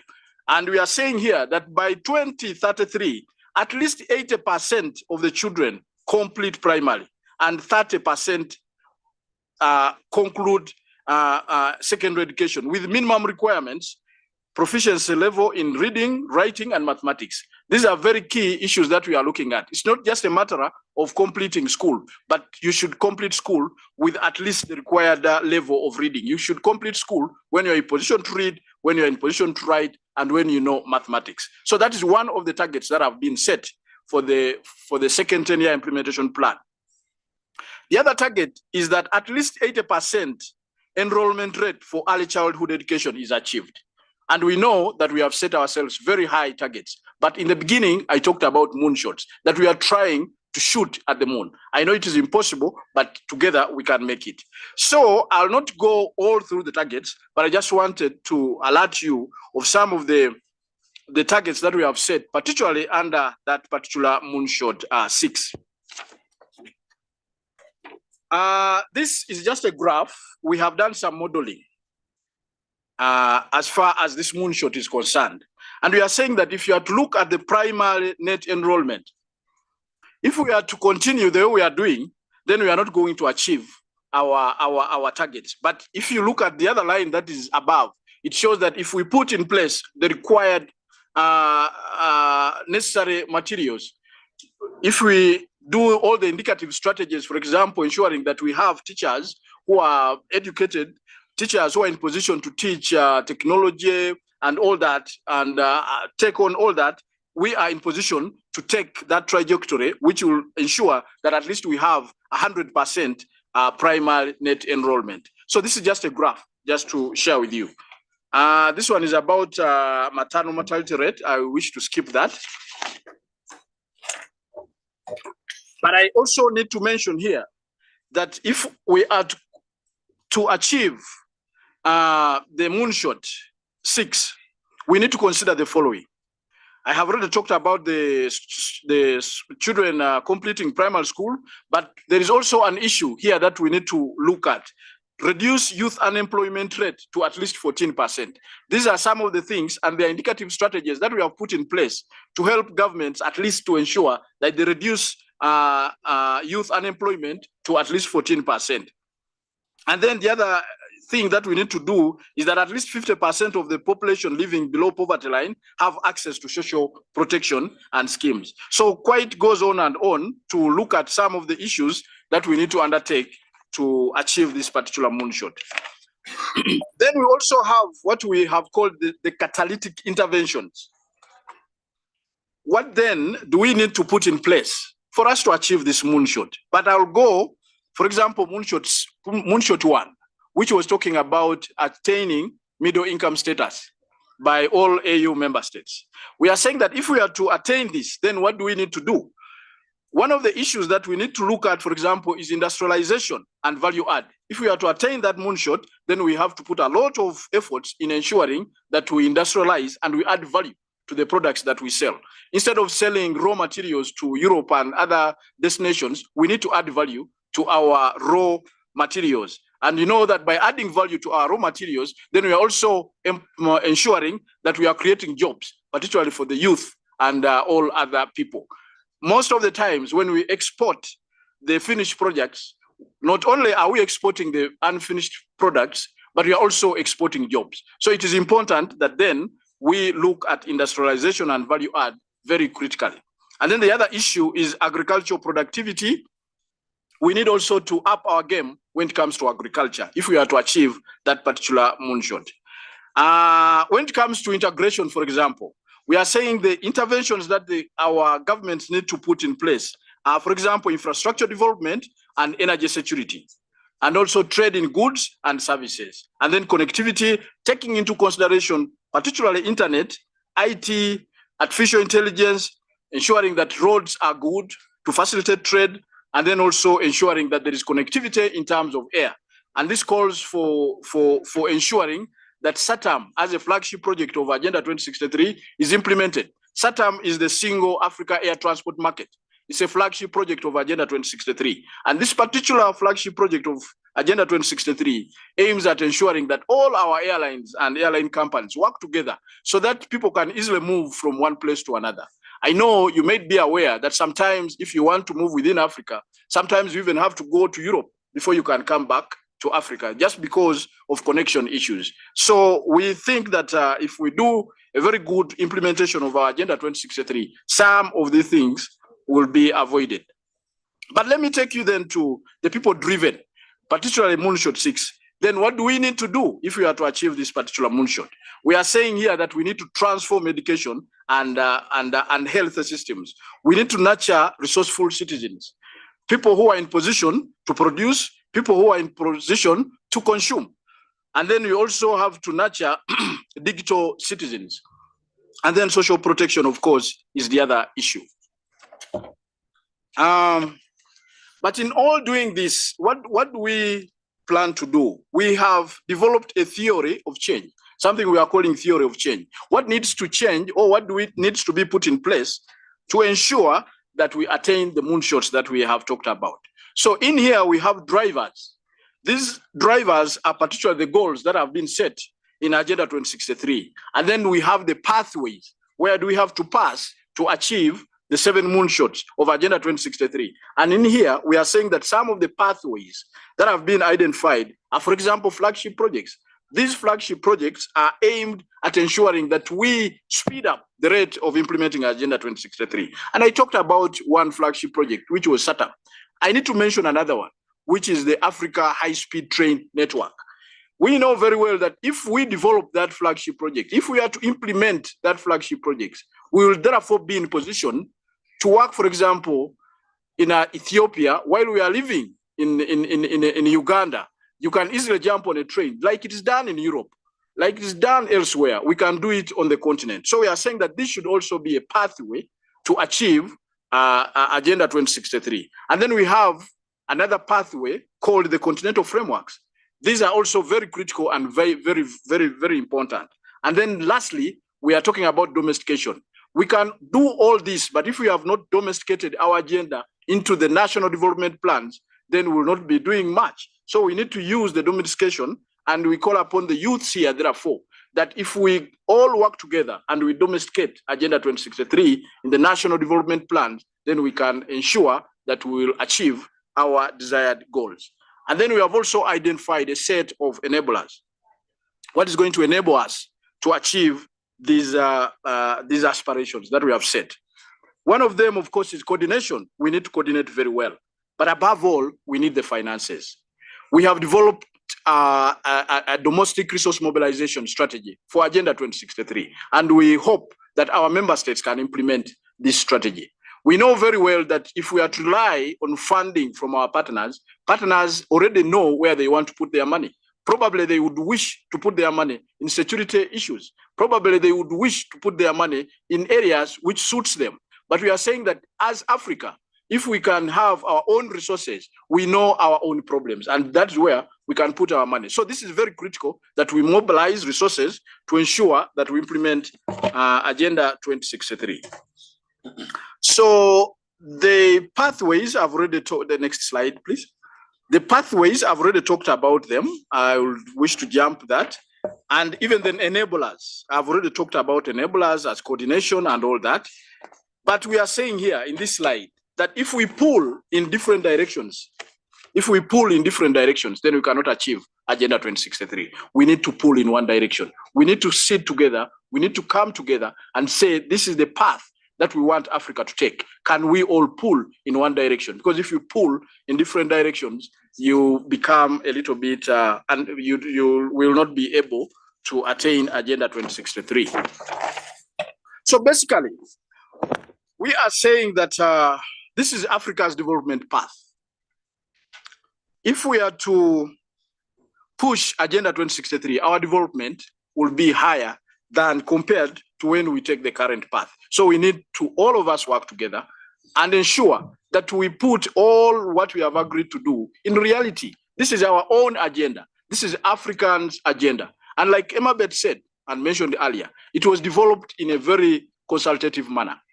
It was not a document that was developed by consultants sitting in a room. Our heads of state asked the Commission and other partners to go and gather people's views. And these are the views that we got from people.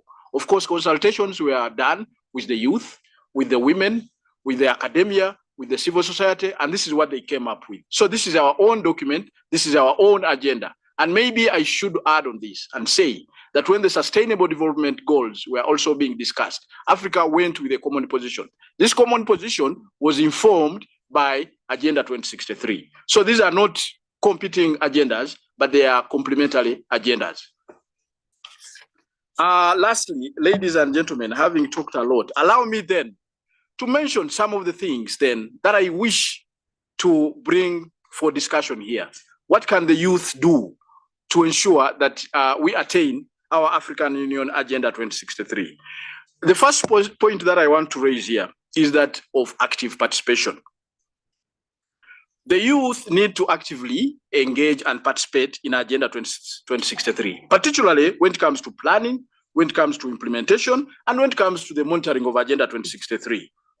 You should be involved in decision-making process at all levels, including local, national, and even at continental, because then you can call your leaders to accountability. You tell your leaders that when you were in Addis Ababa, you agreed to a plan, to a 50-year plan. What have you done as Uganda to achieve some of the aspirations that have been mentioned? The other issue that I call upon all of us to consider is the issue of innovation and creativity. We know that youths are always very creative. Sometimes when I'm struggling with my phone, my boy comes up and says, can I help you? And he does that. That is quite exciting. I know the group that is here with me today is a group that is good at that. That is good at innovation and creativity. So we are saying here that let us contribute fresh ideas. This is a 10-year plan, but of course, it's not a cast in the stone. There are issues that can change. And we are saying here that youth, with your institutions, with your organizations, can you come up and say that, okay, these are some of the things that we think can be done or can be done better. And the other one is advocacy and awareness. This is very critical. And my colleague Emma Bett mentioned it and said that when the evaluation of the first 10-year implementation plan was being done, it was realized that Agenda 2063 is not known to African citizens. And I want to add to this and say that in my village, deep in the village where I come from, one time I was moving around and I found a football match. This football match was being sponsored by SDGs. And when I stopped and asked them about Agenda 2063, they said, we have never heard of Agenda 2063. So we are calling upon all of us here to be ambassadors. Let us not leave this work to only the AU or to the elites, but all of us here.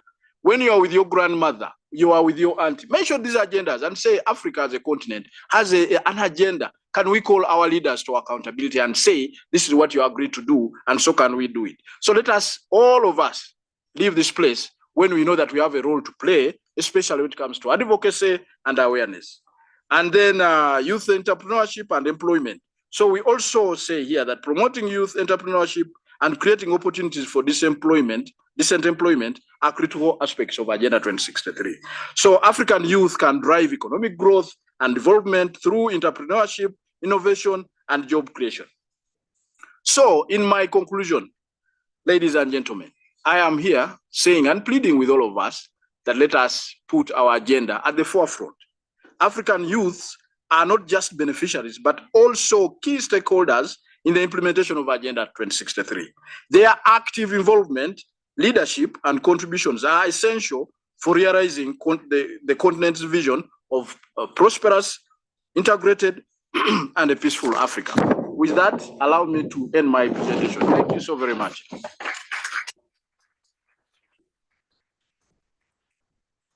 Thank you, Charles. I gave him a few extra moments because I thought it was important that he actually, presented something that was clear to everyone. And if there was any questions, that he couldn't sit here and answer. I think what's really the value addition in this framework is probably, over the last 2 days, we discussed a number of things. We discussed about equity. We discussed about distribution. We discussed a lot of issues in terms of the, also the decentralized interest in Africa. And what Agenda 2063 does is it provides the mandate for entry for other organizations, not only member states or maybe just the community, but also for bilaterals, for multilaterals. The engagement framework then becomes Agenda 2063. And I think this is a central way of making the continent a much more focused space to do development. So I just want to open the space up for questions, comments, and I think this is also, this is where we need your inputs. How do we how do we empower the youth, or how does the youth empower Agenda 2063? The gentleman at the back, 2 and 3, and then I will go to you. So 4 people, and I'll come back to the rest in the next round.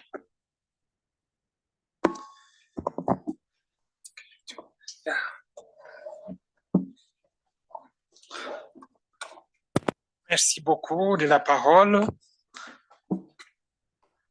Je suis Moïse Kitete, je viens de la République démocratique du Congo. Je voudrais remercier les organisateurs de ce forum pour l'opportunité nous accorder et remercier également les présentateurs de cette thématique qui est si riche. Je suis leader de jeunes dans mon pays. Ce deuxième plan a été adopté depuis février, mais c'est maintenant même que je viens de découvrir et allié de remercier les présentateurs. Vous allez comprendre que plusieurs documents qui sont adoptés ici ne sont pas connus des populations africaines. Si nous qui sommes dans la ville de Kinshasa, par exemple, nous n'avons pas assez d'informations sur les documents, qu'en est-il de ceux qui sont dans les milieux ruraux, dans les villages? Donc, il est important de vulgariser tous les documents, tous les outils nécessaires qui sont adoptés en ces lieux pour que tous les Africains, à quelque niveau que ce soit, soient informés et suffisamment informés, et cela va permettre l'implication de tous. Alors, autre chose que je voudrais dire, c'est que dans les 7 objectifs soulevés en ces lieux, je prends le 7e par exemple. L'Afrique ne sera pas puissante, l'Afrique ne sera pas influente si nous continuons à importer des armes des États-Unis, de l'Europe, de la Russie, de la Chine. Nous avons des matières premières, nous avons des minéraux. Pourquoi nous devons continuer à leur donner les minéraux et dépenser beaucoup plus d'argent dans l'achat d'armement? Lorsque vous regardez les statistiques, le pays le plus armé de l'Afrique, c'est le pays le plus importateur des armes. Ce qui n'est pas correct. Parce que nous avons tous les atouts. Can I interrupt you? I'm sorry. I'm just tapping into what you were saying. I think it would also be helpful for you to provide the answer. Why are African leaders doing this? So, OK. Alors, je voudrais que nous puissions investir sur les industries d'armement au niveau local, au niveau de l'Afrique. Que ceux qui veulent les minéraux apportent leur technologie ici pour fabriquer les armes localement et non continuer à exporter les minéraux et acheter les armes, sinon nous ne serons pas puissants. Merci.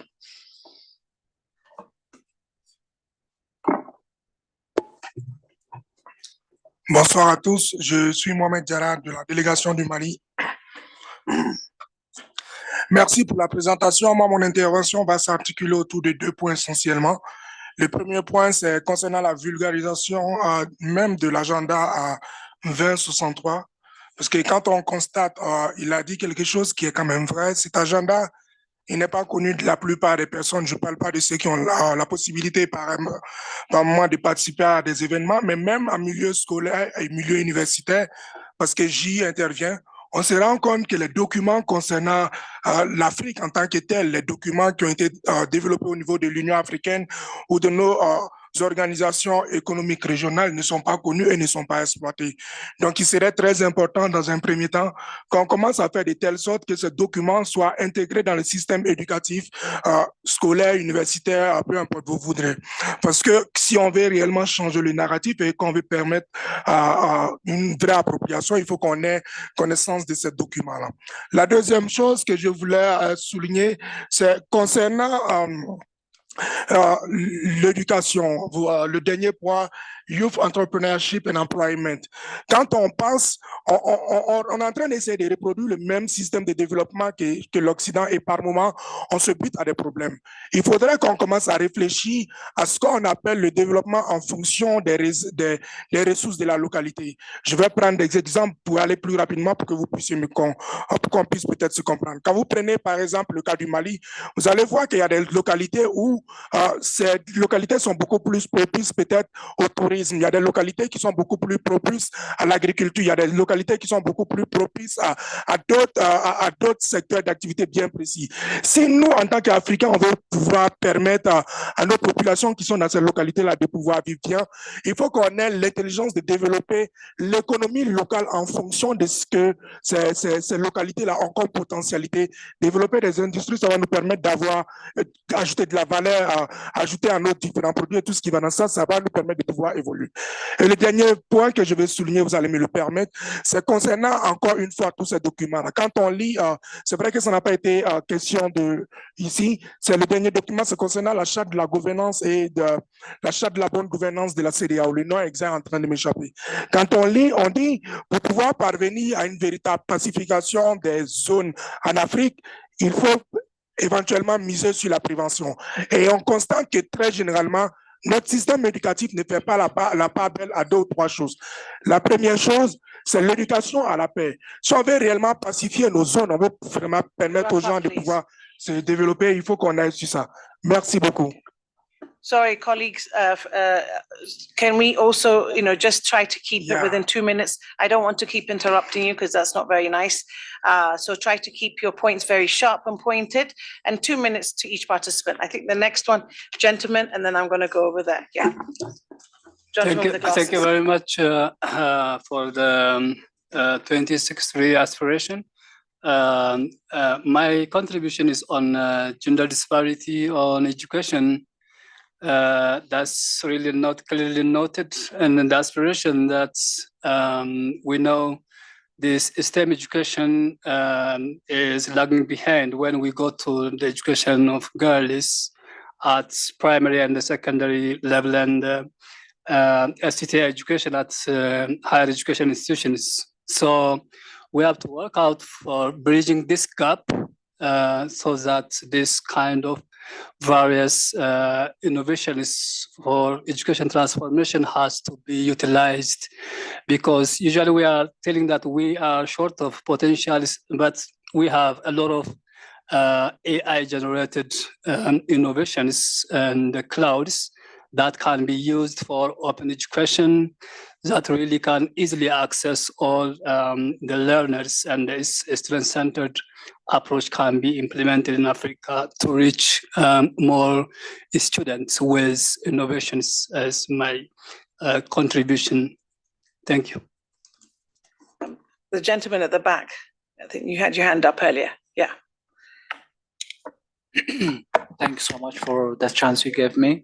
Hello, everyone. I'm Henok Yarid from here, Addis Ababa, Ethiopia, and I'm an executive director of a civil society organization called Brutu Little Ethiopia, and we are working on youth, teens, and women.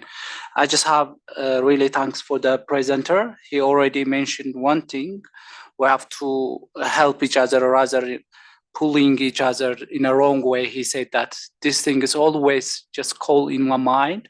So why we are already used. So the futurity is in our hand. So we have to clean the wrong paths by ourselves, because Africa, even the world will get something from us, at least for the sake of the coming generation and for the teenagers.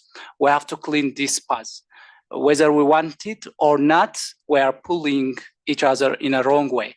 But my question for our presentation, for our presenter, how can we stop pulling each other in a wrong way? Because we have said it from yesterday. We have to be in a good shape for the both agendas. So how, in order to achieve these agendas, first of all, we have to clean up our mind and even our stability. So how can we just clean this path? Thank you.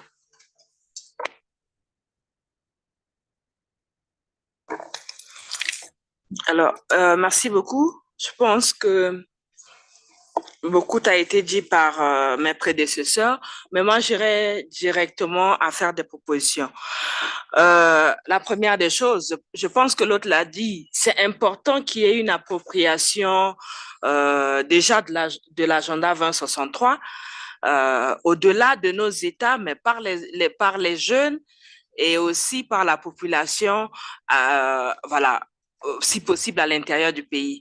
Mais cela est possible avec l'appui des bureaux UIA dans chaque État. Parce que moi, je pense que c'est important que les bureaux de l'Union africaine qui sont dans nos États respectifs puissent véritablement faire la promotion et vulgariser aussi longtemps que possible cet agenda afin qu'il y ait une appropriation générale. Et la deuxième chose, c'est de dire que chaque décennie, présentement, vous avez parlé des décennies de convergence. Le rapport de cette décennie, que dit ce rapport? Est-ce que les choses évoluent? Quels sont les points, les priorités qui ont été identifiées dans cette décennie qui a été mise en œuvre? C'est important aussi de vulgariser ces rapports-là afin que nous puissions identifier là où il faut mettre beaucoup plus d'actions afin d'atteindre les objectifs.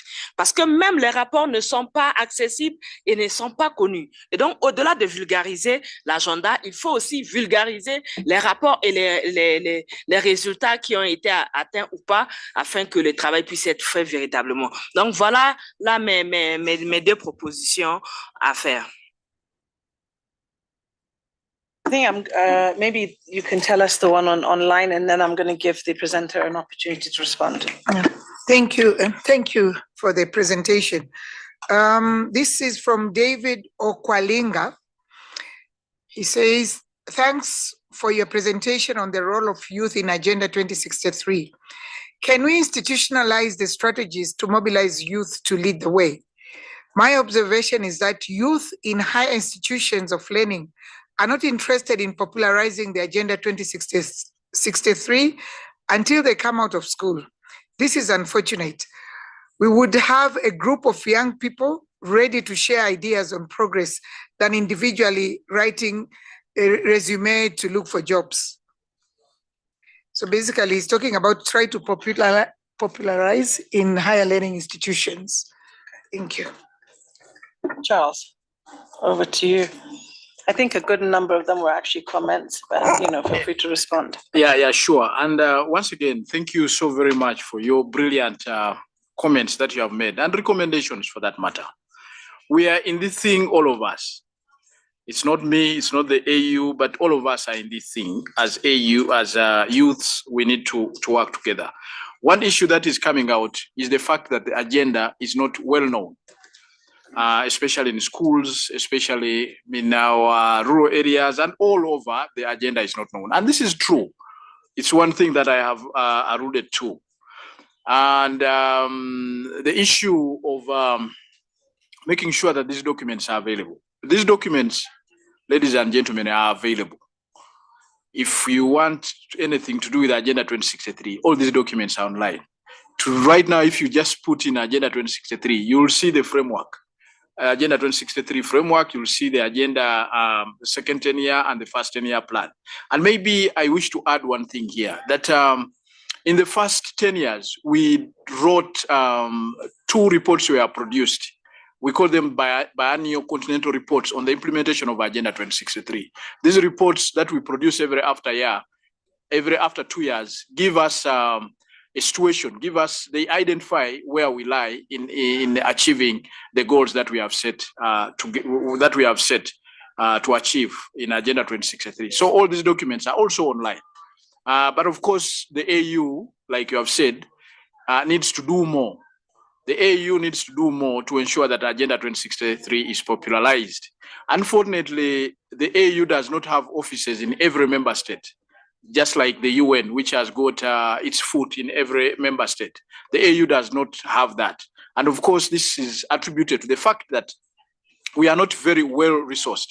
The funding mainly comes from our member states. And when we ask them to do that, of course, they will say that we are going to ensure that we popularize this agenda within ourselves. So that is one challenge that I need to mention here, that we don't have a footing in every member state, that you'll find, you go to Uganda, then you find an AU office. You go to Kenya, you find an AU office. No, that is not how it is. Just a few countries that have got our offices. So that is one thing that, of course, we need to look at and ensure that we have a footing in every member state.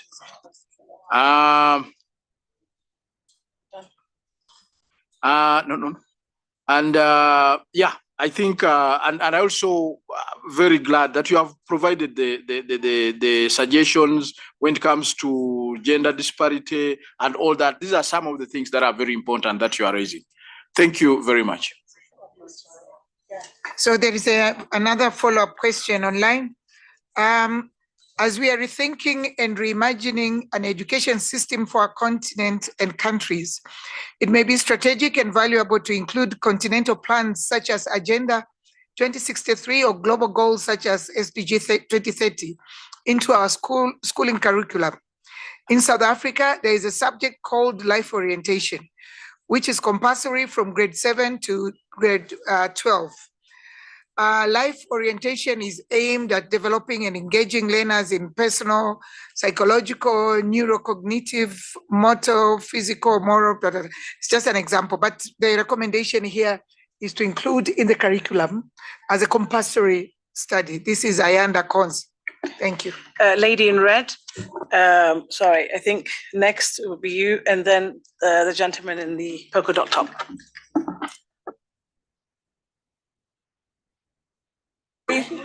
Okay. Oh, okay. I wasn't wearing red, so I was not sure I was the one. Good afternoon, everyone. My name is Elizabeth from Nigeria. Thank you so much to the presenter for the presentation. I have two recommendations to give, and I also have one question to ask. So my first recommendation had to do with one of the moonshots that has to do with having productive citizens, and talking about digital health or digital technology. How can we use that to ensure that our citizens are productive? So the first recommendation is to leverage digital technology to provide access to comprehensive sexuality education for adolescents and young people. And I'll give a clear example. In Nigeria, we currently have a web platform where you can access sexual and reproductive health information just on your mobile phones or your mobile devices for free. I think by doing that, we'll be able to bridge that gap. The second thing I wanted to talk about was in terms of popularizing the Agenda 2063. And I think one challenge that we've seen, especially within the network that I run, is a lot of young people do not know how to understand documents or use the documents or engage with the documents. So one thing we did, and that was for the FP 2030 document, was to simplify it and sort of use, infographics to also pass across the same message, but make it easier for them to digest, for them to use, and for them to understand. So this is something I also want to recommend to other youth networks, youth groups that are currently here today, to see how we can look at these documents and simplify them, make them easier for young people and youth leaders to make use of. The question I wanted to ask was in terms of what are some of the indicators, are there indicators that are attached to the moonshots, that we're working towards? Is there like an M&E framework attached to the Agenda 2063? Is it available online? Can we access it online? Thank you. I really appreciated your inputs there. So if we can make sure that we have a very focused response, or instead of questions, I think at this point it would be really useful to the African Union if we can actually provide some recommendations and way forwards. Thank you. Thank you very much. My name is Diana Oma. I'm from Kenya. I work with an organization called Horn of Africa Youth Network. Part of my recommendation, I think my sister in pink already touched on, which is the use of technology to really reach young people. I know you say the documents are available online, but as even the document says itself, we should leverage on technology as well. Most young people now consume most information online. So simplifying the document in a manner that they can easily digest, I think could work. But also I have a question, or rather also a solution in it.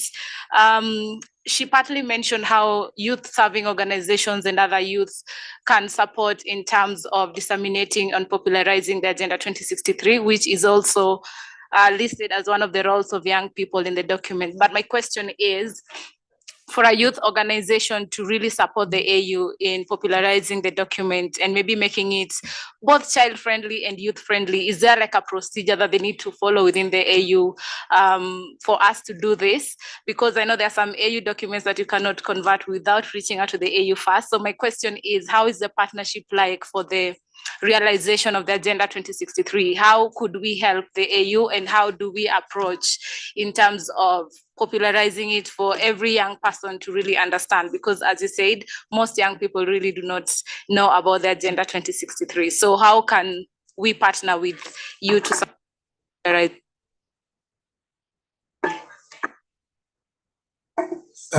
Thank you so much. My name is Emmanuel Clifford from Ghana. I have a comment on the fact that AU do not have offices in various countries, and I think it's very shameful that we are in this situation. And the fact that look at even organizations like EU have offices across various countries, and our own African Union. So if I want to engage African Union, do you expect me to fly from Accra and come to Addis Ababa? That is very impossible. And I think that if there is anything to be done, it should be speed up as soon as possible.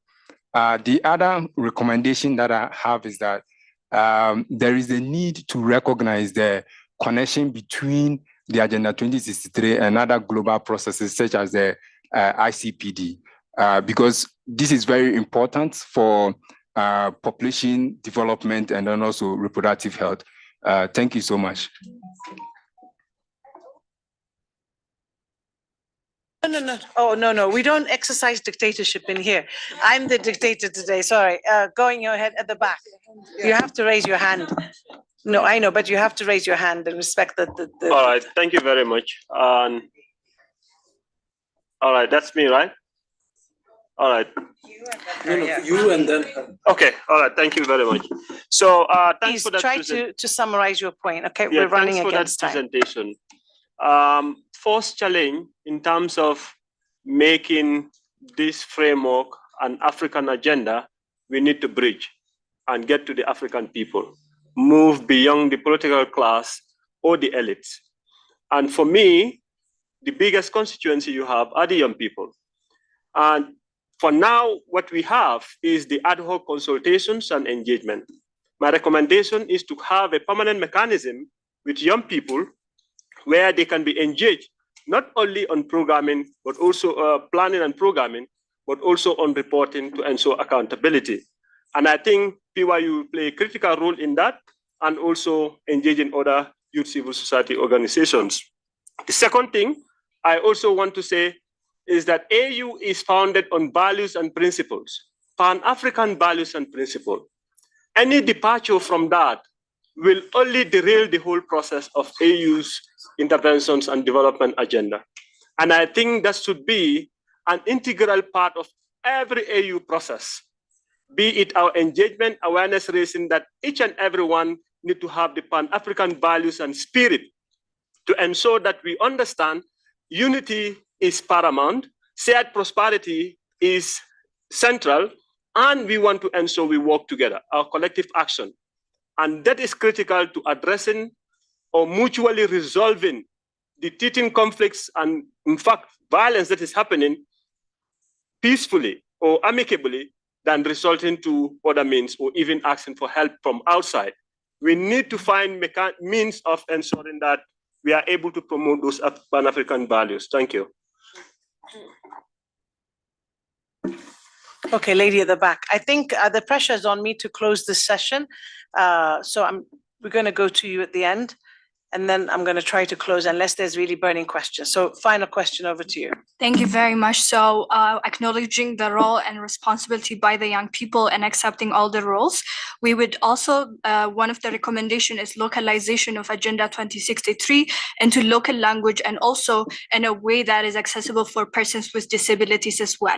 And the other point that we would like to mention is also while youth entrepreneurship and employability is very important, we would also urge the African Union Commission to enhance its work on youth financial inclusion and in encouraging member states to reform the policies that really puts barriers on young entrepreneurs.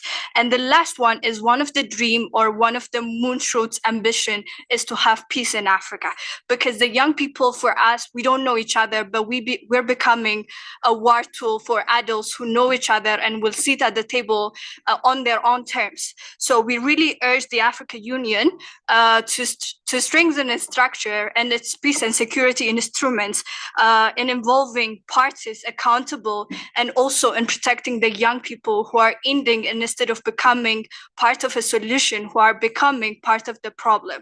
Thank you very much. This is it. Thank you. Brilliant. Yeah, thank you. Okay, if there's a real burning question, yeah, there's 3 people that I see. So you have 1 minute each, and that's 1 minute. Okay.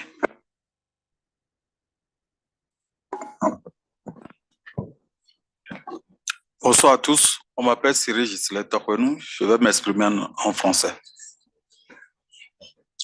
Ok, je crois que l'agenda 2063 venant du Bénin, je suis un peu informé par rapport à l'agenda 2063.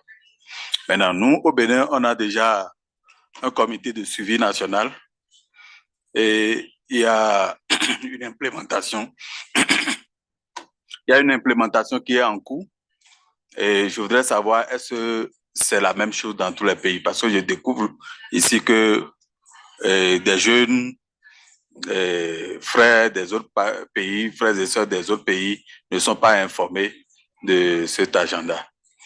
L'autre chose, vous imaginez que dans nos pays respectifs, nous sommes financés, les organisations de jeunesse sont financées par les ambassades de France, Pays-Bas, l'Union européenne et tout.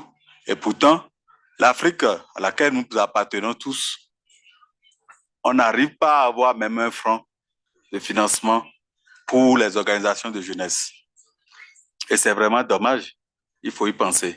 Il faut en discuter avec les dirigeants et voir comment mobiliser les fonds pour ça. Si vous n'accompagnez pas la jeunesse ne pourra pas vous accompagner.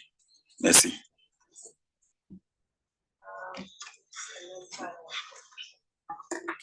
Thank you. I think I have 2 things I wish to speak on, and they are both suggestions. The first one would be in welcoming the document and then agreeing with the moonshots that have been, maybe should I rather say the ambitions that have been outlined. Maybe the African Union must also consider and take critically the performance of the last decade. What you are doing there, you are looking at the impediments and the things that have stopped individual member states from realizing what were the targets of the first decade. Because in that lies a big lesson insofar as what are the things you need to remove in order for you to have a better success rate. That's the first thing. The second thing is I want to welcome the first ambition. And it is for the very first time that I hear from an African Union the realization of how strong our mineral wealth is, and if we could beneficiate and value add our minerals, how pivotal that would be for economies. The one thing I would like to suggest is creating a mechanism, because how I look at it, the first moonshot or the first ambition gives you enough resources for you to be able to achieve all the other developmental goals. So maybe creating an implementation framework with targets member state by member state, and accepting that the reality of this is that the system that never allowed us to value add our minerals is going to resist. So when it does, we need to come together to support one another, because they will not be able to tackle all member states together. They will isolate some and then deal with our resolve. Thank you very much. Thank you. Okay, final.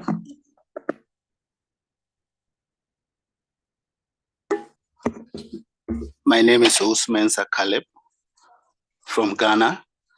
Whilst we look into the future, I would like to look at something here.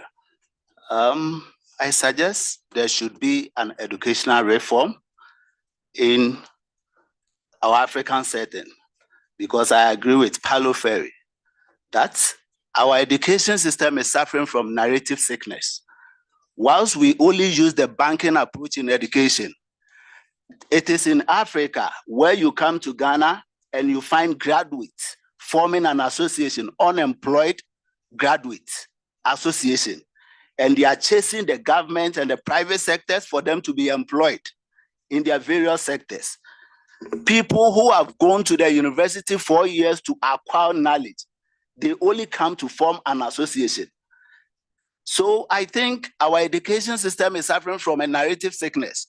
We only do the chill and poor system, the banking approach. We pass and we forget. So whatever we learn from school, we don't put it in practicality. So I suggest there should be an educational reform in our African setting so that we can be able to achieve the Agenda 2063. Thank you. Thank you very much. I mean, I hear a lot of passion, but unfortunately, time is against us.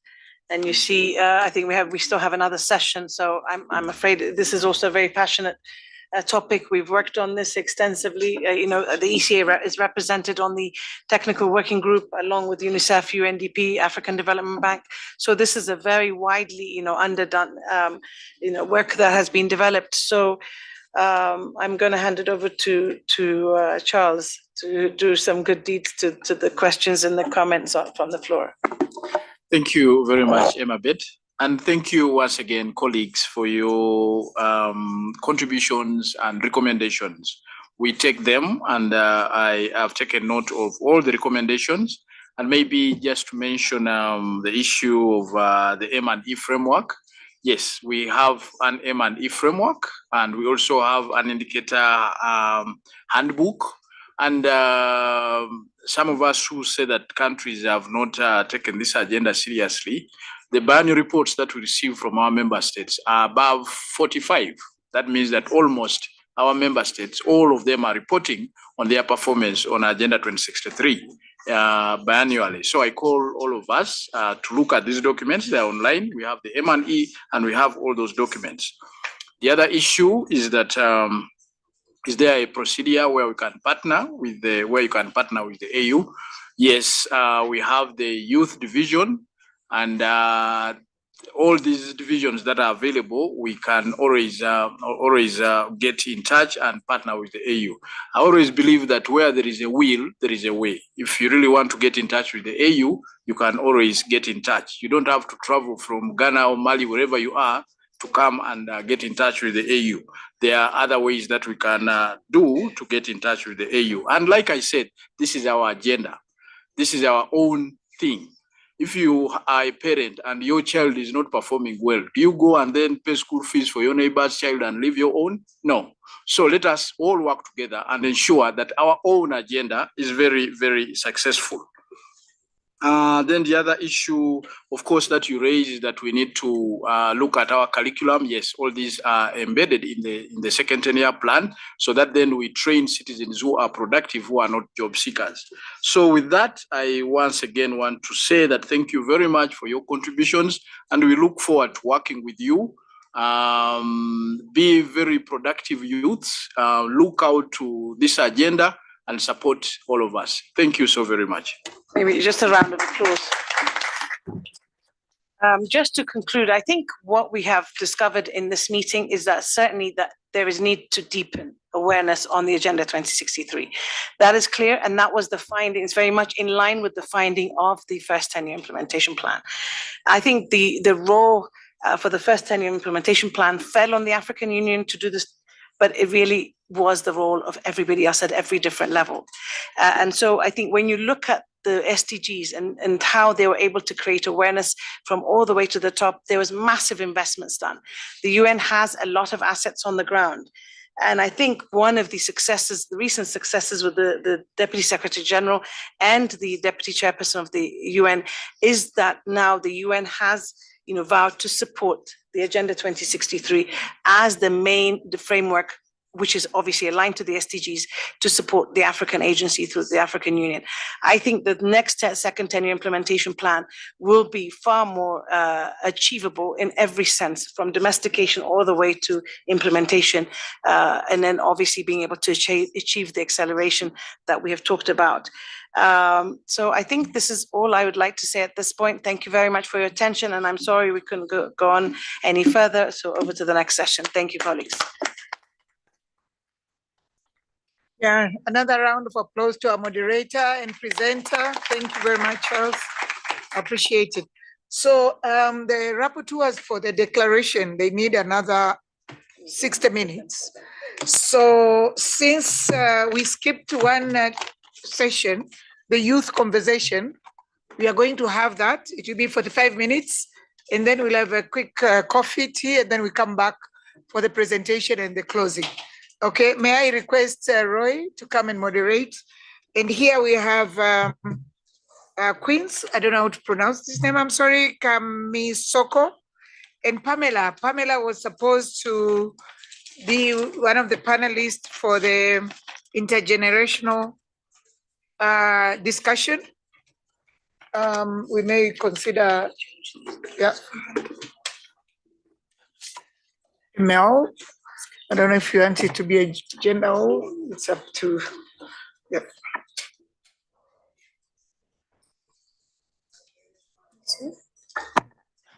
Can we have Pamela? Is Pamela around? Oh, you're here already. And then Queen, I think this is a volunteer from the male side. Youth conversation. Okay, yeah, please.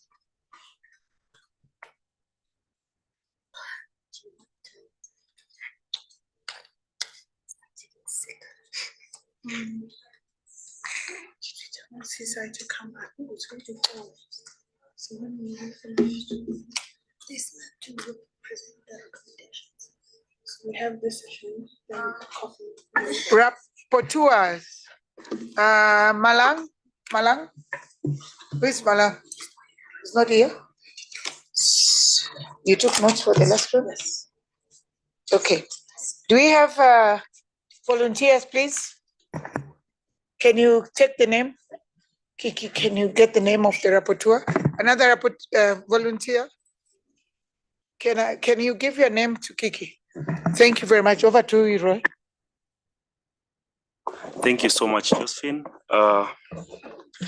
Your Excellencies, my colleagues, the young leaders of Africa, good evening. Hey, or it's an afternoon, good afternoon.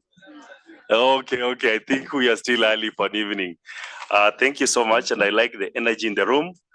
First, of course, is just to introduce myself. My name is Roy Sasaka Telewa. I'm the Deputy Secretary General for the Pan-African Youth Union. I am from Kenya, and in Kenya, I am the CEO for the National Government Affirmative Action Fund, the biggest fund in Kenya that gives grants and loans to young people of Kenya. Allow me to introduce my panel. I think we only have 45 minutes. So for this youth conversations session, I think as we gear up towards the end of this session, we'll be very keen to hear the challenges and the perspectives young leaders you are facing in your respective jurisdictions, but more so we'll be keen on the recommendations because we don't have a lot of time to dig deeper. But if you're coming up with a challenge, we'll be very keen to see what is the solution as well, so that the rapporteurs are quick to analyze and add it to the last paper that is being done. To start us off in these youth perspectives on global challenges facing young people, we will have a presentation from Ohi, sorry, I don't speak French, but I think it's Ohi Kamisoko from Mali, and she's from the youth think tank of Ouagadougou Partnership. She's going to give us a high-level overview of from her perspectives of Ouagadougou. Welcome.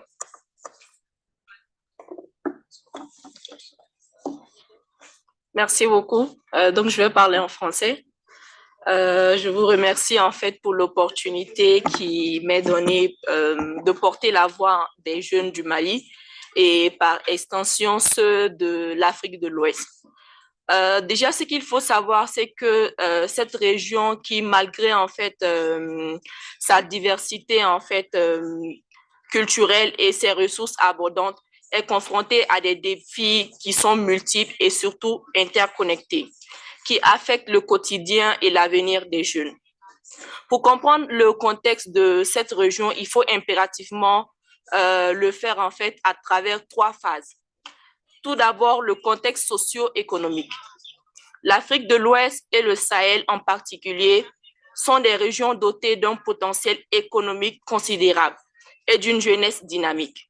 Cependant, elles luttent contre les niveaux élevés de pauvreté et d'inégalité, d'un accès insuffisant à l'éducation de qualité et à des emplois décents, ce qui alimente un cycle de vie de pauvreté difficile à briser et qui maintient les populations dans la précarité, tant économiquement que socialement.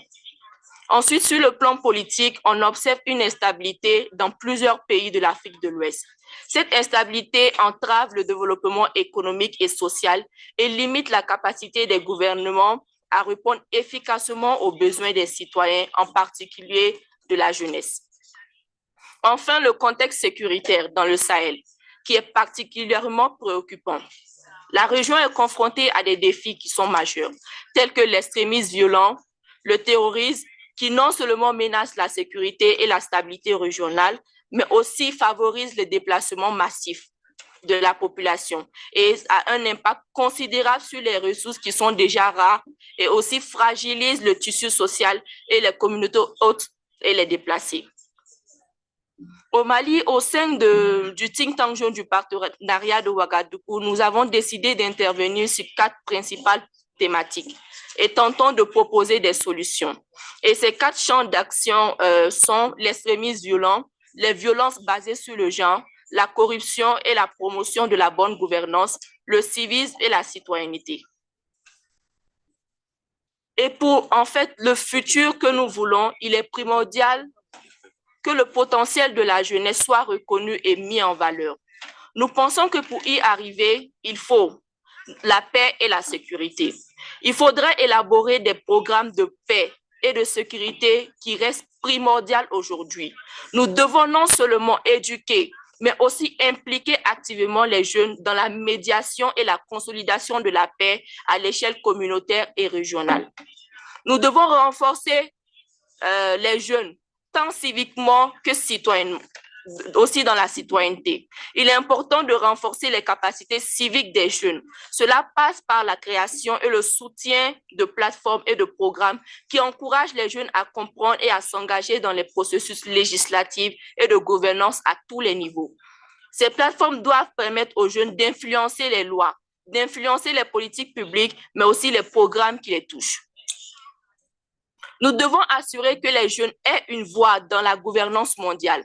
Cela signifie soutenir notre participation dans les forums internationaux, les partis politiques, ainsi que dans les mouvements de jeunes qui influencent les politiques à l'échelle mondiale. Nous devons soutenir également nos ambitions. Investir dans une éducation spécialisée qui prépare les jeunes à ces rôles. Cela comprend non seulement l'éducation numérique et technologique, mais aussi la formation en résolution de conflits, en droit international, en diplomatie et en politique publique. Et pour finir, nous devons mobiliser les jeunes dans des initiatives de durabilité, telles que la reforestation et la conservation de la biodiversité, les innovations en matière d'énergie renouvelable.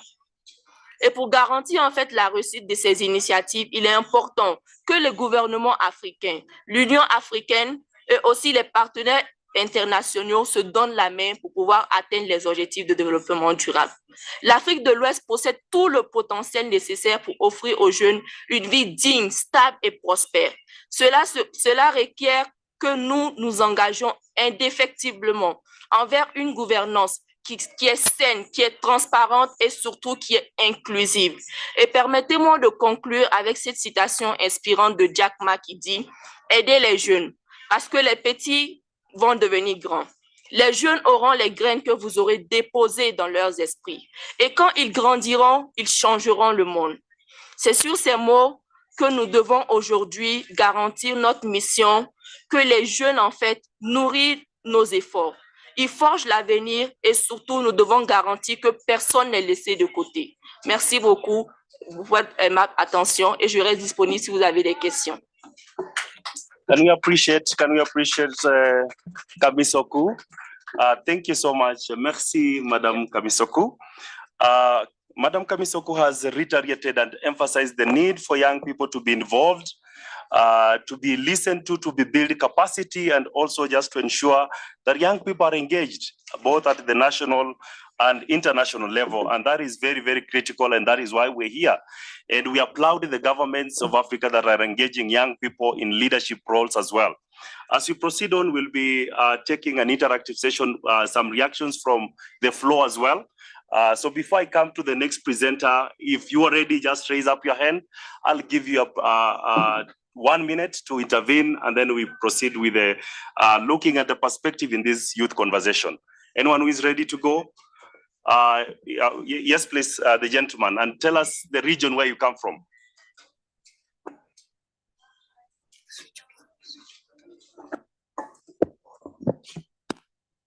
Hello, good afternoon. Assalamu alaikum wa rahmatullahi wa barakatuh. My name is Hamza Abduhab. I'm the director of the Somali Youth Hub, the National Youth Development Agency equivalent of Somalia. And in terms of this few days, I have been observing the room, and I've seen a lot of youth have been giving a good recommendation in terms of how to develop or enhance youth capacities in our own countries.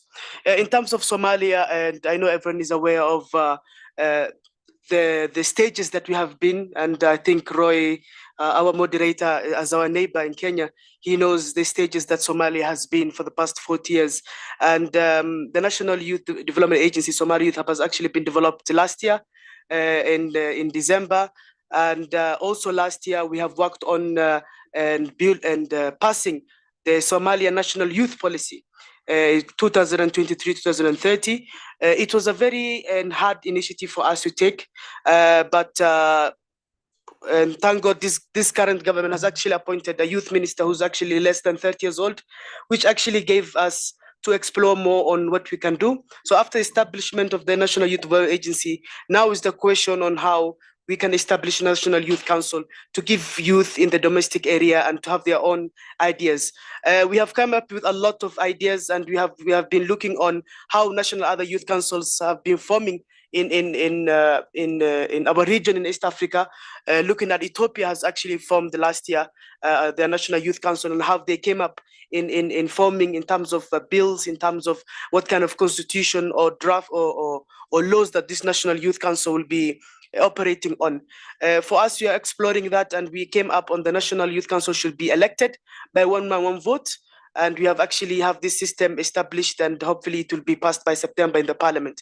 So what we really need now is to have youth from East African communities or Pan-African youth to actually have a segregated events for those national youth councils or national youth development agencies, and to see how they can benefit from each other in terms of experiences, and also separate on other youth agendas. Because I think engaging national youth councils would be more beneficial, because they will be going back to their countries and implementing this in their government, or giving these recommendations to the governments, rather than they being sidelined. So that's what I was wanted to share. Thank you so much, Somali. Hamza, congratulations for Somali on the developments you've made. And Somali has actually reiterated the need for us as young leaders to learn from each other.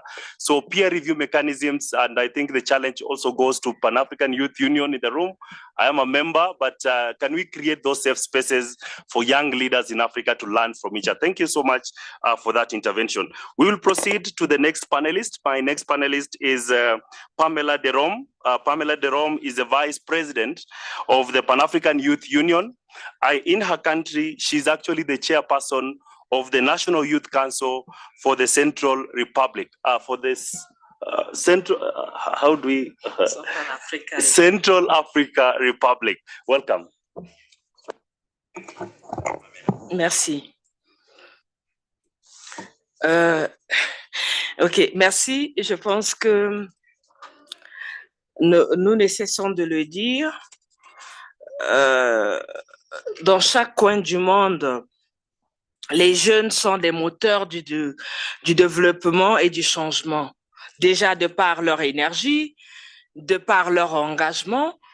Et ce qui nous réunit ici, comme nous l'avons dit dès le début, était de non seulement marteler sur l'importance, la disponibilité, l'énergie et l'engagement des jeunes auxquels il faudrait investir, et nous l'avons constaté dans les discours ici.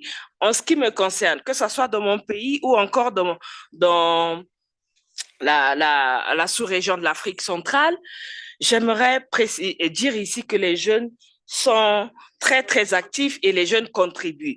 En prenant l'exemple des questions de la paix que nous ne cessons de le dire, que ce soit ce qui se passe présentement au niveau de la RDC et du Rwanda, nous avons vu comment est-ce que les jeunes se sont engagés, mobilisés. Et hier, il y a une déléguée de la RDC qui l'a dit dans son discours, elle a mentionné l'importance et la nécessité de pouvoir œuvrer et travailler ensemble déjà en tant que jeunes et d'être des rôles modèles pour nos dirigeants qui aujourd'hui, quelles que soient les difficultés qui se trouvent au niveau politique, à une autre sphère de prise de décision, mais ceux-ci en tant que des jeunes ont compris et ont décidé de pouvoir s'engager ensemble. Alors, j'insiste là-dessus. Pourquoi? Parce que si aujourd'hui on veut atteindre ces objectifs, on veut que notre voix puisse être portée aussi haut que possible. Il est important que déjà entre nous, on a cette solidarité, qu'entre nous, on a cette envie de nous mettre ensemble et de dire que c'est à nous de changer les choses. C'est à nous de créer cette Afrique que nous voulons. Et cela est possible. Nous pouvons le faire. C'est maintenant que nous devrons agir. Au-delà des discours, au-delà des recommandations et des promesses, qu'est-ce que nous faisons déjà en tant que leaders au sortir de cette porte? Est-ce que nous allons nous limiter effectivement à faire que des recommandations ou nous allons aller bien au-delà de ces recommandations et de se dire, de nous donner des deadlines? Peut-être d'ici 6 mois, d'ici 1 an, avant que nous évaluions nos autorités et nos États, nous devrons nous évaluer nous-mêmes, de voir quel a été notre apport. Et pour cela, je félicite déjà ces jeunes qui sont très, très engagés, que ce soit au niveau de notre sous-région, au niveau de la RDC et du Rwanda. Et je pense que le travail va continuer d'être fait pour que nous puissions véritablement ramener la paix. Je parle de la paix parce que je vis ce problème-là. Mon pays traverse également ce problème. En République centrafricaine, nous nous sommes constitués en tant qu'organisation, en tant que jeunes, pour aller même voir les groupes armés. Vous savez, nous les jeunes, on a une force. Et puis nous avons cette chance que les politiques n'ont pas, parce que peut-être même pour aller sensibiliser les autres, les politiques qui viennent avec des calculs. Mais en tant que jeunes, on a cette pouvoir, cette possibilité d'aller et d'être écoutés. Parce qu'on sait que nous sommes des jeunes, on vient sans calcul, on ne vient pas... Au fait, on ne vient pas tirer profit de quelque chose, mais plutôt promouvoir la paix. Et donc, nous devons saisir ces opportunités que nous avons. Et c'est pour cela que je ne cesse de dire, si on veut réussir, que ça soit en mettant en œuvre la résolution 2250, qui, malheureusement, je pense qu'il y a beaucoup d'autres jeunes qui ne le connaissent pas encore, dans nos pays respectifs. Mais c'est un outil fondamental pour nous, déjà de contribuer à un retour de paix dans nos pays respectifs. Et pour ceux qui ne traversent pas cette crise, il y a le côté préventif qui est là. Parce que la 2250 prône également, met en avant la prévention pour ne pas qu'on tombe également dans des crises. Et c'est important pour nous de nous approprier également de ces outils, de la 2250, de la charte africaine de la jeunesse, qui est un outil que nous, beaucoup d'autres jeunes ne connaissent pas aussi. Et c'est l'occasion ici, en termes de partage d'informations, de savoir que ce sont des outils qui nous permettent en tant que leaders et qui sont nos boussoles qui guident nos pas et le fonctionnement et qui nous donnent l'opportunité d'accéder non seulement aux tables de prise de décision, parce que c'est ce que exige la 2250. Et donc, pour moi, c'est l'occasion ici de pouvoir marteler l'importance que nous jouons et de continuer à jouer cela, mais vraiment d'aller plutôt en action, de poser des actes et de se dire que si nous ne le faisons pas, personne d'autre viendra le faire. Et c'est non qu'en nous imposant sur le terrain, en faisant le travail, que nous allons nous imposer autour de tables de discussion. Nous n'aurons plus à négocier ou à demander parce que ça viendra naturellement de par notre engagement, de par le travail que nous faisons sur le terrain. et cela permettra à ce qu'on puisse reconnaître en nous l'importance d'être là et de contribuer en donnant des idées et en donnant des solutions aux problèmes. Nous sommes les solutions, nous ne sommes pas des problèmes. Nous sommes des joueurs, nous devons être sur le terrain, jouer le ballon et non être dans le gradin et applaudir ceux qui jouent sur le terrain. Et donc, pour moi, c'est l'occasion pour nous, au-delà de faire des recommandations, mais de se dire que nous sommes des joueurs qui doivent avoir des numéros qui jouent sur le terrain et non rester là dans les gradins et applaudir. Je dis ça et je vous remercie. Thank you so much. Merci, merci, Pamela. Nous sommes le solution. That is what Pamela is telling us, that we are the solution. Nobody will do it for us as African leaders. Let us take it within ourselves. And I remember one of the comments that came yesterday, that when you knock on the door and it's not being opened, break the door and enter in. I think that is the spirit of the young leaders of Africa, to transform this Africa, to ensure that actually we are coming up with the prevention mechanism to conflict. Thank you so much, Pamela, for your intervention.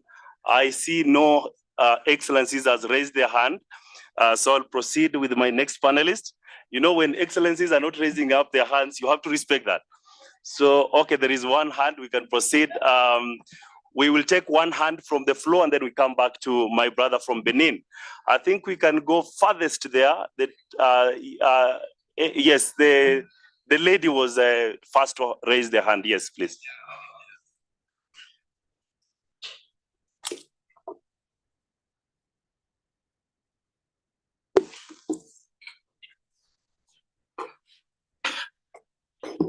Merci beaucoup pour la parole.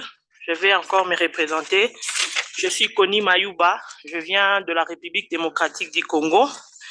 Après avoir suivi le panel du cher camarade de l'Afrique centrale, et alors j'ai bien apprécié son intervention. Elle a touché les points nécessaires compte tenu de notre démarche ou de la tenue de la jeunesse pour tout ce que nous avons essayé d'aborder comme sujet.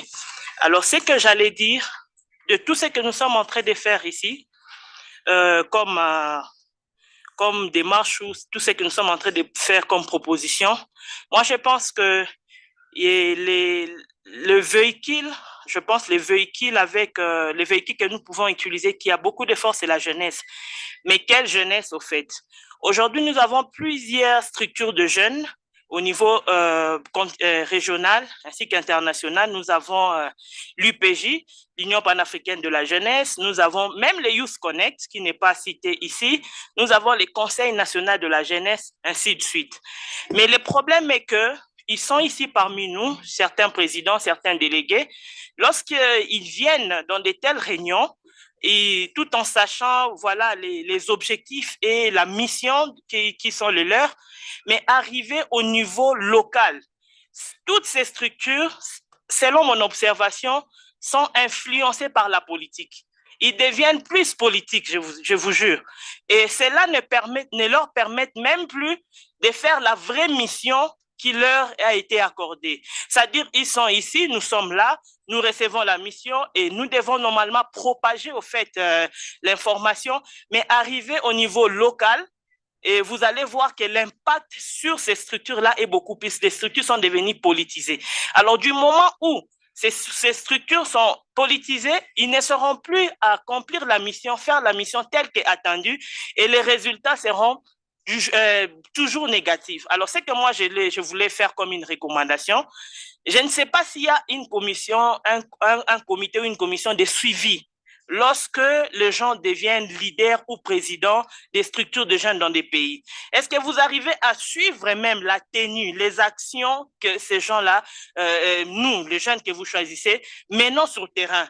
Est-ce que cela correspond à la vision et à la mission ou au mandat qu'ils ont reçu, ou bien ils se sont détournés? Moi, je vous donne l'information que la majorité des structures que nous avons, même au niveau de mon pays, ont été influencées négativement par la politique. Et alors, ça ne permet pas que la mission soit menée telle que. Et la politique de mon pays est influencée selon les tribus. Et vous allez vous rendre compte que si c'est telle personne de telle tribu qui appuie, qui prend le rôle, il est soutenu par les politiques de sa tribu. Alors, ça dérange. Alors, avoir un comité de suivi serait très important et que les gens maintiennent le mandat et la mission serait très important pour implémenter la vision. Merci. Thank you, thank you. Can we appreciate Congo, please? Thank you, thank you. Yes, Congo has insisted and assured us leaders, we need to be accountable. We need to show what we are doing so that we don't just come here at African leaders and we say we are young, we are demanding for the opportunities, but given the opportunities, we are doing nothing. And I will start by saying myself, I'm accountable, Congo, and after this, I will show you what I'm doing. But what about you yourself? So African leaders, let's create an accountable mechanism and so that we ensure that given leadership opportunities, we're actually adding value and we are showing the need of having young leaders in leadership roles. So we'll proceed to one feedback from the online, and then I will come back to my brother from Benin, and then we'll come back to the floor. Yes, Josephine, please. Yeah, thank you. This is David Okwalinga again. He says he's from Uganda, an M&E officer at Education in Crisis NGO, in bracket eduincrisis.org. One of the challenges youth face in advancing SDG is funding. The youth organizations have nifty ideas, but are limited in solutioning their challenges. I invite youth and young people to promote local mobilization of resources. Charles commented that donors, he quoted, donors already know where they want their funds to go into. I implore youth here to join Education in Crisis team. I gave you the link, eduincrisis.org, to mobilize fellow Africans to support education of children and young people in Africa. We have ongoing advocacy and resource mobilization strategies of $1 commitment campaign. And then he provided a link there. Such initiatives need a concerted effort to succeed. We need an African-wide partnership approach, especially among NGOs, CBOs, government leaders, and institutions. Thank you. Thank you so much. Can we appreciate that, please? Thank you so much, Your Excellencies. I think that is also a very critical intervention, that we cannot do all these good initiatives we have if we don't have resources. And there is need for us to mobilize those resources and ensure we collaborate and form strategic partnerships. Allow me, Your Excellencies, to welcome the next speaker, who is all the way from the Youth Parliament of Benin, who is Mehemi Kotobio Jom. Welcome, my brother.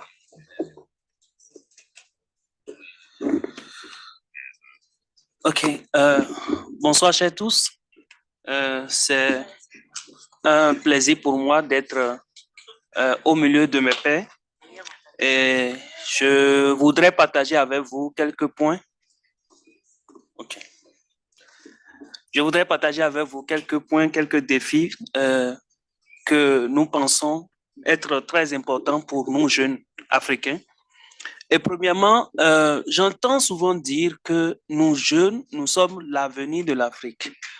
Mais je me dis, est-ce que nous ne sommes pas non seulement l'avenir, mais le présent? Il faudrait que nous commençons d'abord que le monde, que l'Afrique commence par compter sur nous aujourd'hui. Quand on nous dit que nous sommes l'avenir, c'est un peu tout comme si, bon, vous êtes là, demain vous allez faire ce que nous pensons, ce qui est bon. Nous allons prendre en compte vos voix simplement et demain, vous allez faire ce qui est bon. Nous sommes tout d'abord le présent de l'Afrique avant d'être l'avenir de l'Afrique. L'autre chose, quand nous prenons nos jeunes, lorsque nous allons contribuer à tous ces plans que nous avons, je trouve un point très important que nous mettons un peu de côté, c'est notre autonomie. On dit souvent chez moi, la bouche qui a faim, c'est un peu ça, hein? La bouche qui a faim, celui qui a faim n'entend pas réellement. Ou bien, lorsque vous demandez à quelqu'un qui a faim d'aller obéir ou bien d'aller faire quelque chose, il n'entend pas. Est-ce que nous n'allons pas penser premièrement à notre autonomie? Est-ce que nous n'allons pas penser réellement à développer des compétences nous-mêmes pour pouvoir nous s'autosuffire? Sinon, si nous allons compter simplement sur les dirigeants, pour penser que demain, ils vont nous faire ils vont prendre en compte toutes nos voix, tout ce que nous sommes en train de dire. Je crois que c'est lorsque eux ils seront rassasiés, c'est lorsque eux ils vont trouver qu'ils sont à un niveau donné qui vont réellement penser à nous. Donc, premièrement, pensons à notre autonomie.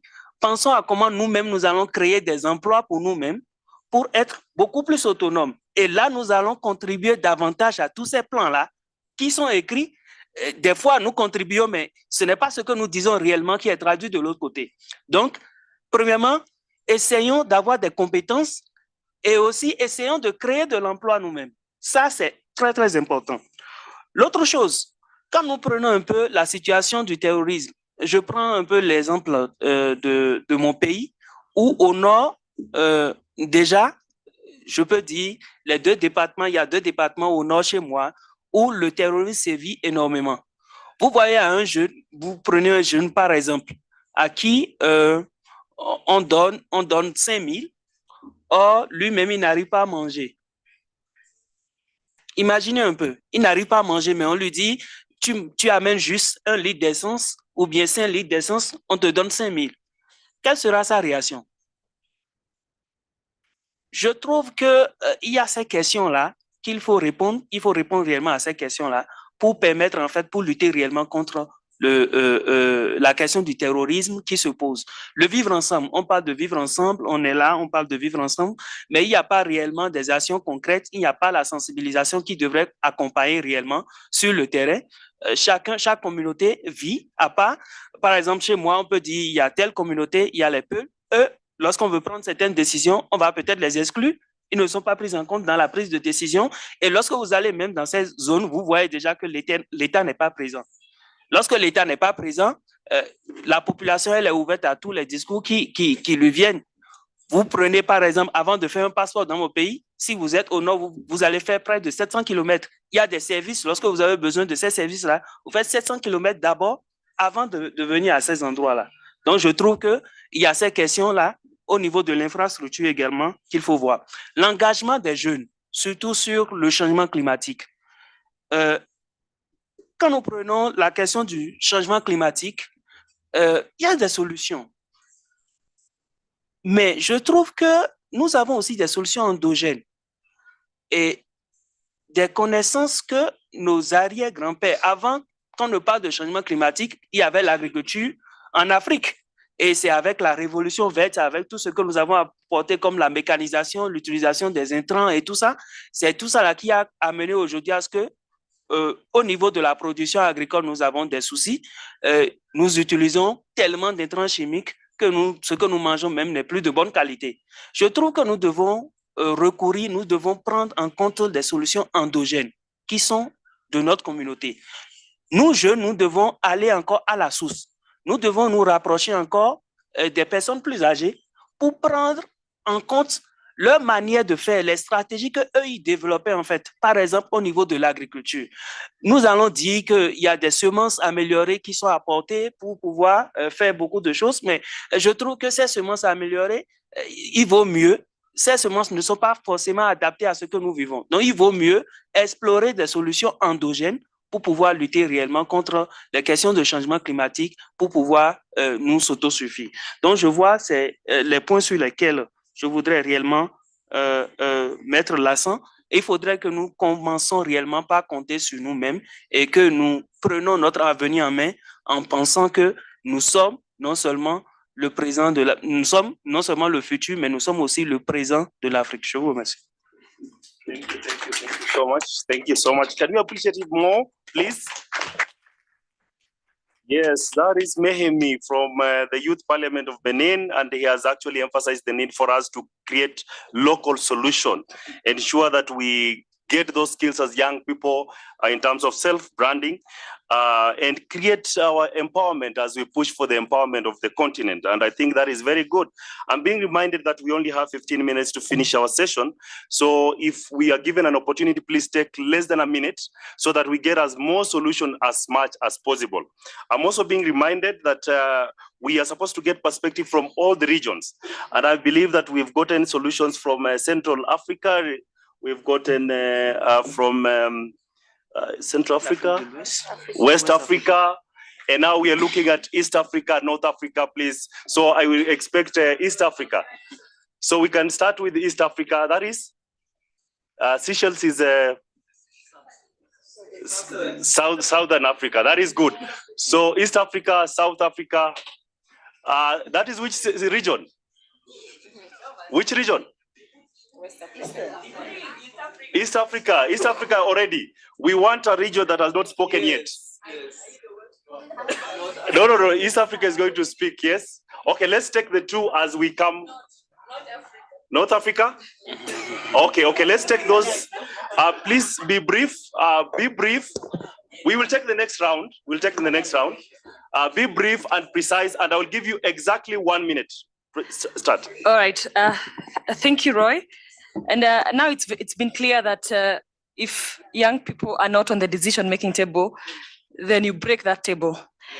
So I think my reflections on our discussions, I think sometimes we are giving the AU roles that are not theirs. I think we need to also understand that the role of the AU basically is just to bring member states together, give them a platform to communicate, and allow them to align their policies. So even when we see a presentation of aspirations in 2063, then we should see ourselves and how we can merge into that. And I think that now this is what challenge I give to the Pan-African Youth Union. When the AU gave us the framework to have the African Youth Charter, we see the Pan-African Youth Union being now the implementing, the best ones to ensure that African countries have national youth councils. Because national youth councils can now go and tell their governments that we now need roads, we need infrastructure, we need phones, we need data costs to go down. So national youth councils need to be strengthened. And that better comes from an international body like the African Union and the Pan-African Union if you're strengthened and have better franchises across the continent. I think it is also very important that we understand that those aspirations of 2063 can now be merged by our national youth councils so that the whole of Africa is implementing the same policies almost at the same time, and that way we are able to not leave anyone behind. The other thing I think as African youth we need to do is also to make sure that we engage the youth of other continents in the world. There are other continents where we have young people doing exactly the same thing, fighting for exactly the same thing. We are not living in isolation. We saw what happened with Wuhan and the COVID-19 pandemic. So anything happening across the world is affecting us one way or the other. So that's something that I think I've had as my reflection so far. Thank you. Thank you so much. I'm giving you 1 extra second because you're from East Africa. Sorry. Yeah, me, right? Okay. That is on a light note. That's on a light note. Okay, let's welcome Seychelles. That is UN Youth. Welcome, Jacqueline. Thank you, Roy.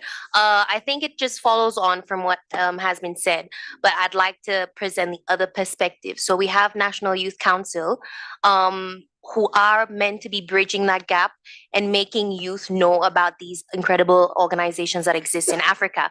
But some national youth councils don't actually do what they are mandated to do in full. And so perhaps I would put PYU accountable to that in actually going, because we talk about grassroots a lot. We talk about, youth being engaged. And if you want to get access to youth in that country, I believe that there should be some mechanism enforced by PYU or whatever organization because, youth in Seychelles don't know about PYU. I only know about PYU through my organization. So I think sensitization, hold national youth councils accountable. It's fantastic that they exist, but it is also important that you as the African continent, like the organization that deal with this, need to hold them and enforce this because we don't know. And I'm sure other countries as well, you would have change makers in that country who wouldn't know about these platforms. So I think that's very important. Thank you. Much for showing us the way in terms of keeping time. Can you appreciate Jackie, please? Thank you so much. The next speaker, please. She's already set the tone. Keep time. We go all the way to North Africa. You said North Africa? The gentleman. You said you're from North Africa? No, East Africa, you'll come much later. North Africa, yes, North Africa, yes.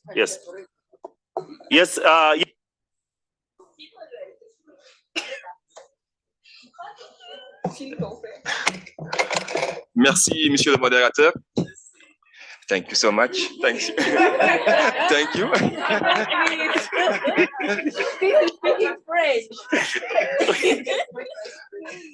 Merci, Monsieur le modérateur, de m'avoir donné la parole, de s'exprimer dans ma région que je connais très bien, c'est l'Afrique du Nord, que nous avons des pays qui sont des pays stratégiques par rapport à la Méditerranée où les jeunes subsahariens traversent pour aller regagner l'Europe. Donc, nous avons un souci qui nous préoccupe aujourd'hui, l'agenda de la migration irrégulière. Cette jeunesse qui fuit, est-ce que ce sont des agendas, des politiques qui ne sont pas mises à jour pour permettre à la jeunesse africaine de s'épanouir, aux jeunes africaines de travailler, d'avoir un rêve africain, d'être libre, de circuler librement dans son continent?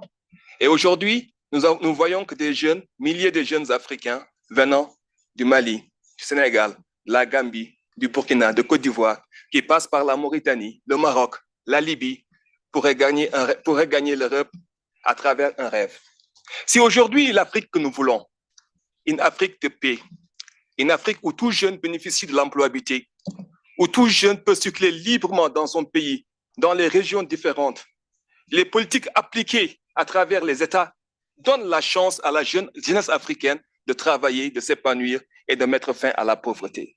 Nous voulons une Afrique de paix, une Afrique de prospérité, une Afrique où tout jeune peut bénéficier de l'employabilité et de garanties. Est-ce que ce sont des agendas qui ne sont pas conformes à la réalité de la jeunesse africaine ou ce sont des agendas qui ont été faits sans la présence des jeunes Africains? Il faudrait qu'on soit clair. On ne peut pas chaque année revenir parler sur la situation des jeunes Africains. Nous élaborons des projets pour des jeunes Africains et à l'absence des jeunes Africains. Et ces projets ne peuvent pas avoir lieu. Il est temps de s'arrêter. Il est temps d'avoir un avenir calculé, un avenir où tout jeune Africain a la possibilité. Nous devons être les partenaires incontestables de nos chefs d'État africains. Nous devons être aujourd'hui l'avenir du monde. Nous avons toutes les richesses naturelles, mondiales, pour permettre l'Afrique de se développer. Des fois, pour voyager en Afrique, il faut aller en Europe, il faut aller en Asie. Mais pourquoi pas en Afrique? Pourquoi pas un passeport africain? Combien de vous ont payé des visas dans les différents pays? Nous devons avoir l'intégration africaine, l'intégration régionale. Il est temps que la jeunesse africaine prenne ses responsabilités en deux mains. Viva Africa, viva! Viva! Très bien, merci beaucoup. We will proceed now. That was the intervention from North Africa. Let's proceed, honorable members. Let's go now to, we will take an intervention now, another intervention from West Africa. West Africa, yes, proceed. Point of order. Order. Point Let's of have order. order. Sorry. Gentlemen, let's have order. Chair. Let's proceed. Let's proceed. The gentleman is on the floor. Chair. Yes. Point of order. Point of order. This is from East Africa, but I'm not presenting the member of states, but I will present the youth organization that works on the domestication of the African Union Agenda 2063 SCDGs. It's called Model Africa Union. So I would like to speak on behalf of the recommendation entirely to the voice of the youth. That's to reform the PYU. So we are not representing on behalf of PYU as Model Africa Union, as well as to the continental organization who have been working in the African domestication and both agendas. So we need to have we know the reform agenda that we set for the SCTC on the African Union member of states. It's, I know it's how it is going through, but we need the chairs and also all the member of the PYU to accept the youth organizations who are non-governmental organizations like us, and also think tanks, maybe women organizations, a lot of things. So we need to still to reforming the PYU, one. And the other things also, I'm serious. Yes, thank you. So I'm a youth currently, but I might be out of the youth in 6 years. So I will talk on behalf of a youth that's gathering a million on the continent. So we need the PYU to include youth across the continent. That's none of non-governmental youth organizations. That's one. And the second one, in the continent, there are a lot of things that we face. I don't know the PYU that knows the African Union that gives us a platform. For example, in domestication both agendas. In related to the peace and security, the African Union Commission, His Excellency Moussa Faki launched a wise youth wise use. That's for, I mean, we need to have a platform. We say there is peace, there is conflict, blah, blah. So what we can do is like, we need to use those platforms that's given to the youth to conflict resolutions and preventions of the peace and security. And the second one related to the UN. In the interest of I time, mean, just a recommendation, sorry. Thank you, honorable member from. Just recommendation, 1 minute. Yes, please, 1 second. Okay, it's already finished, 1 second. Sorry. 1 minute, sorry, 1 minute, 1 minute. Okay, so I would like to speak on peace and security on the UN system, which is Peace and Security Resolution 1215 with the 4 Ps. So I don't know, most of us, the youth organization that gathers on this in domestication. So we need to use these tools. And the other one was women and peace and security resolutions by the UN. So we need to use those resolutions and in domestication and access Thank you. of both agendas. Thank you very much. Thank you so much. Can you appreciate him, please? Thank you so much. Thank you so much. Yes, I was almost denying you, and then I remember I'm in Ethiopia, and I had to be kind just in case I get my exit well. So we've gotten your recommendation, especially all the agencies that are in the room, including PYU, in terms of representation and inclusivity. And my vice president for the region has actually noted, and those are very well noted as well. Thank you so much. We will proceed with getting perspectives and solutions for the challenges we are facing. How many minutes? We have 4 minutes. Oh, that's why we are trying to rush, honorable members, that we only have 4 minutes. So you'll allow me to welcome the panelists just to wrap up for the session. And I will start from my brother from the Youth Parliament of Benin. Just 1 minute as you wrap up. 1 minute, yes. Merci beaucoup. Comme je le disais, entre-temps, nous devons encore reconsidérer notre position, essayer davantage d'être au cœur de la prise de décision. Ne nous considérons plus comme simplement l'avenir de l'Afrique, mais considérons-nous comme le présent. Et battons-nous à notre échelle, même si c'est dans notre village, même si c'est dans notre commune, battons-nous pour que la voix des jeunes soit entendue et soit prise en compte et que nous soyons aussi au cœur des processus de prise de décision et de leur mise en œuvre. Merci. Thank you so much. Let's proceed to Pamela from Central African Republic. Ok, merci. Une fois de plus, pour moi, c'est à nous de changer le paradigme. C'est à nous de nous mobiliser davantage. C'est à nous, une fois de plus, d'agir pour faire bouger les choses. Parce que si nous ne le faisons pas, il n'y aura personne d'autre qui le fera à notre place. Et je profite de l'occasion pour sensibiliser les autres collègues ici présents, que ce soit ceux qui sont dans des associations, dans leurs pays respectifs, d'adhérer au CNJ. Comme ça, les idées qu'ils ont. Et que peut-être les CNJ n'arrivent pas à le faire, mais si eux, ils s'adhèrent à cela, je pense qu'ils vont aider les CNJ à mettre cela en place. Ils n'oublient pas que les CNJ, effectivement, s'ils sont faibles aujourd'hui, mais c'est parce qu'ils n'ont pas le soutien et l'adhésion des jeunes de leur pays. Pour la simple raison que quand les politiques décident de quelque chose et que les CNJ veulent faire peut-être pour dire nous ne pouvons pas le faire parce que nous sommes en politique, ces CNJ deviennent automatiquement des personnes à éloigner des processus, tout simplement parce qu'ils ne soutiennent pas ou bien n'exécutent pas ce que les partis au pouvoir attendent d'eux. Donc, c'est beaucoup de choses qu'il faut prendre en compte, mais cela n'empêche pas que les CNJ puissent faire un effort de pouvoir réaliser les agendas qui sont les leurs, et aussi en prenant en compte les besoins et aspirations des jeunes de leur pays. Mais c'est important qu'il y ait cette solidarité. Nous l'avons vu au Sénégal, les jeunes sont plus de la moitié de la population dans nos pays respectifs en Afrique.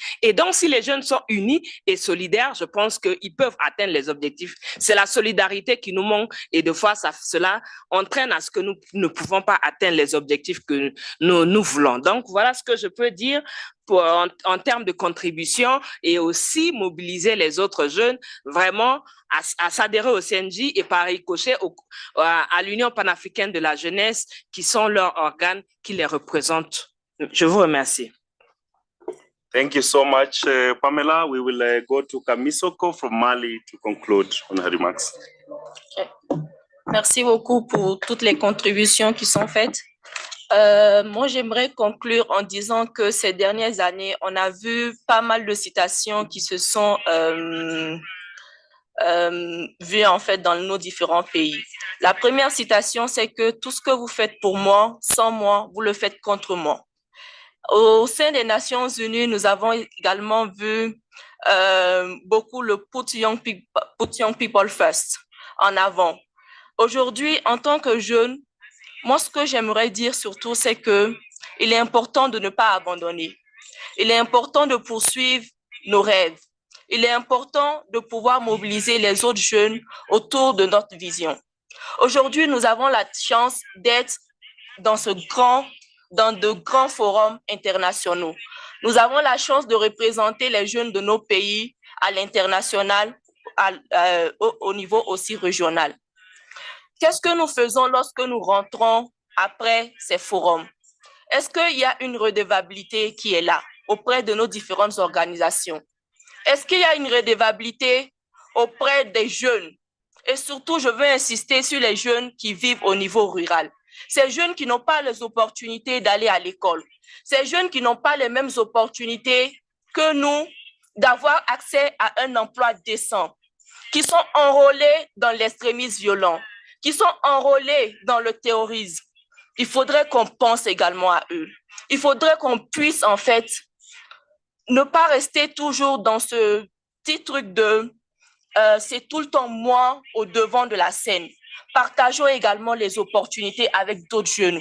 Moi, je serais très fière qu'à partir d'un certain moment, que je puisse me retirer et que ce soit d'autres jeunes également qui puissent être là sur la scène internationale et pouvoir briller. Et je serais très fière aussi de pouvoir entendre qu'au niveau du Mali, on a tel jeune qui ont en fait inspiré d'autres jeunes et aujourd'hui qui sont une source de motivation. Donc, ce que j'aimerais surtout dire, c'est que imaginez un instant en tant que jeune, vous avez le pouvoir de prendre une décision.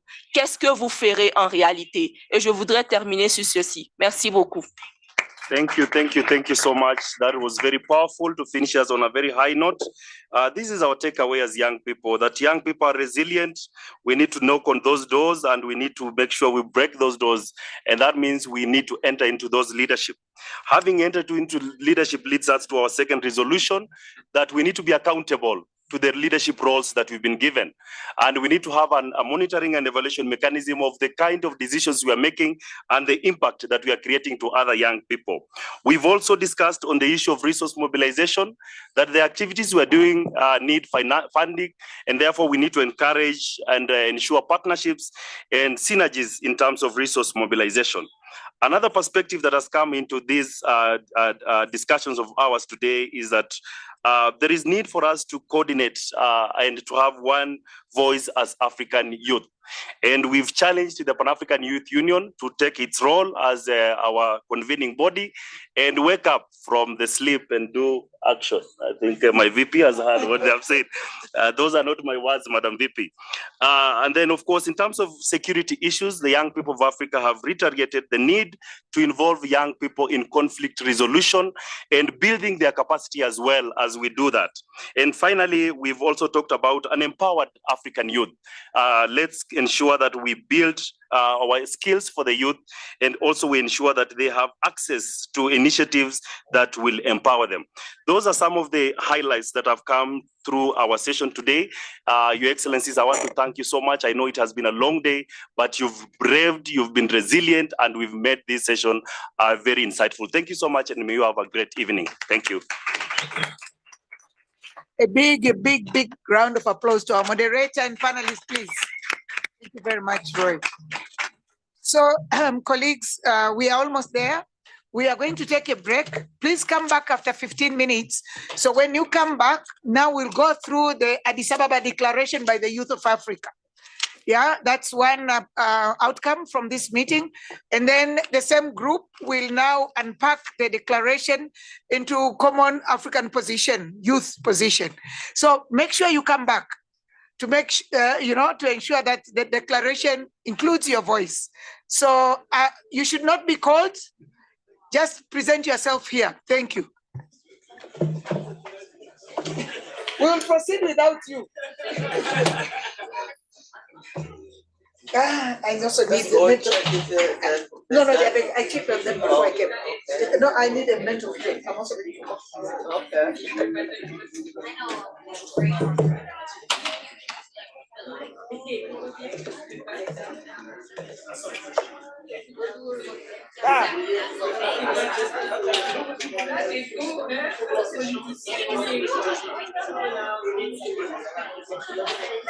Bah, toi là, à chaque fois là, tu vas accompagner. Mais toi, tu es sa complice. Tu es sa complice parce que vous êtes bien entendu. J'ai bien vu. J'aime pas parler. Dites là-bas. Mais toi alors.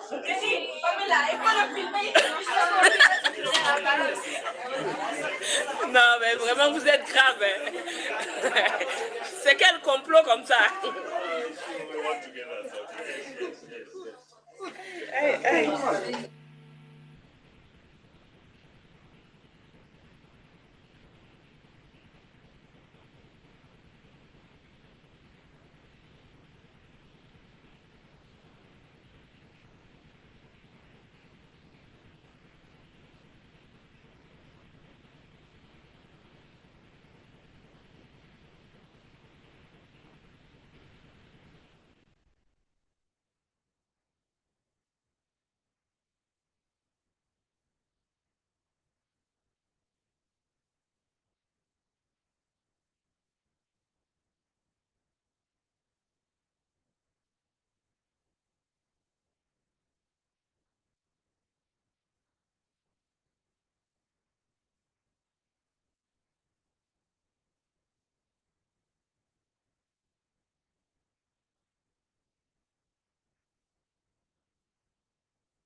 All right.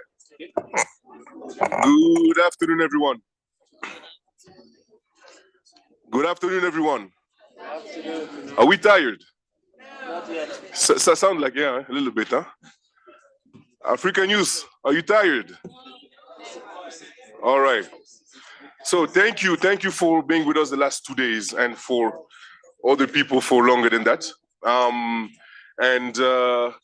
We're very happy with the work that you've been doing for the past couple of days, and we're able to gather most of your comments into a declaration. This is a draft. Remember, this is a draft. And we will be reading it, we as in me, I'll be reading it, paragraph by paragraph. And again, remember, we may be speaking English, but we are not English. So we're not correcting the English grammatical syntax and all of that. We're going into the vif of the subject, for those who speak un peu de français. Now, after each paragraph, please, if you have a comment, we can take some comments, yeah? But again, it's on the substance. I'd like to emphasize on that, please. On the substance and not on the comma, the grammar, or anything like that. Do we agree? All right, that's the first thing we have to agree on. The second thing, please be on point, as concise as possible. No questions. Your statements. We have colleagues here who will be writing your recommendations, right? So that we don't waste too much time. Are we okay with that? Do we agree? All right, so we've agreed on all these things, yeah? Let's not disagree mid-reading because you feel like something is not going well. All right. This is the Africa Youth Declaration, or also known as the Addis Ababa Declaration. And you'll be seeing me jumping some places. We, the African youth, convened in Addis Ababa from April 26 to 27, 2024, under the auspices of the United Nations Economic Commission for Africa, the Pan-African Youth Union, the African Union Commission, and the United Nations Development Programme, in response to the call for the African Youth Consultative Forum on the UN Summit of the Future. I'm going to jump this part and go directly in the vif du sujet. Hereby declare the following. On sustainable development and financing for development, we emphasize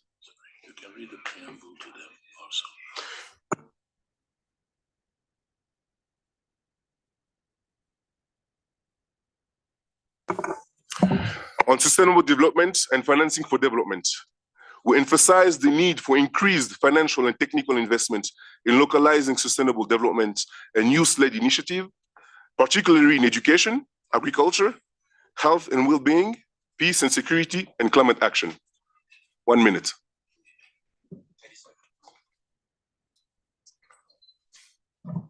Thank you. We call for the creation of innovative financing mechanism for youth and partnership to mobilize domestic resources and accelerate implementation and progress towards achieving the SDGs and Agenda 2063. Thank you. We urgently call for the expansion and operationalization of the African Youth Fund and increased funding commitments towards sustainable youth programs, projects, and institutions at national, regional, and continental level. Thank you very much. We equally call for the urgent reform of the global financial architecture into a fair and just system that guarantees the equitable distribution of the dividends of globalization to enhance sustainable development financing in Africa. Thank you very much. Can I make a suggestion? Before we move on to the next thematic area, I think there may be need to be a little bit more specific. Are you here? On the reform of the global financial architecture and the need for greater development financing in Africa. Perhaps after that paragraph, we could introduce another paragraph which may speak to the special drawing rights, in which we call on the international financial system,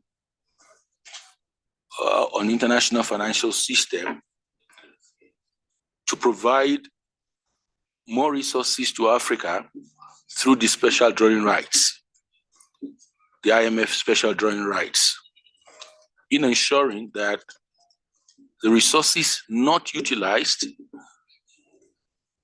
by the developed countries, not utilized by the developed countries out of the $650 billion. If you don't mind, if in principle it's agreed, we can craft something later. Is that okay? No, Okay. I disagree, honestly. Okay. I think that when we spoke, I was at that particular session. And one of the things that we were very strong about is the fact that we need to encourage our government to be able to organize resources domestically. And then we are also talking about the fact that we don't want to over-rely on IMF, World Bank, and the UN systems. We've already spoken about the fact that these institutions are not fair. And at the top there, it's clearly stated. And going into the summit of the future, we want to clearly state that we are no more interested in this kind of arrangement because we already know that these financings come in and they are not fair to us. So we need a very, very, very strong recommendation that will be able to speak to local, financing of the SDGs. That is the only way I think that we will be able to achieve sustainable development. Other than that, it will always be the interest of IMF and these global North institutions. That is what I believe. And I think in my group, we clearly, debated on this particular issue. Let me just, I share your view, and I think that's a very strong point. Well, let me clarify this because we need to be clear. Okay, I'm on the same strand with you, but we need to be very clear. There are immediate needs of countries. COVID-19 set back Africa's development 2 decades back, the progress we've made. During COVID-19, Western countries printed money. African countries did not have the luxury of printing money. I told you about how Europe, the first stimulus package was $2.6 trillion. $2.6 trillion. African countries were struggling with their limited resources. The SDR are funds released in emergency situation by the IMF and is a concessionary fund attracting close to 0% interest. Okay?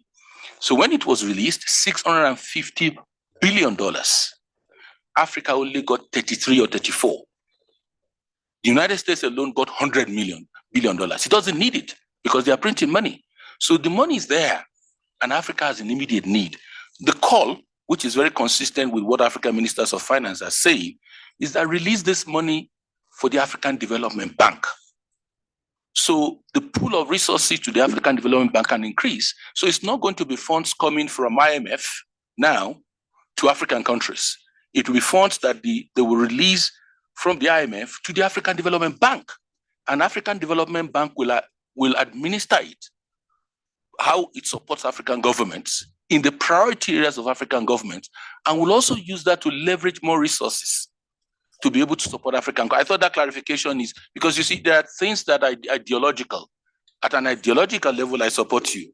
But at the level of being very proactive and also being, responding to immediate needs of countries, I think it's a point we cannot miss. And also the issue of the SDG Stimulus Fund, like I said, which the Secretary General of the UN has been campaigning $500 billion. It's been resisted. Imagine if that is gotten and his priority is developing countries and he wants to release that to them. So I think mobilizing domestic resources will have to be a medium, long-term agenda. Your country is not going to see change tomorrow on how it can mobilize. Between now and then, what is going to happen? So I think we need to be very pragmatic in some of these areas. Thank you very much. There was a question on my left. Oh, right here. Dr. Matias? No, I was just going to suggest that we shouldn't go over the rightness or the polemics of it. Said had suggested something. I would rather that he proposes the statement. Yeah. That way we can go beyond the justification, because we can sit here till midnight justifying why a bullet is there. So Said, your point is clear, and I think that your point is also very clear. Why not let's propose the statement and put an asterisk there, for when the draft is still shared for final consideration. That way we can move quickly and look at all the other sections. Thank you very much. Yes. If I may, I'd just like to move with one word. So we are talking about financing, and I think transparency is very important as well. So I would move that we say we equally call for the urgent reform of the global financial architecture into a fair, just and transparent system, which is so important if we are talking about corruption and transparency in total. So the accountability, the process and everything, I think is very important. So I would move, if everyone is agreeable, to having transparent in that previous paragraph, please. Thank you. Thank you. Yes. Thank We you have 1 very minute. much. Just to add on our homegrown framework, on the point number 1, to add the Addis Ababa Declaration on Population and Development to the Agenda 2063. I think it will help us to be able to internalize Where? Sorry, where? Point number 1, the Agenda 2063, to just add our framework, which is the Addis Ababa Declaration on Population and Development. Thank you. You mean right here? All right, colleagues are taking notes. You see? Addis Ababa what? Addis Ababa framework, Agenda 23, and then our own. But which Addis Ababa declaration? Is it this one or there is another Addis Ababa declaration? That is one. This is the Addis Ababa Declaration. Yes, but I think this one we are looking at the two overarching policy framework, the SDG and the Agenda 2063. For me, that should be sufficient. Yes, they are linked, but these two I think should be sufficient for me. Thank you. We can move to the next one. Let's finalize on the statement so that we have a capture commenting. The people who wanted to suggest, something, could you come and see my colleague over here? Yeah, that was for 3 minutes. All right. We will continue. We'll deal with that later. On international peace and security, can we? Yeah, thank you.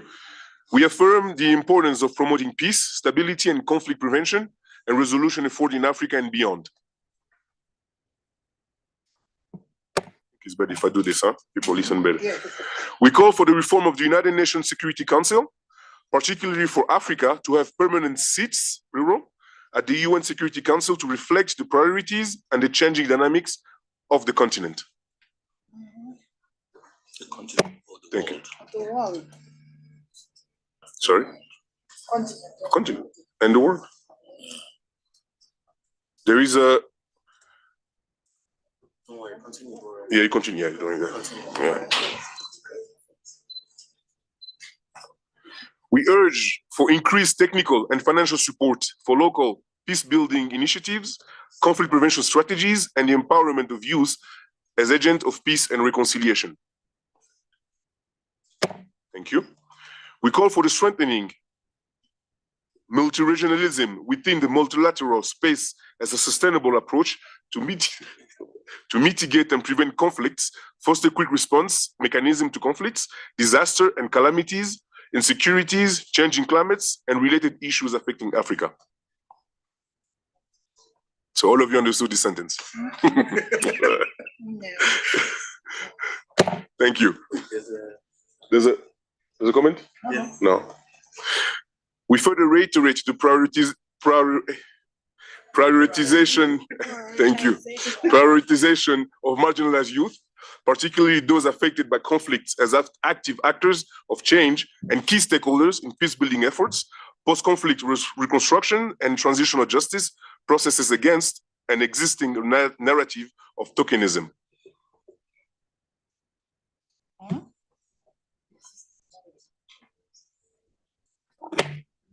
I would suggest a review of that. Your one. mic. Your mic. I will suggest a review of that particular paragraph, but then we will provide everything there is good, but we will probably provide a new framing in terms of the same message that you want to carry across. So just note we'll provide. Is that okay with everyone? Question? Yes, the question is rather maybe if we can be explained to why it must be rephrased so that even when we receive the draft, we've got the understanding of why, so that we can see if we agree with it. We might not agree with the words, but maybe the thinking behind. Okay, but if you agree that it should go as it is, that's fine with me as well. But it's just that it was not gelling with in my own initial comprehension of it. But that's fine if you all agree that it should stay as it is. We'll move forward. Thank you. In the back over there, yes? Come forward. You have a question? Yeah, come forward. On the mic, please.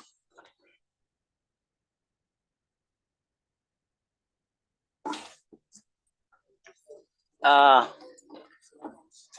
the first paragraph that we further relocate the prioritization of marginalized youth, it's better to add the climate too, because due to the climate change, when it says not include only drought, even the rain. Now, for example, due to El Nino, almost all the East Africa affecting from this, maybe not on this week about the Tanzania and the Kenya, we lost a lot of lives. So add the climate change into this. And also, when we say the marginalized youth, also can we include the pastoralist communities and the indigenous community who are forgotten, especially in Africa? Thank you for that. For the second point, we will not be going specific because there will be a lot of marginal communities that we have to mention. However, on your first point, could you just reiterate that, please? Repeat that. What about climate change? Climate change is actually on the paragraph before it.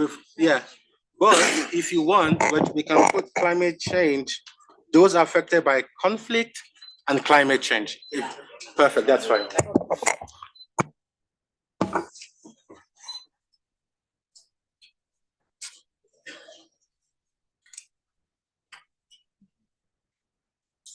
All right. Next one. We further call for increased investment in transformational education and economic empowerment for youth, including access to finance to foster dignified living, increase opportunities, and positive social, cultural, and political engagement for improved Pan-African social cohesion. Good? Thank you. Yes, I just want to observe that. When this goes, yes, it goes. Let me observe. Put your hands please. up higher. Thank you. Go ahead. All right. I just want to observe that looking at the Summit of the Future, we are not only focusing on our key issues, we also trying to look at modes of engagement. The conventional modes of engagement, we agree from the discussions here that, they are very ad hoc. And we need to look at, some other innovative ways of engaging young people. And I think one of it that we suggested was to move youth engagement from the ad hoc processes to have, permanent mandated, representation of young people in different pieces of the mechanism of the UN. You could already formulate your sentence, and this could come in the youth and future generations. Okay. Thematic. Thank you. Thank you. Another question? Yes, ma'am. It's a comment. We are not only talking about the increased investment, yeah?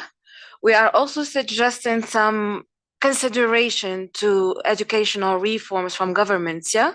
So do we have that somewhere in the document, or should we include it in this paragraph in a way? Because beside for investment, we don't want it to be narrowed down only to investment, yeah? But also consideration from governments to make some educational reforms, yeah? Thank you. Thank you. So just, for context, we decided to go with transformational education because the goal is when education is transformational, it starts with the reform as well. So we're looking at education that is catalytic in terms of change. So that is curriculum reform, that is addressing issues of out of school, all of this. So that's why we're using the word transformational education, bearing in mind the summit last year on the Transforming Education Summit that held in New York last year. So we're maintaining the tagline of transformational education. Thank you. Yes? Your microphone. Education and training would be great if we may need to training to be part of the education. We are not only focus on the education, and we need to also focus on training. Training, when we say training, TVET is part of the training. Thank you. TVET is actually part of transformational education. Yeah. So it comes in the transformational education. It also is sorry, colleagues. Yesterday, the ES challenged us to be on top of what is happening globally and continental. You really need to go to the website and read about the transformation education. It was a whole big meeting yesterday. ES challenged you. Huh? So go and read and understand. So, okay. Thank you. Shall we carry on? Yeah, thank you. We emphasize the importance of sexual and reproductive health rights, mental health, particularly concerning psychosocial support, including trauma, mental health services, and mechanisms that provide tailored gender responsive and new sensitive services to prevent relapse and radicalization. Good? Thank you. All right, moving on to the third point. Science, technology, innovation, and digital cooperation. We recognize the transformative potential of science, technology, innovation, and digital cooperation in driving sustainable development and addressing global challenges.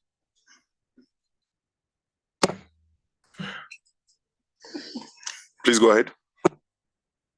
On this, to add online safety education, because to advise the users about like cyberbullying. So to add on the education safety online education. I think we could add it as a resolution itself, a recommendation itself. Please write it, and you can bring it to the colleague behind me. Thank you.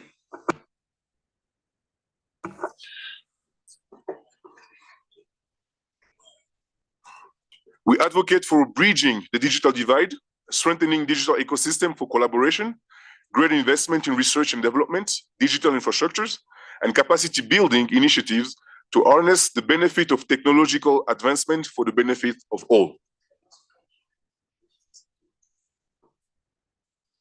Thank you. We call for a multi-stakeholder approach to the formulation of science, technology, and innovation policies, frameworks, and regulations. Thank you. I'm doing that for the photographer.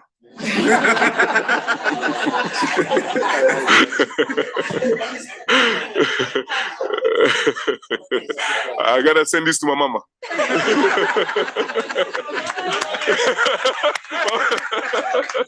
There's the UN flag behind me.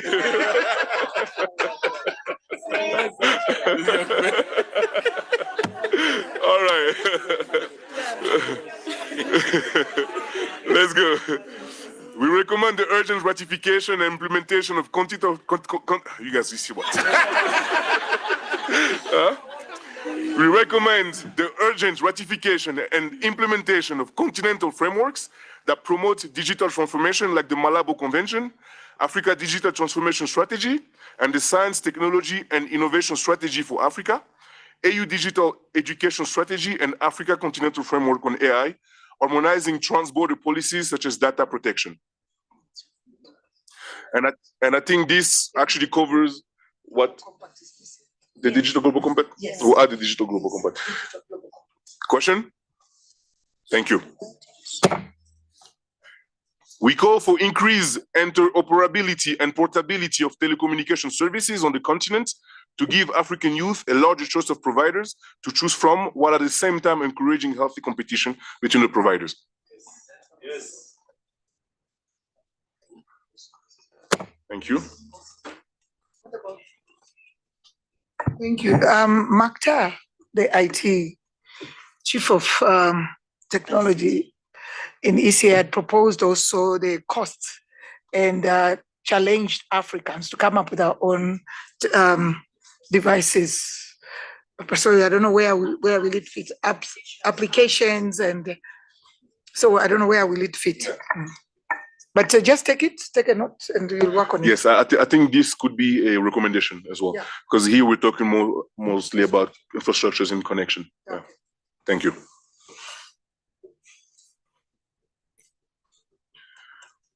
We further call on the prioritization, again this word, we further call for the prioritization and promotion of funding for young researchers and innovators and support increased national and international publication and intellectual property by young African.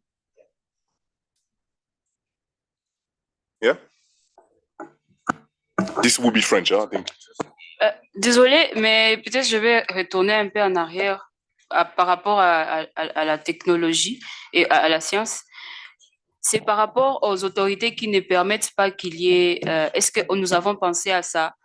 Est-ce que nous avons mentionné ça? Par exemple, il y a la connexion à partir des satellites qui n'est pas acceptée dans beaucoup de pays en Afrique. Par exemple, c'est les Starlink qui pourraient permettre aux jeunes Africains de pouvoir se développer en technologie et de pouvoir faire mieux, faire beaucoup plus, mais il y a certaines autorités qui refusent complètement d'implanter Starlink, à l'exemple de la RDC. Et par contre, d'autres pays, par exemple le Rwanda, qui ont mis les Starlink, la communication est très bien et l'Internet aussi, ça permet aux jeunes d'évoluer. Donc ta proposition, ce serait de mettre... tu peux l'écrire, comme ça tu la donnes aux collègues et on l'étudie ensemble. Ouais, merci. You see how I switched to French, huh? Anyone else? Oui, j'avais parlé de stratégie d'adoption des technologies développées par les jeunes. Parce qu'on a beau développer de nouvelles technologies, mais si nous ne développons pas des stratégies pour accepter et utiliser ça, ce serait vraiment difficile. Donc, faciliter vraiment cela au niveau des gouvernements, aussi au niveau local, développer des stratégies qui accompagnent ces nouvelles technologies-là. Le genre également, oui, vraiment accompagner des initiatives qui ont pour but de réduire les inégalités du genre, parce que plus de femmes on a dans les technologies, plus de solutions durables on aura également. Merci beaucoup. So here we're talking about regulations on access to satellite services, for example, in some countries, because some countries apparently do prevent their people to use those, and also the gender, sorry? Gender gaps. Yeah, the gender gaps in IT. Est-ce que vous pouvez l'écrire? Vous pouvez l'écrire? Oui, comme ça vous donnez aux collègues derrière. Merci.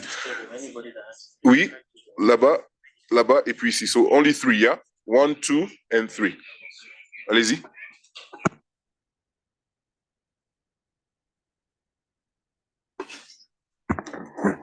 Merci pour la parole.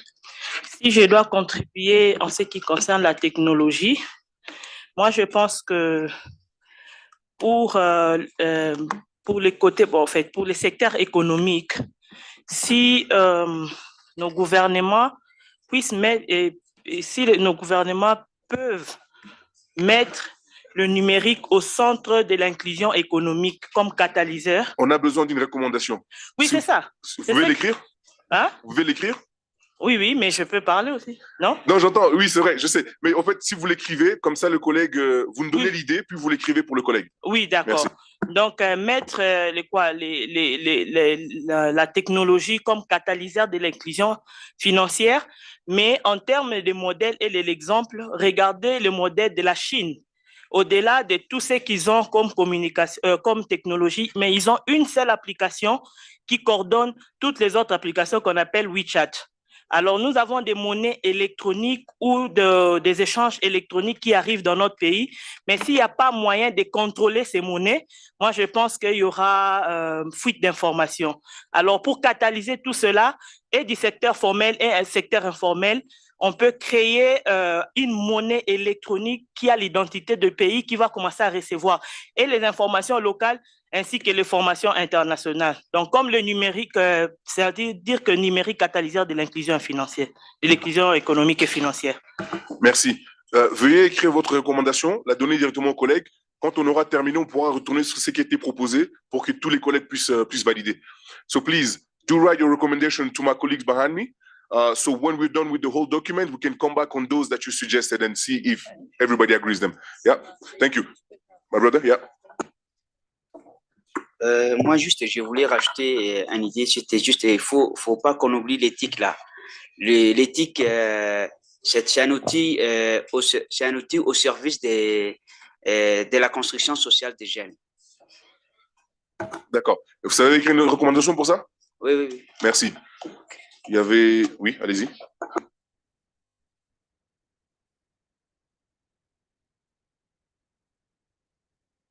Just two things. The first one is about taxation. We know that technology is heavily taxed already. What are we doing about that? How are we going to be able to include that into the resolution that we're creating? Also, the availability of technology to low-class income earners is also very important. We cannot say we want to move to a world of digitalization and the process or the availability of these things are very expensive. We need to make sure that the commoner on the streets can have access to be able to do business or whatever it is. Once again. I would also suggest a recommendation of subsidizing the services. That would be also subsidize of services and leave tax holidays on electronics, because in some countries electronics are very expensive: phones, computers, laptops, and also provision of internet services even in the local areas, let's say like remote areas in our country, rural areas, because some of the places don't even have internet. So I would also suggest that. Thank you. Thank you. The two is it possible to? Yeah, I appreciate. Thank you very much. Merci.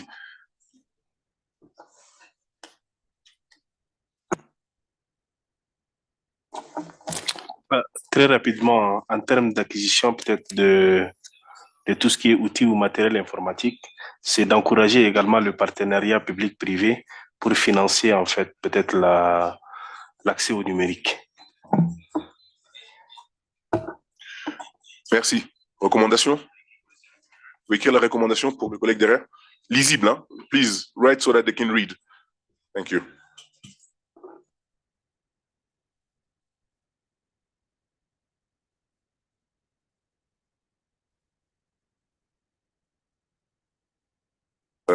All right. I think we're on point number 4. Yeah. On youth and future generations, we assert the importance of empowering youth and ensuring the meaningful participation in decision-making processes at all levels.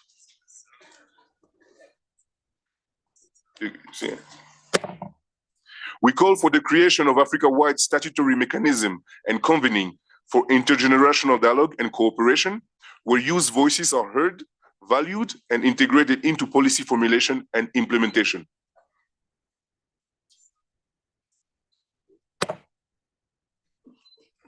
We're not going back after that. Invest in intergenerational co-leadership and dialogue towards ensuring effective mentorship and learning across generation. Sustain investment in a statutory annual plan, an annual Pan-African Youth Forum at the African Union that provides the opportunity for youth to engage, dialogue, and interact with diverse stakeholders, including the AU and its organs, the UN system, and the multilateral institutions. Okay.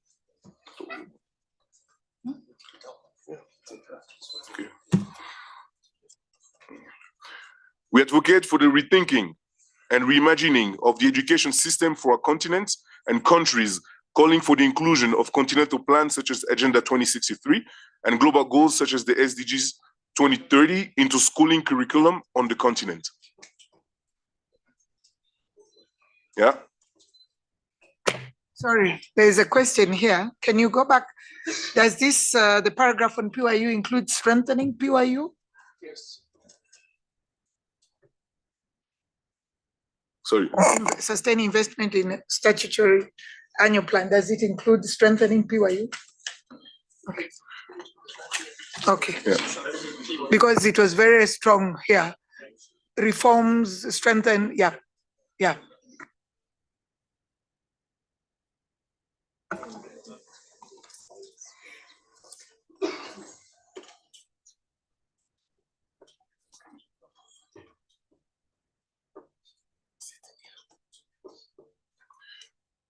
We are getting at the last theme. Has everyone put in their recommendations? Not everyone, those who made comments. You don't want new recommendations, then we'll discuss them. No, we will discuss them. Yeah. Transforming global governance. We stress the need for reforms in global governance. We stress the need for reforms in global governance structures to ensure greater representation, transparency, and accountability. Yes, over there. Can we add something around maybe, this is for all of us to think about, after an accountability and the creation of spaces where youth can actually come up with governance structures that they find adequate for their local realities, yeah? Can we add something around that? Can we add something around that?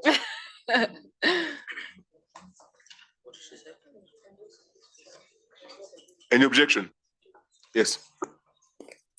It's not quite an objection, but I'm reading the third paragraph, and it seems to me local structures where young people could increase their voices could be in the third paragraph. I don't know if I'm getting it correctly, but what we don't want to do is to have a document that repeats itself for the dignity of whoever reads and wasn't in this room. But the third paragraph about strengthening multilateral and regional institutions and mechanisms. That's the one, but I'm talking about something else. Avoiding a dialogue. I'm saying in that paragraph, we can then include the spaces of young people, where at a regional economic level and at a multinational level, so that we don't say it here and say it again. We'll clarify it for you. Okay. Go ahead. Thank you so much. So, colleagues, the declaration is meant to capture high-level direction, and then we'll be working on the outcome document, which will specifically indicate which kind of strategies, initiatives that we will undertake. So if this captures the strategic direction, it should be good to go. So that's the clarification.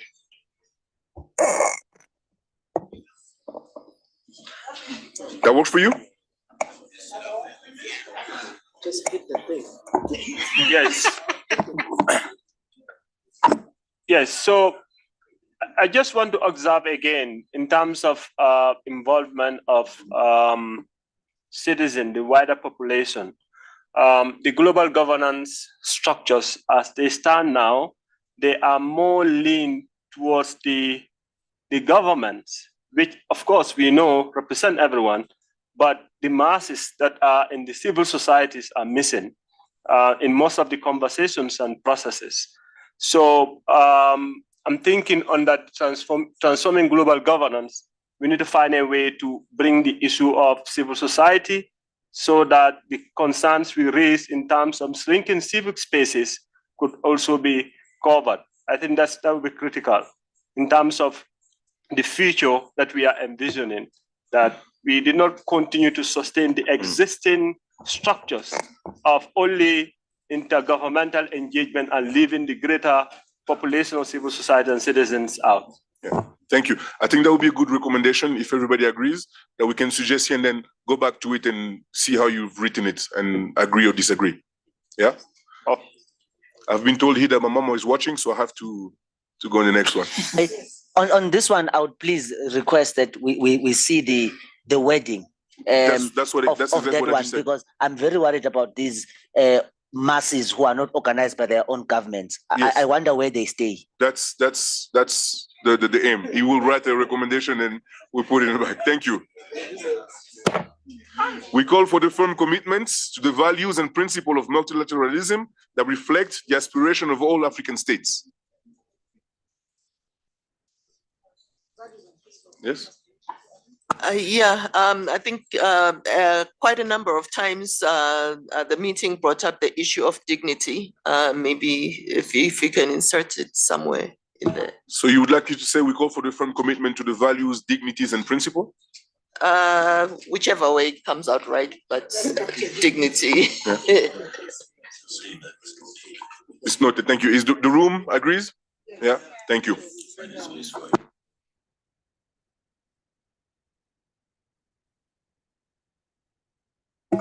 We call for strengthening of multilateral and regional institutions and mechanisms to address global inequalities, promote sustainable development, and uphold the principle of justice and equity.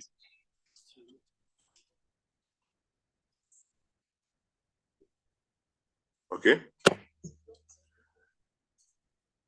We further call for the development of digital infrastructures, such as, but not limited to, digitized tax collection mechanism and reforming governance processes to curb illicit financial flows.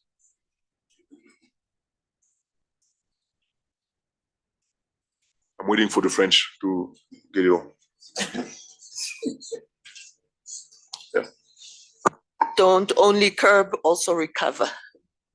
So include that to recover those flows that went out in some way.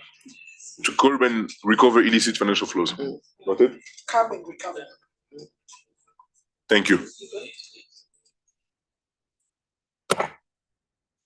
We further emphasize the need for accessible youth funding structures and the adoption of youth quotas in global, regional, and national structures and processes.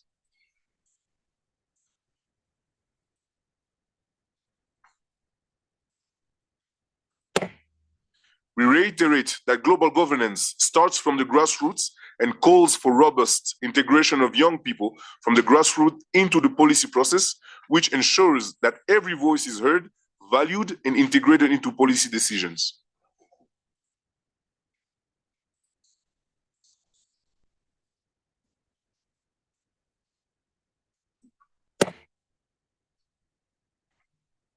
We call for increased representation of youth in political processes and in political appointments at local, subnational, and national levels.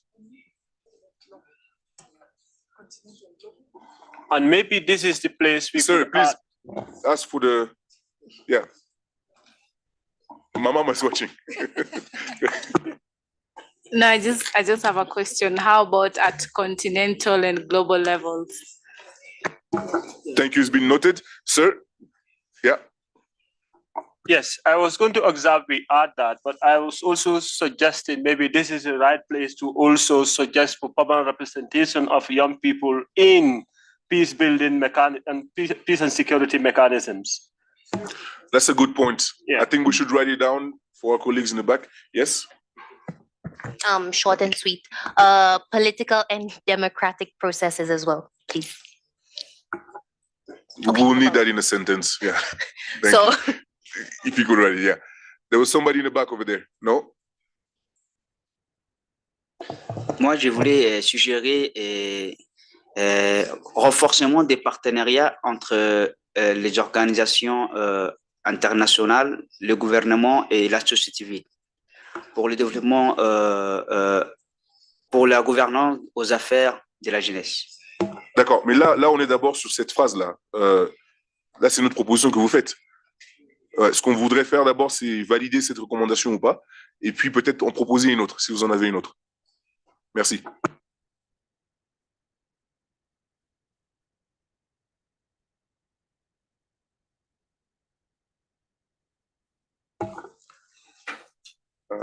In conclusion,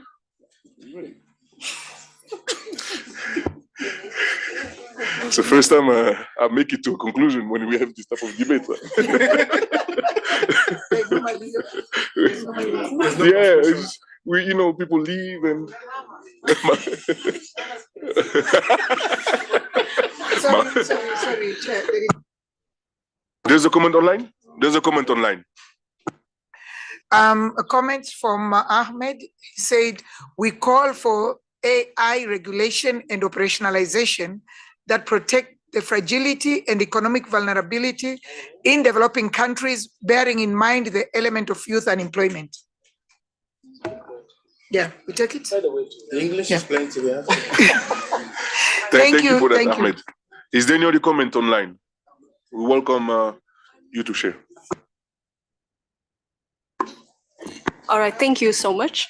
I'm just gonna add one thing on top of when we are using the word use, can we add inclusivity into it? Like when we say use, we need to include person with disability. So when we say digitalization earlier, can it be accessible for a person with disability? Because when we go to digitalization, we need to make it accessible for a person with disability, like people who have hearing impairment. Yeah, thank you so much. Thank you. We appreciate that. And perhaps a recommendation for the colleagues in a sentence, so it will be easier for us to discuss it. Thank you. So we can conclude now? Yeah.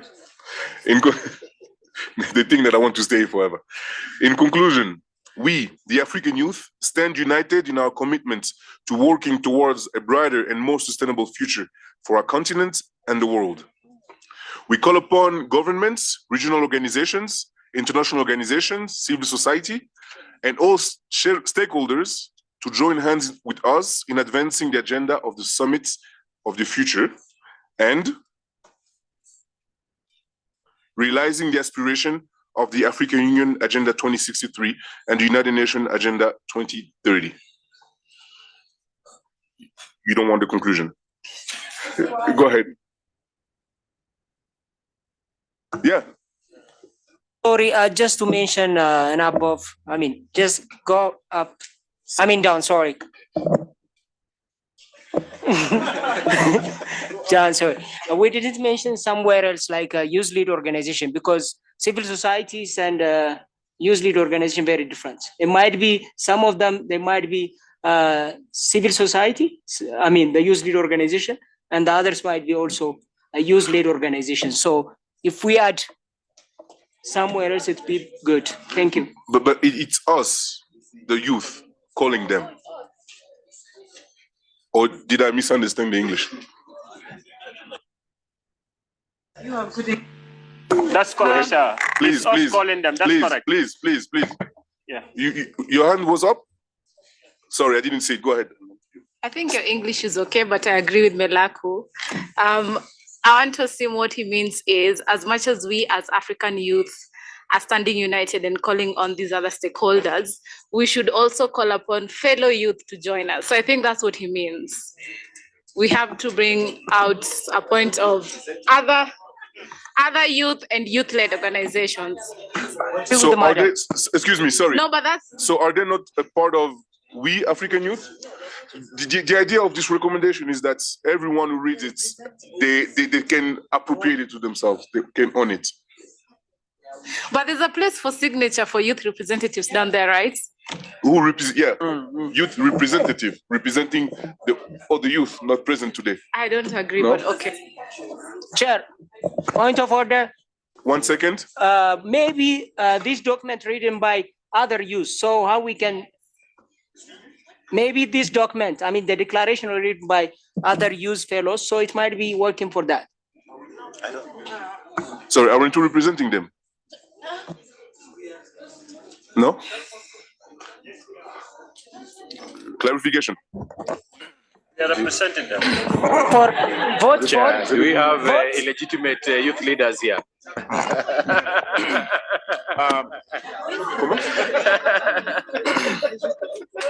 Ils sont reconnus. We have come together. Have an intervention, Chair. 1 second. Chair, we probably I need think to. the brother over there wanted to say something.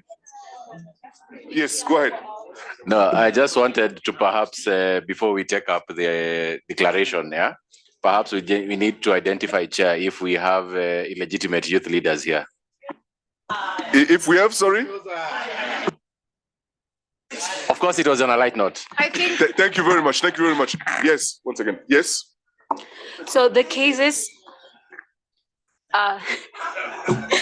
so we all are representing a youth organization. I think you're representing Model AU, I'm representing ISEC.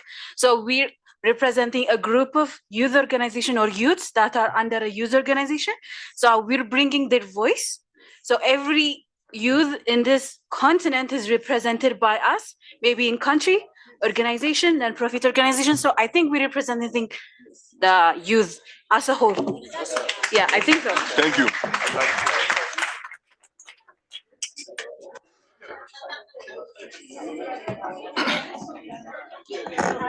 Please, let's listen to each other, yeah?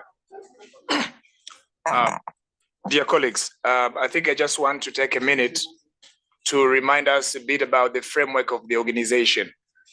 And I just want to recall that drawing from the African Union. So in 2009, the African Union adopted the so-called African Youth Charter, which is a fundamental framework for development of young people across the continent. The charter on section 12 indicated that member states will create national coordinating mechanisms for youth. And so our member states adopted and ratified that charter. And then they created national youth councils, national youth development agencies, national youth commissions. If you go into the laws of your country, if you have these structures established, they say they represent young people as persons from communities to each level in the country.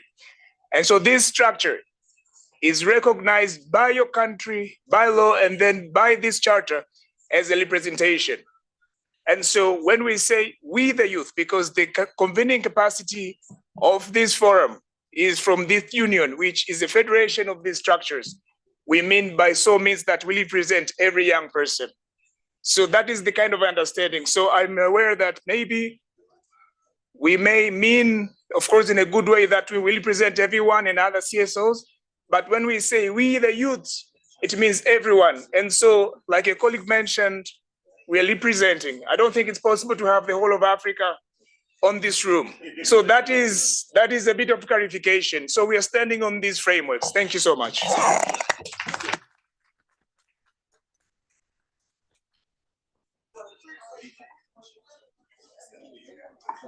May I also suggest that you add that a call to the UN to ensure full representation of the African youth at the Summit of the Future. Thank you. Yes, I think that's a recommendation we can put above it. Yes, you get it? One last point? Yes, brother. For the, sorry. Yes, brother. Still we are not, Please. Yes. still we are not presenting because What as did you he say? said, What did you say? according to the charter, what he reads, our colleagues. So, for example, we are not representing on behalf of youth councils. So it means that we should add on this. Yes. Sorry, who's we? I'm not sure I understand we. The we, who's we? We, I mean, the civil societies, the youth leader organizations, we are not in the part of the youth council. So if we are not on that, so we should also include it on that. As you said on the chair. Sorry. Let's reorganize really quickly, please. No, sorry, don't take One second. Chair, sorry, One second. Thank you. I want to understand what you're saying. So I'd like you to speak closer to the mic so we can all understand. Okay, let me clear one thing. Closer to the mic though, yeah? Okay. Thank you. According to what our brothers is mentioned in the African Youth Charter, so we are not presenting. Exactly. And my question is, who's we? So for who we? For example, let me take you. Okay, let me mention. Who are we? For example, I'm from Ethiopia.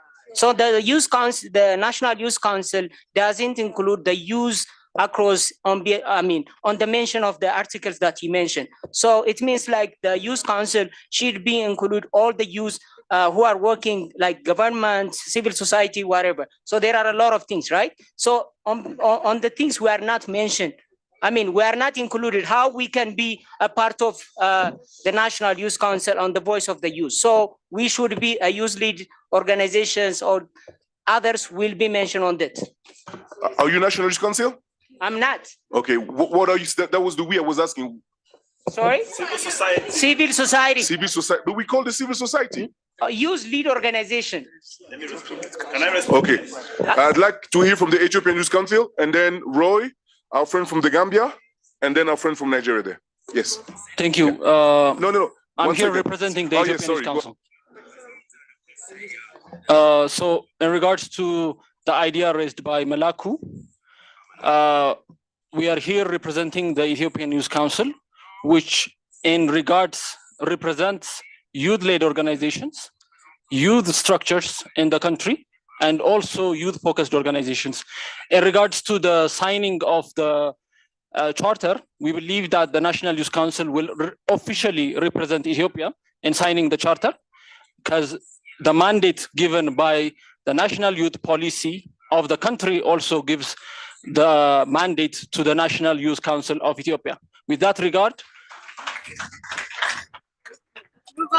let's move on Okay, and just comment and we will finish. leave. Sir, please, Just no. comment, we will And leave. No also comment. with the regards, Let him finish. with the regards, No, don't, who need to? Please, with I'm the gonna regards. take it. Sorry, I didn't finish. he has the floor, he has to finish. Okay, let's respect each other. Thank you. With the idea raised with Malaku, since it is an internal matter, we will deal it in internal affairs. Point of order, point Thank you. of order. Thank you. Point Thank of- you. Thank you. Thank you very much. No, Madam? no, that's not. Madam? Okay, no. Yes, you. Yeah. No. On the charter, we specifically call for the engagement of the users who are affected by the conflicts. So I'm considering if we can include also users in the informal sector rather than in the education, like selling some things and not in the education to support their family or themselves. So if we can include them. Sorry, Chair. In the conclusion? In the charter, there's a specific part which make engagement for the users of the drought affected or in the conflict areas. Thank you. Yes, just 1 minute. We're going to read something that was suggested. Yeah, so the PYU Secretary General Ahmed wrote, National Youth Councils are national coordinating mechanism which federate all youth organizations in member states. So those who are not federated, can you please meet your National Youth Council? Let's move on. Thank you very much. Roy, and then. Thank you so much, Chair. From the discussions, I realized, Chair, that there was a part that we omitted in the introduction as we are starting the session. And even from the most immediate session, we realized that there's still a gap because most excellencies here were saying in their countries, they don't know about Pan-African Youth Union. And that is what is coming here. And allow me, Chair, just to bring to the attention of members some of the ratifications that were done by AU in regards of Pan-African Youth Union, and also challenge you as a member of Pan-African Youth Union to go and create a lot of sensitization around this. As I do that, Chair, in the executive order, in the African Union Executive Council decision EXCL of 292 of 206 endorsed the revitalization of the Pan-African Youth Union as the continental youth structure to coordinate the popularization and the appropriation of the African Youth Charter by all youth organizations. Chair, I'm addressing you. In 2009, after the first ordinary congress of the revitalization of Pan-African Youth Union, Chair, it was further reaffirmed by the African Union that the Pan-African Youth Union is the continental coordinating body for the youth organization, as well as the focal agency for the African Union on youth matters. And just to address the concern by members, Pan-African Youth Union as a continental coordinating institution not only federates national youth councils and equivalent structures across the African continent, but rally youth-led and youth-centered CSOs and regional platforms from the regional economic commissions to achieve this mandate. So it is just a matter of sensitization that we need to do. And that informs why this partnership is very critical in actually convening this meeting that we have. That the AU together with the UNDP has actually has partnered with the Pan-African Youth Union to actually achieve the aspirations of the African Union. So members, whether you are a CSO, whether you are a youth-led organization, whether you are National Youth Council, you are in the safe house and you are fully represented. Feel at home in the Pan-African Youth Union. Thank you. Thank you very much. Rotimi, and then we'll close this. Rotimi? Thank you. Thank you very much. I think that we need to learn to separate specific issues. Pan-African Youth Union has the structure and has the mandate to coordinate. But we must also listen to concerns in the room. A lot of youth organizations are not part of the Pan-African Youth Union structures at national and at continental levels. And it's something that PYU needs to reflect on. I know there are efforts to get youth organizations to join. These efforts are ongoing. They are not enough, but you must not shut down the voices of young people saying, we are not involved, because this is part of what led to the crisis of before. We must listen as youth leaders to people saying, we are not involved, and that the structures are closed structures that deliberately leaves out many youth organizations at local and at national levels. And so it's a challenge to the PYU to say, if you want to represent young people, you must go back to your country structures and ensure that you are actually representing, not that you only come to continental levels and say, we represent youth of the continent. No, youth organizations have community and you must work with them. I admit that there is no other youth structure on the continent that has the structure and the mandate that PYU has. But you must learn to work with other youth organizations. And it's not by shutting them down. If you don't work with them, they will challenge you at every point, and they have the basis to do so. Let's be guided. Thank you. Thank you, brother. Thank you. I don't think it was in the spirit of Brother Roy to belittle or silence anyone. I think it was for the purpose of clarification. And as the representative for the Ethiopian National Council said, this is an internal matter. You see, what time is it? You see, people, internal matter, right? As I said, conclusion, I thought we were done, but look, internal matter. And my brother, what's your name again? No, Just your name. I accept the full. So what I wanted to say, is that I'm saying as not please, model. let's respect each other and listen to each other, Okay, right? just give us a chance. What I'm trying to say is this. What I'm trying to say is this. I accept. Okay. What I'm trying to say is this. We are here as brothers, right? We are here as brothers, and we heard and sisters. We are here as family. We are here as family. But I was speaking to him, you understood?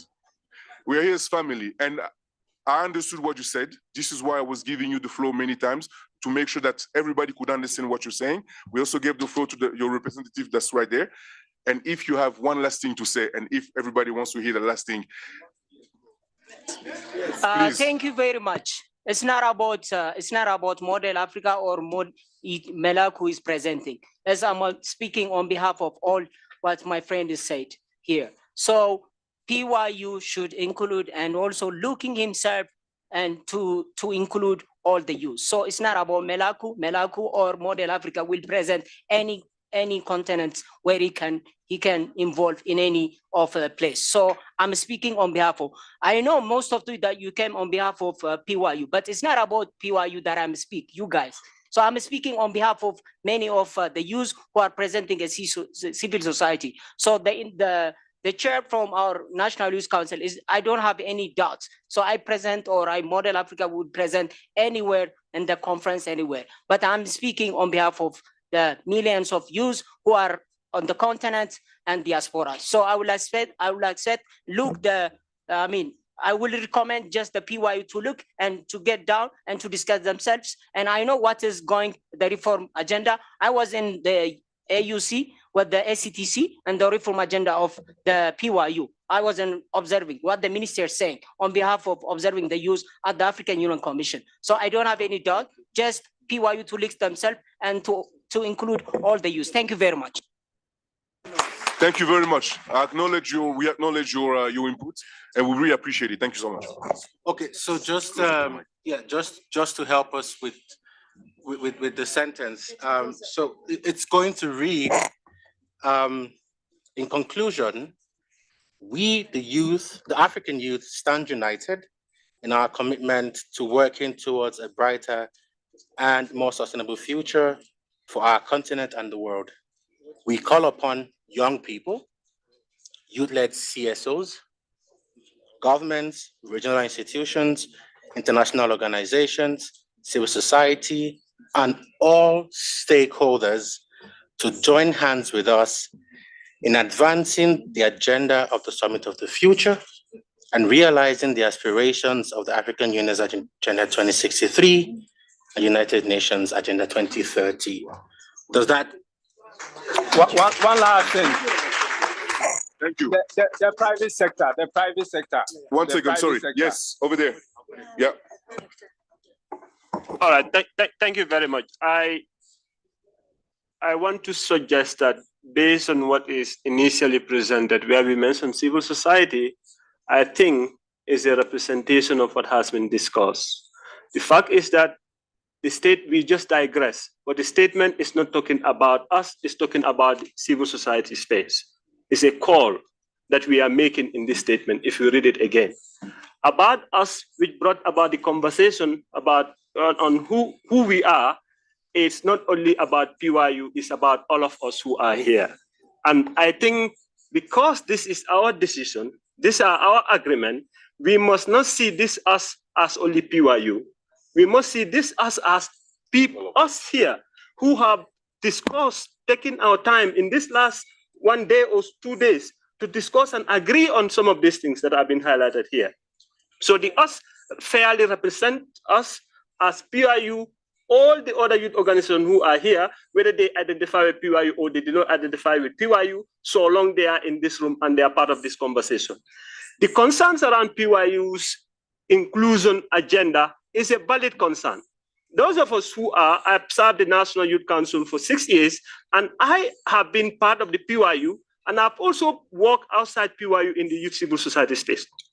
At national level, national youth organizations, whether they are local, community, or national, they are part of the national, they register with the National Youth Council. So National Youth Council represent them. But that's not the practice in every jurisdiction that I am aware of. You go to regional level, you have similar situation. I have been in spaces where I have issues with my colleagues because PYU in the recent past mimic the African governments. When we meet at forums, they say, this is our space. So the youth civil society organizations are left out because they said the political mandate representation is only the National Youth Councils. And as part of moving forward with PYU reform, this has been part of the conversation. And this is going to happen because that is the only way to sustain PYU's legitimacy and its convening role at continental level. And I think we should all understand that. It cannot just happen today, understanding where we came from. You mentioned the STC, you mentioned the other congresses and things that went through in terms of the PYU crisis, but this is a new beginning. And that's why we talk about the PYU reform. And that is already captured in these resolutions.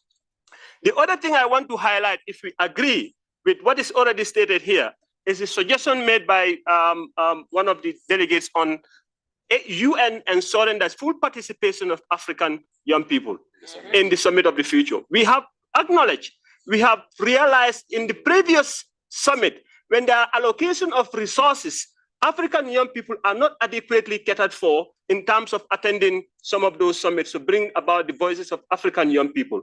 And the peculiar condition of African youth organizations need to be considered at each of those moments when decisions about young people are being made at that level.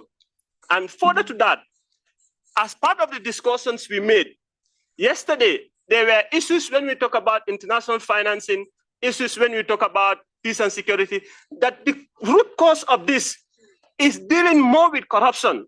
And we need to find a way as African young people, how do we ensure that that is not lost in the conversation that we are having? The good governance agenda we mentioned, we talk about good governance, supporting our government. Someone said, how do we frame it? We are not going to take the space of government. Governments are the political entities that are responsible for our welfare.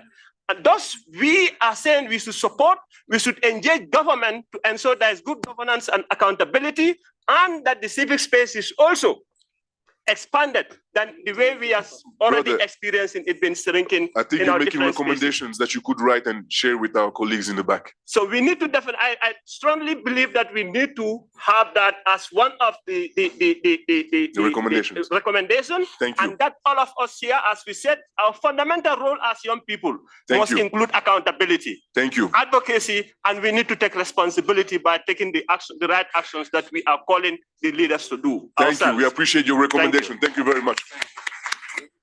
If you could just write it for the colleagues so that we can capture it in those wordings. Yes. IT, can you help? There is a hand from the Secretary General PYU. Can you give him access to speak? Unmute him.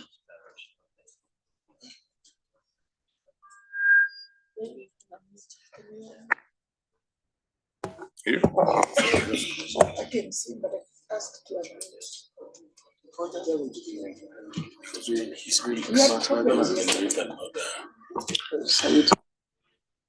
Maybe Ahmed, you could write your comment. We are having challenges to unmute.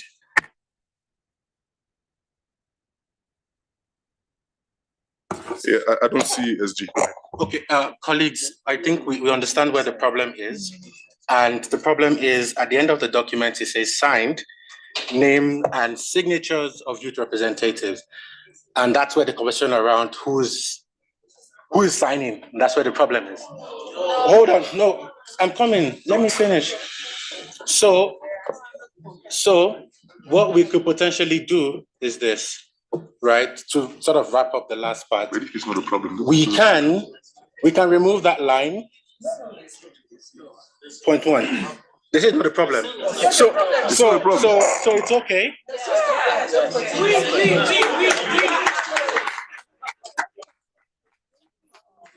In democracy, everybody has to speak. So, sisters and brothers. Je commence. Mes sœurs, mes frères. I spoke too fast earlier, saying that we get to the conclusion with no wahala, but look. But I'm glad that we were able to have this exchange, and we had it in I don't want to say brotherly manner. Can I say brotherly manner? Sisterly? Family, in a family way. And we're able to come to an understanding. And I'd like to appreciate everyone for their contributions and for the fact that you took the stage and you defended your position. And this is what the African Union should do. This is the space. This is our space. And I'm very glad to see that you did that. And I'd like to say that when we're in New York in September, do the same. All right.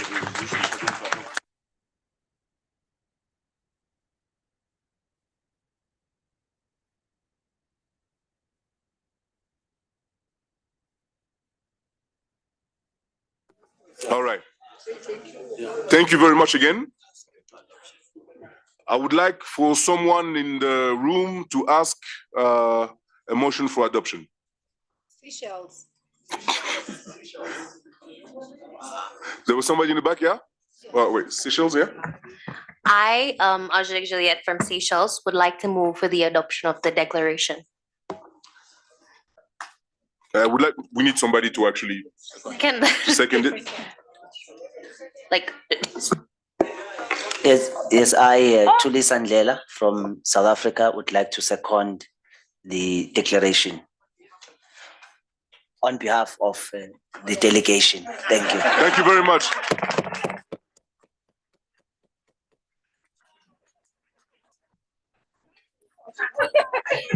Excuse me, thank you very much. Can we all give the round of applause to the team?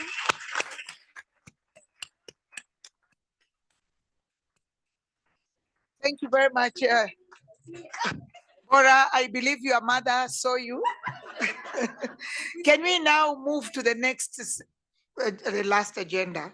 And before we move to the closing. Sorry, Josephine, before we move, I would like to propose that all the delegates should kindly give a round of applause to Bora, please.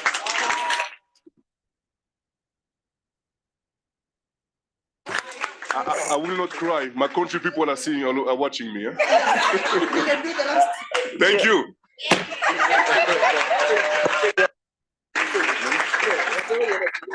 Chair, Thank and you. also, Chair, and also not to forget the team that was working behind.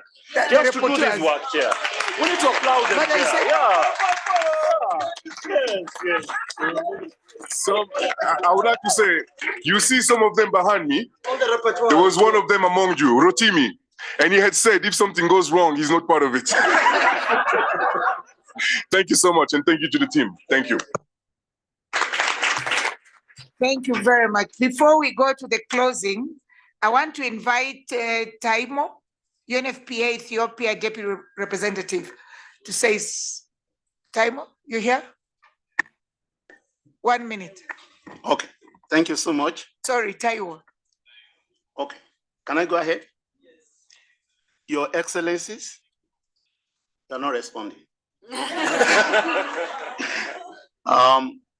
Delegates, let me start. It's 1 minute to use this opportunity. My name is Taiwo Oduyomi. I'm from UNFPA Ethiopia Country Office. To acknowledge the ECA, UNECA, African Union, UNDP, and the PYU and the delegates for this exciting opportunity. It's been a learning process for me and my colleagues, and we associate with you. And we just want to say that UNFPA will continue to collaborate with all the agencies I've mentioned, ECA, AU, UNDP, PYU, to strengthen the youth platform in Africa. I think we should give ourselves very quickly. UNFPA, we have our liaison office, AU representational office that work with AU, and we are also here in Ethiopia. We have our regional offices in Wakaro, in Dakar, in Asro for the Northern Africa, in Cairo, and for Southern Africa in Johannesburg. And we are all represented in all the country where you have come from. You can count on UNFPA. Thank you so much, and let's continue the unity. Finally, every of our country, the country we represented, we have something to celebrate. It is not a bad story. Let's take it home. We have something to celebrate. We're African. And let's also ensure that mentorship, the need for having a fatherly role, continue to be in our program. Thank you. God bless you. Thank you very much, UNFPA, for joining the team. We are now moving to closing remarks. I would start with Madam Oliver Mutesi, representing PYU. Thank you. Good evening, my brothers and sisters. I want to thank you for the energy. I thank you for the spirit. I thank you for pushing to the end. Most of these youth meetings don't last this much. By the time we finish, you only have 3 people working on resolutions, but I want to thank you. Please clap for yourselves. Also, I want to take this opportunity to thank our partners. I would like to thank the ECA, represented by Professor Said. I told you we declared him the youth friend or the friend of the young people. Please clap for him. I also want to thank Dr. Matthias. He is supposed to be traveling, but he spared his time to come and be around and witness the closing. Please clap for Dr. Matthias. I want to thank Madame Josephine. She's been here with us, rapporteuring, moderating, doing everything. It shows that she loves the young people and the young people at heart. Please clap for her. I also want to thank Madame Nozipa. This one has been with us sleepless nights. I came here on the 23rd. She has not rested. Please clap for her. And I want to thank our rapporteurs who have moved with us this journey, and they have not given up on us. And then we have made sure that we had these beautiful resolutions. Give them a round of applause. Also, clap for yourselves once again. So on behalf of PYU, we are very grateful for you for all this work you've done with us, because we were adopted as the coordinating body of this meeting. And I also want to thank for the love you're showing PYU by wanting to join PYU. So when you see people saying, no, I want representation, which means they love the organization. Thank you for loving PYU. It means like we are progressing. So to clearly state that the statute, we are a very old organization. I don't want to go back in the arguments, but PYU birthed AU. If you go and check history, we were a body that was used by the former heads of states to rally young people around the continent to take the leadership from the colonialists. So it's a very historic organization, and we are a work in progress. So as we said, that we need amendments in the old resolutions that were being used to govern the UN. I believe we're also going to work on ourselves, because this body was started in 62, and it's supposed also, we are trying to move with the moving trend. So we are the 21st century. So I believe that with these ideas, we are going to work on ourselves and we see how we accommodate everyone. Thank you so much. May God bless you as you go back home.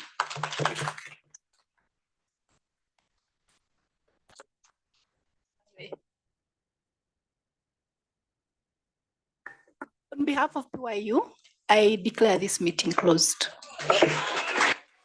Before we close, sorry, so just a quick one. We have, can we get seated, please? We have Matthias, the director, Regional Service Center for Africa, UNDP, please. Good evening, my fellow young people. Oh, you want me to stand up so that you... forget about this beard, it's only dye. Because I am so young that if I don't dye my beard, I will be undermined. Now, I want to say that we don't have to be undermined. And I wanted, on behalf of UNDP, to commend you, to congratulate all of you for the energy that you've exhibited in the last day and a half. And even just towards the end, to have Bura still stir up the energy in the room, for me, it's just rejuvenated me. So I want to go back. In Ethiopia, we're always 8 years younger. So I am a young man. Is it 8 or 7? Melaku, 7. 7. So I am perfectly among all of you. But on a serious note, I wanted to thank my co-organizers of this forum. And I want to pay particular acknowledgement to ECA, and of course, PYU and our African Union colleagues for all the support that we've been able to garner. This was a lot of meetings and times of planning this. A lot of people worked behind the scenes, colleagues from ECA, UNDP, PYU, and the African Union under the leadership of Said. So I wanted to really thank you, Said, for steering this. We note the conversations that have taken place here, and I just want to pledge that on behalf of UNDP, we will continue to collaborate with other agencies, including to ensure that we create more spaces for these types of conversations. And this is not just the end, it's the beginning. And I really hope that when we get to the summit of the future, that the voices and the issues that you've put on table will be loud and clear. But then after New York, what next? We have a lot of issues that have come up here. We need to really rally ourselves as young people of the continent. There are so many young people that are not in this room, but you are the voices of those that are not here. And I really want to pledge our support to making sure that we amplify the voices of those that are not in this room. So listening to Melaku and others who are within the civil society space, let's consider ourselves as the voices of the voiceless. The last thing I wanted to say was that for us as UNDP, we also have a lot of initiatives that we partner with our other agencies. And you would note that we have the African Young Women Fellowship Program. I've seen a lot of young women in this room that are potential fellows. So I want you to, it's already late, but if you have not interacted with some of the new fellows of the cohort, please make sure you find their addresses. Yeah. And so when we start the call for the next fellowship for young women, African women in leadership, that you'll be qualified to do so. I'm sorry, young men. There will be another fellowship for you, and ECA is looking at that. On a much serious note, I'm just about to leave for the airport, and I really want to thank you all. For those of you traveling, please journey mercies, but let's not relent in our efforts to make sure that our voices are heard in every space when you go back home. Thank you.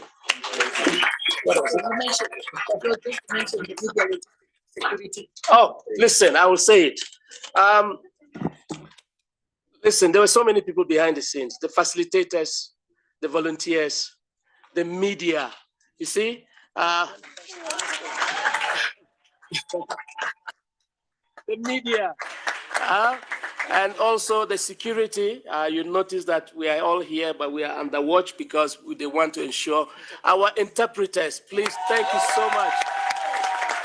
Thank you so much.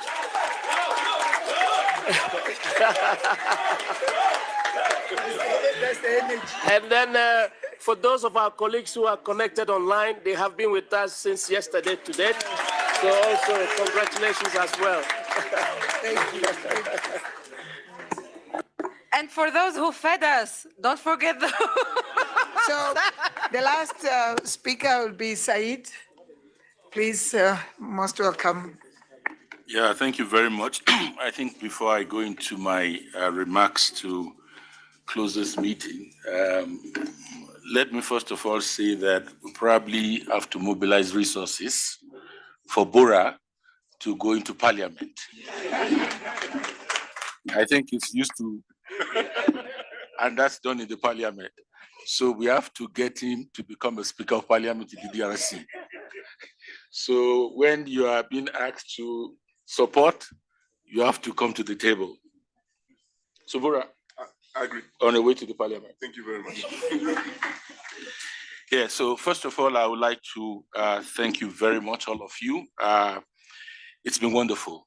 It's been very, very wonderful. But let me provide a context to the conversation that we are having, or we've had in the last 2 days.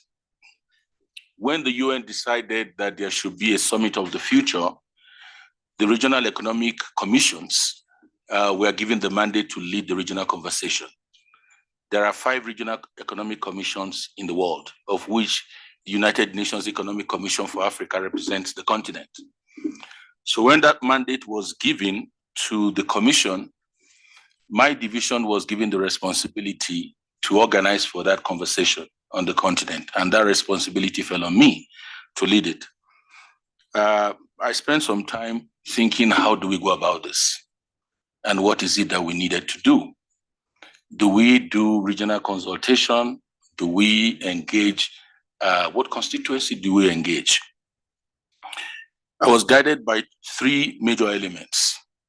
One is that, which I said at the very beginning, if we're talking about a summit of the future, then it's the people of the future that should lead the conversation. For me, that was extremely important. And that's why the youth angle came into being. The second element was partnership. That for us to deliver this is extremely important to foster partnership and work together with others. In other words, it's not that something that ECA should go alone. And the third element arising from the first is the issue of youth agency. That is extremely important, that if we are bringing young people to the party, it must not be about cooptation, and it must not be about tokenism. It must be about youth agency, in which young people will be given the responsibility to drive the agenda. So on that basis, that was what informed the partnership. My good friend and partner in the crusade, Matthias, I put a call to Matthias, and I told him, Matthias, Matthias and I have worked on quite a number of things for donkey years. So I said, Matthias, now that you're back in Addis, we need to move. Let UNDP come on board. And without any hesitation, UNDP signed on to it. And secondly, reached out to the Pan-African Youth Union.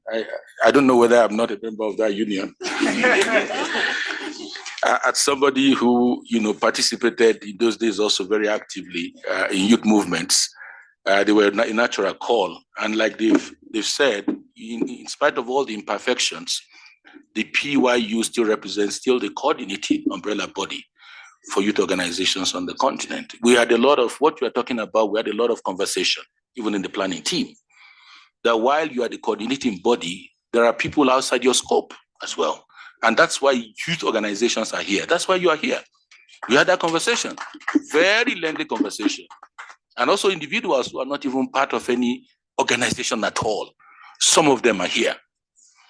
And of course, the PYU said, no, it has to be, we said, no, we put down our feet. That's why you are here.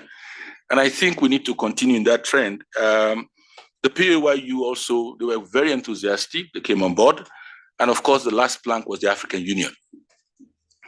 And in bringing the African Union to the party, we had a long discussion because we cannot have an African youth position without the African Union. It's impossible.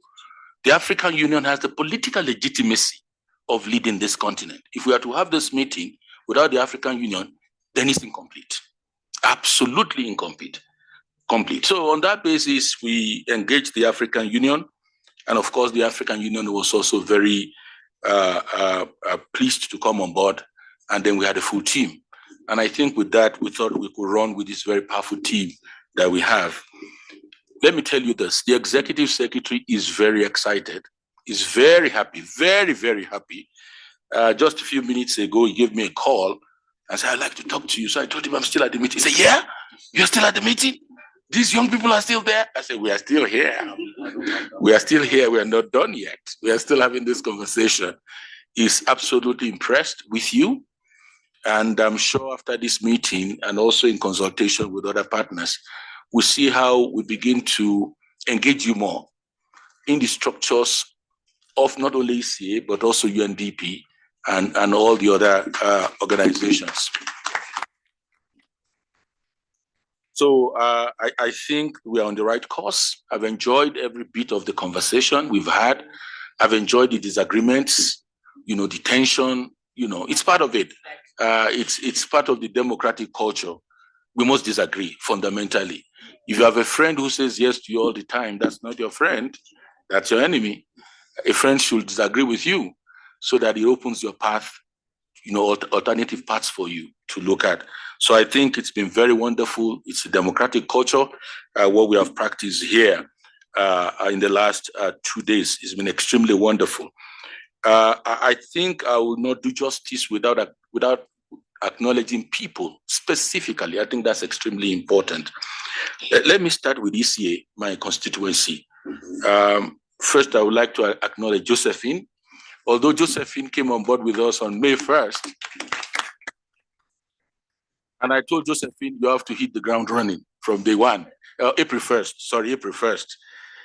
You have to join the team, and we've got to do this together. So, Mama Josephine, thank you very much. And that's what the youth calls you. So I have to call you that as well. Nosipo.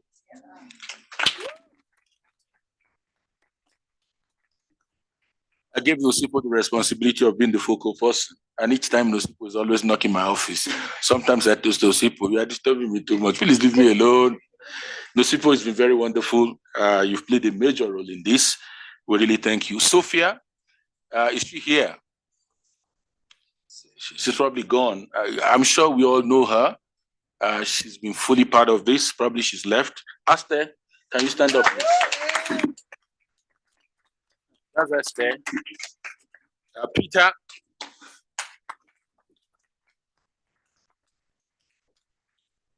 Maderi, are you there? Zayede, is he still here? He's gone home. Okay. Teklu, I hope he's not gone home. Our fellows, Esther and the rest of them, they've been wonderful. Esther, are you there?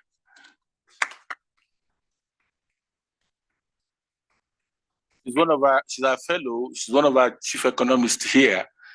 She's been wonderful in the division. She's a macroeconomist, and she has a PhD in economics.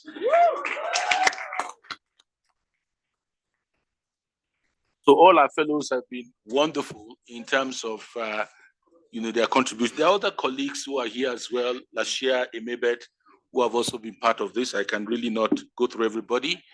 Adebukola, are you there? Yakuba. So if I missed your name, it's not deliberate. It's just in the interest of time. You're all recognized. Our communications team, Mercy. Aristide, I can see you hiding your face. You're recognized, Aristide. So there are other colleagues outside who have been taking the videos, taping you, and they are going to send you the recordings on YouTube, which they are already making. To the UNDP, once again, I would like to acknowledge Matthias, my good brother. Ononoju, you have to stand up for recognition.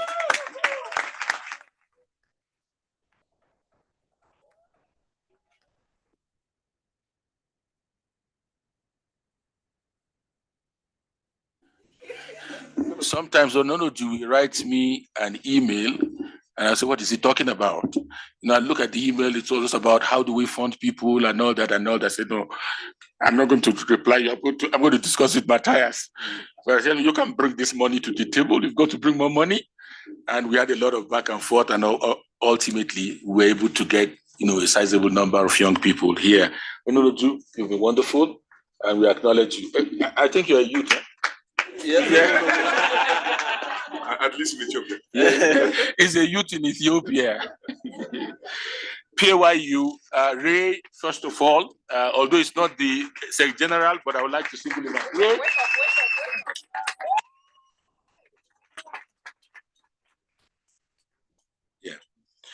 Yeah.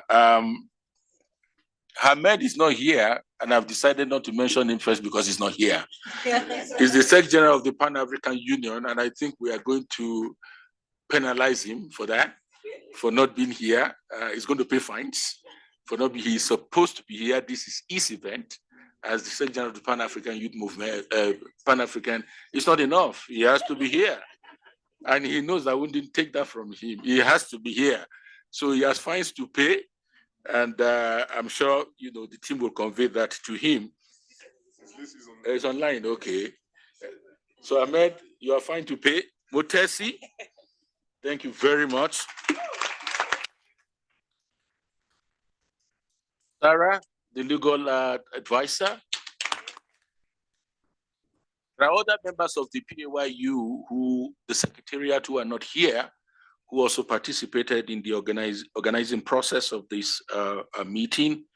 I would like to thank the entire leadership of the PAYU, the vice presidents, the national leaders, and of course the presidents of the national youth charters. We really acknowledge you and thank you very much. Back to UNDP, I would like to acknowledge the fellows of the UNDP, the female leadership fellows.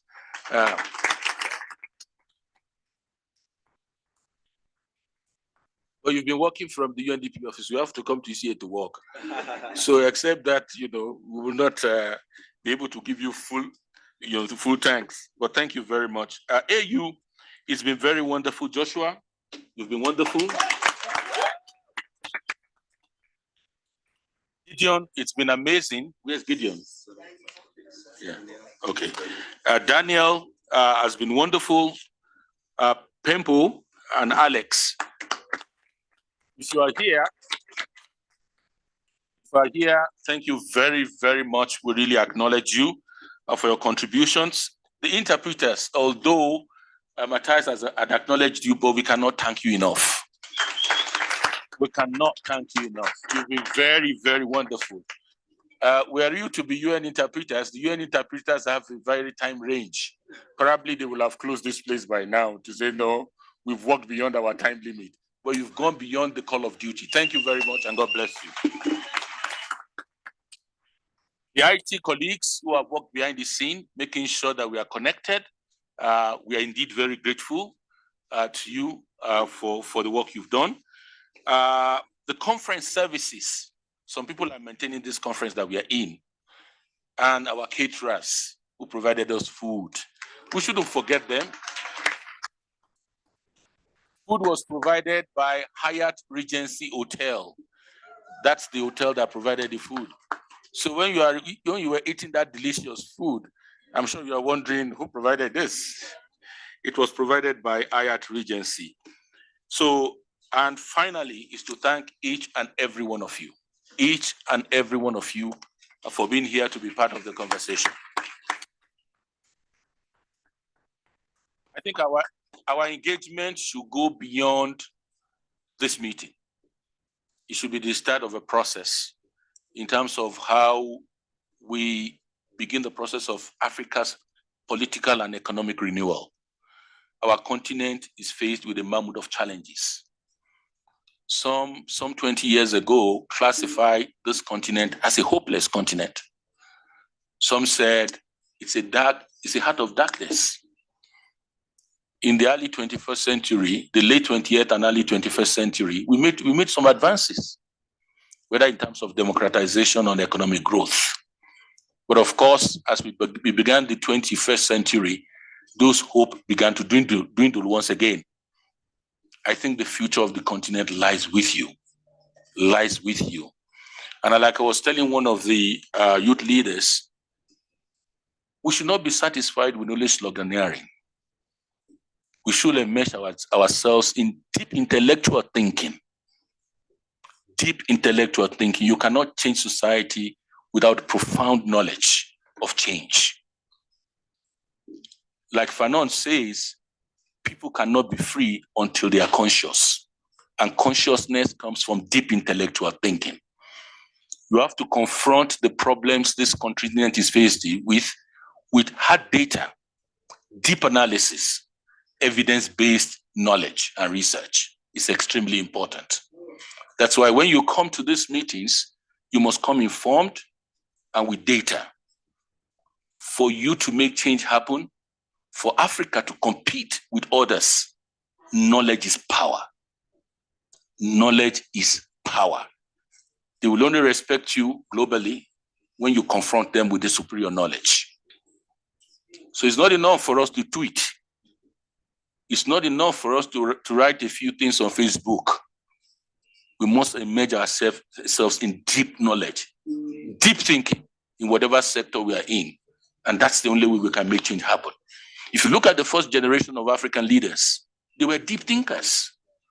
The Nyeres of this world, the Sekou Tourés of this world, the Kwame Nkrumahs of this world, the Amilcar Cabrals of this world, they were thinkers as they were political actors on the stage.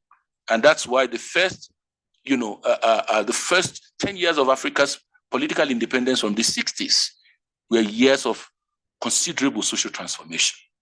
The first 10, 20 years of the independence of this continent, because this guy thought through what development would look like. Of course, there were challenges. Of course, they failed in certain areas, but it was not for lack of trial. They put all energy into it. They thought through it, what they wanted to do. If the continent were to be handed over to you today, what are you going to do? Are you going to be tweeting? Are you going to run the continent through tweeting? Are you going to run the continent through social media? I think you have to do so through various, very serious thinking. No matter what sector you are in, whether you are in health, whether you are in education, whether you are in science and technology, you must stay on top of your game. I think that's the only way we can make change happen. And that's the challenge I'm throwing to you. By the time we are gathering, hopefully by the grace of God, next time, I want you to come with this, in which we're able to engage and confront the problems of this continent in a very solid way. Provide ideas and views and perspectives that will be quite transformative, which is evidence-based. So on that note, thank you very much. And I think we're in the process of change. Thank you and God bless you. Thank you. So No, no, no. We want the PAYU to declare the consultation closed. So I return it back to Botesa. It's just a quick one. Thank you, Said, and thank you, the speakers. Before we close, just on a light note, I don't want to dilute the message from Said. It was very clear and profound. I think since yesterday, you've had me calling someone online, call Ayanda. There's a very smart young man here. He realized his hand was not recognized, so he went online. And this Ayanda was here from South Africa. That's it.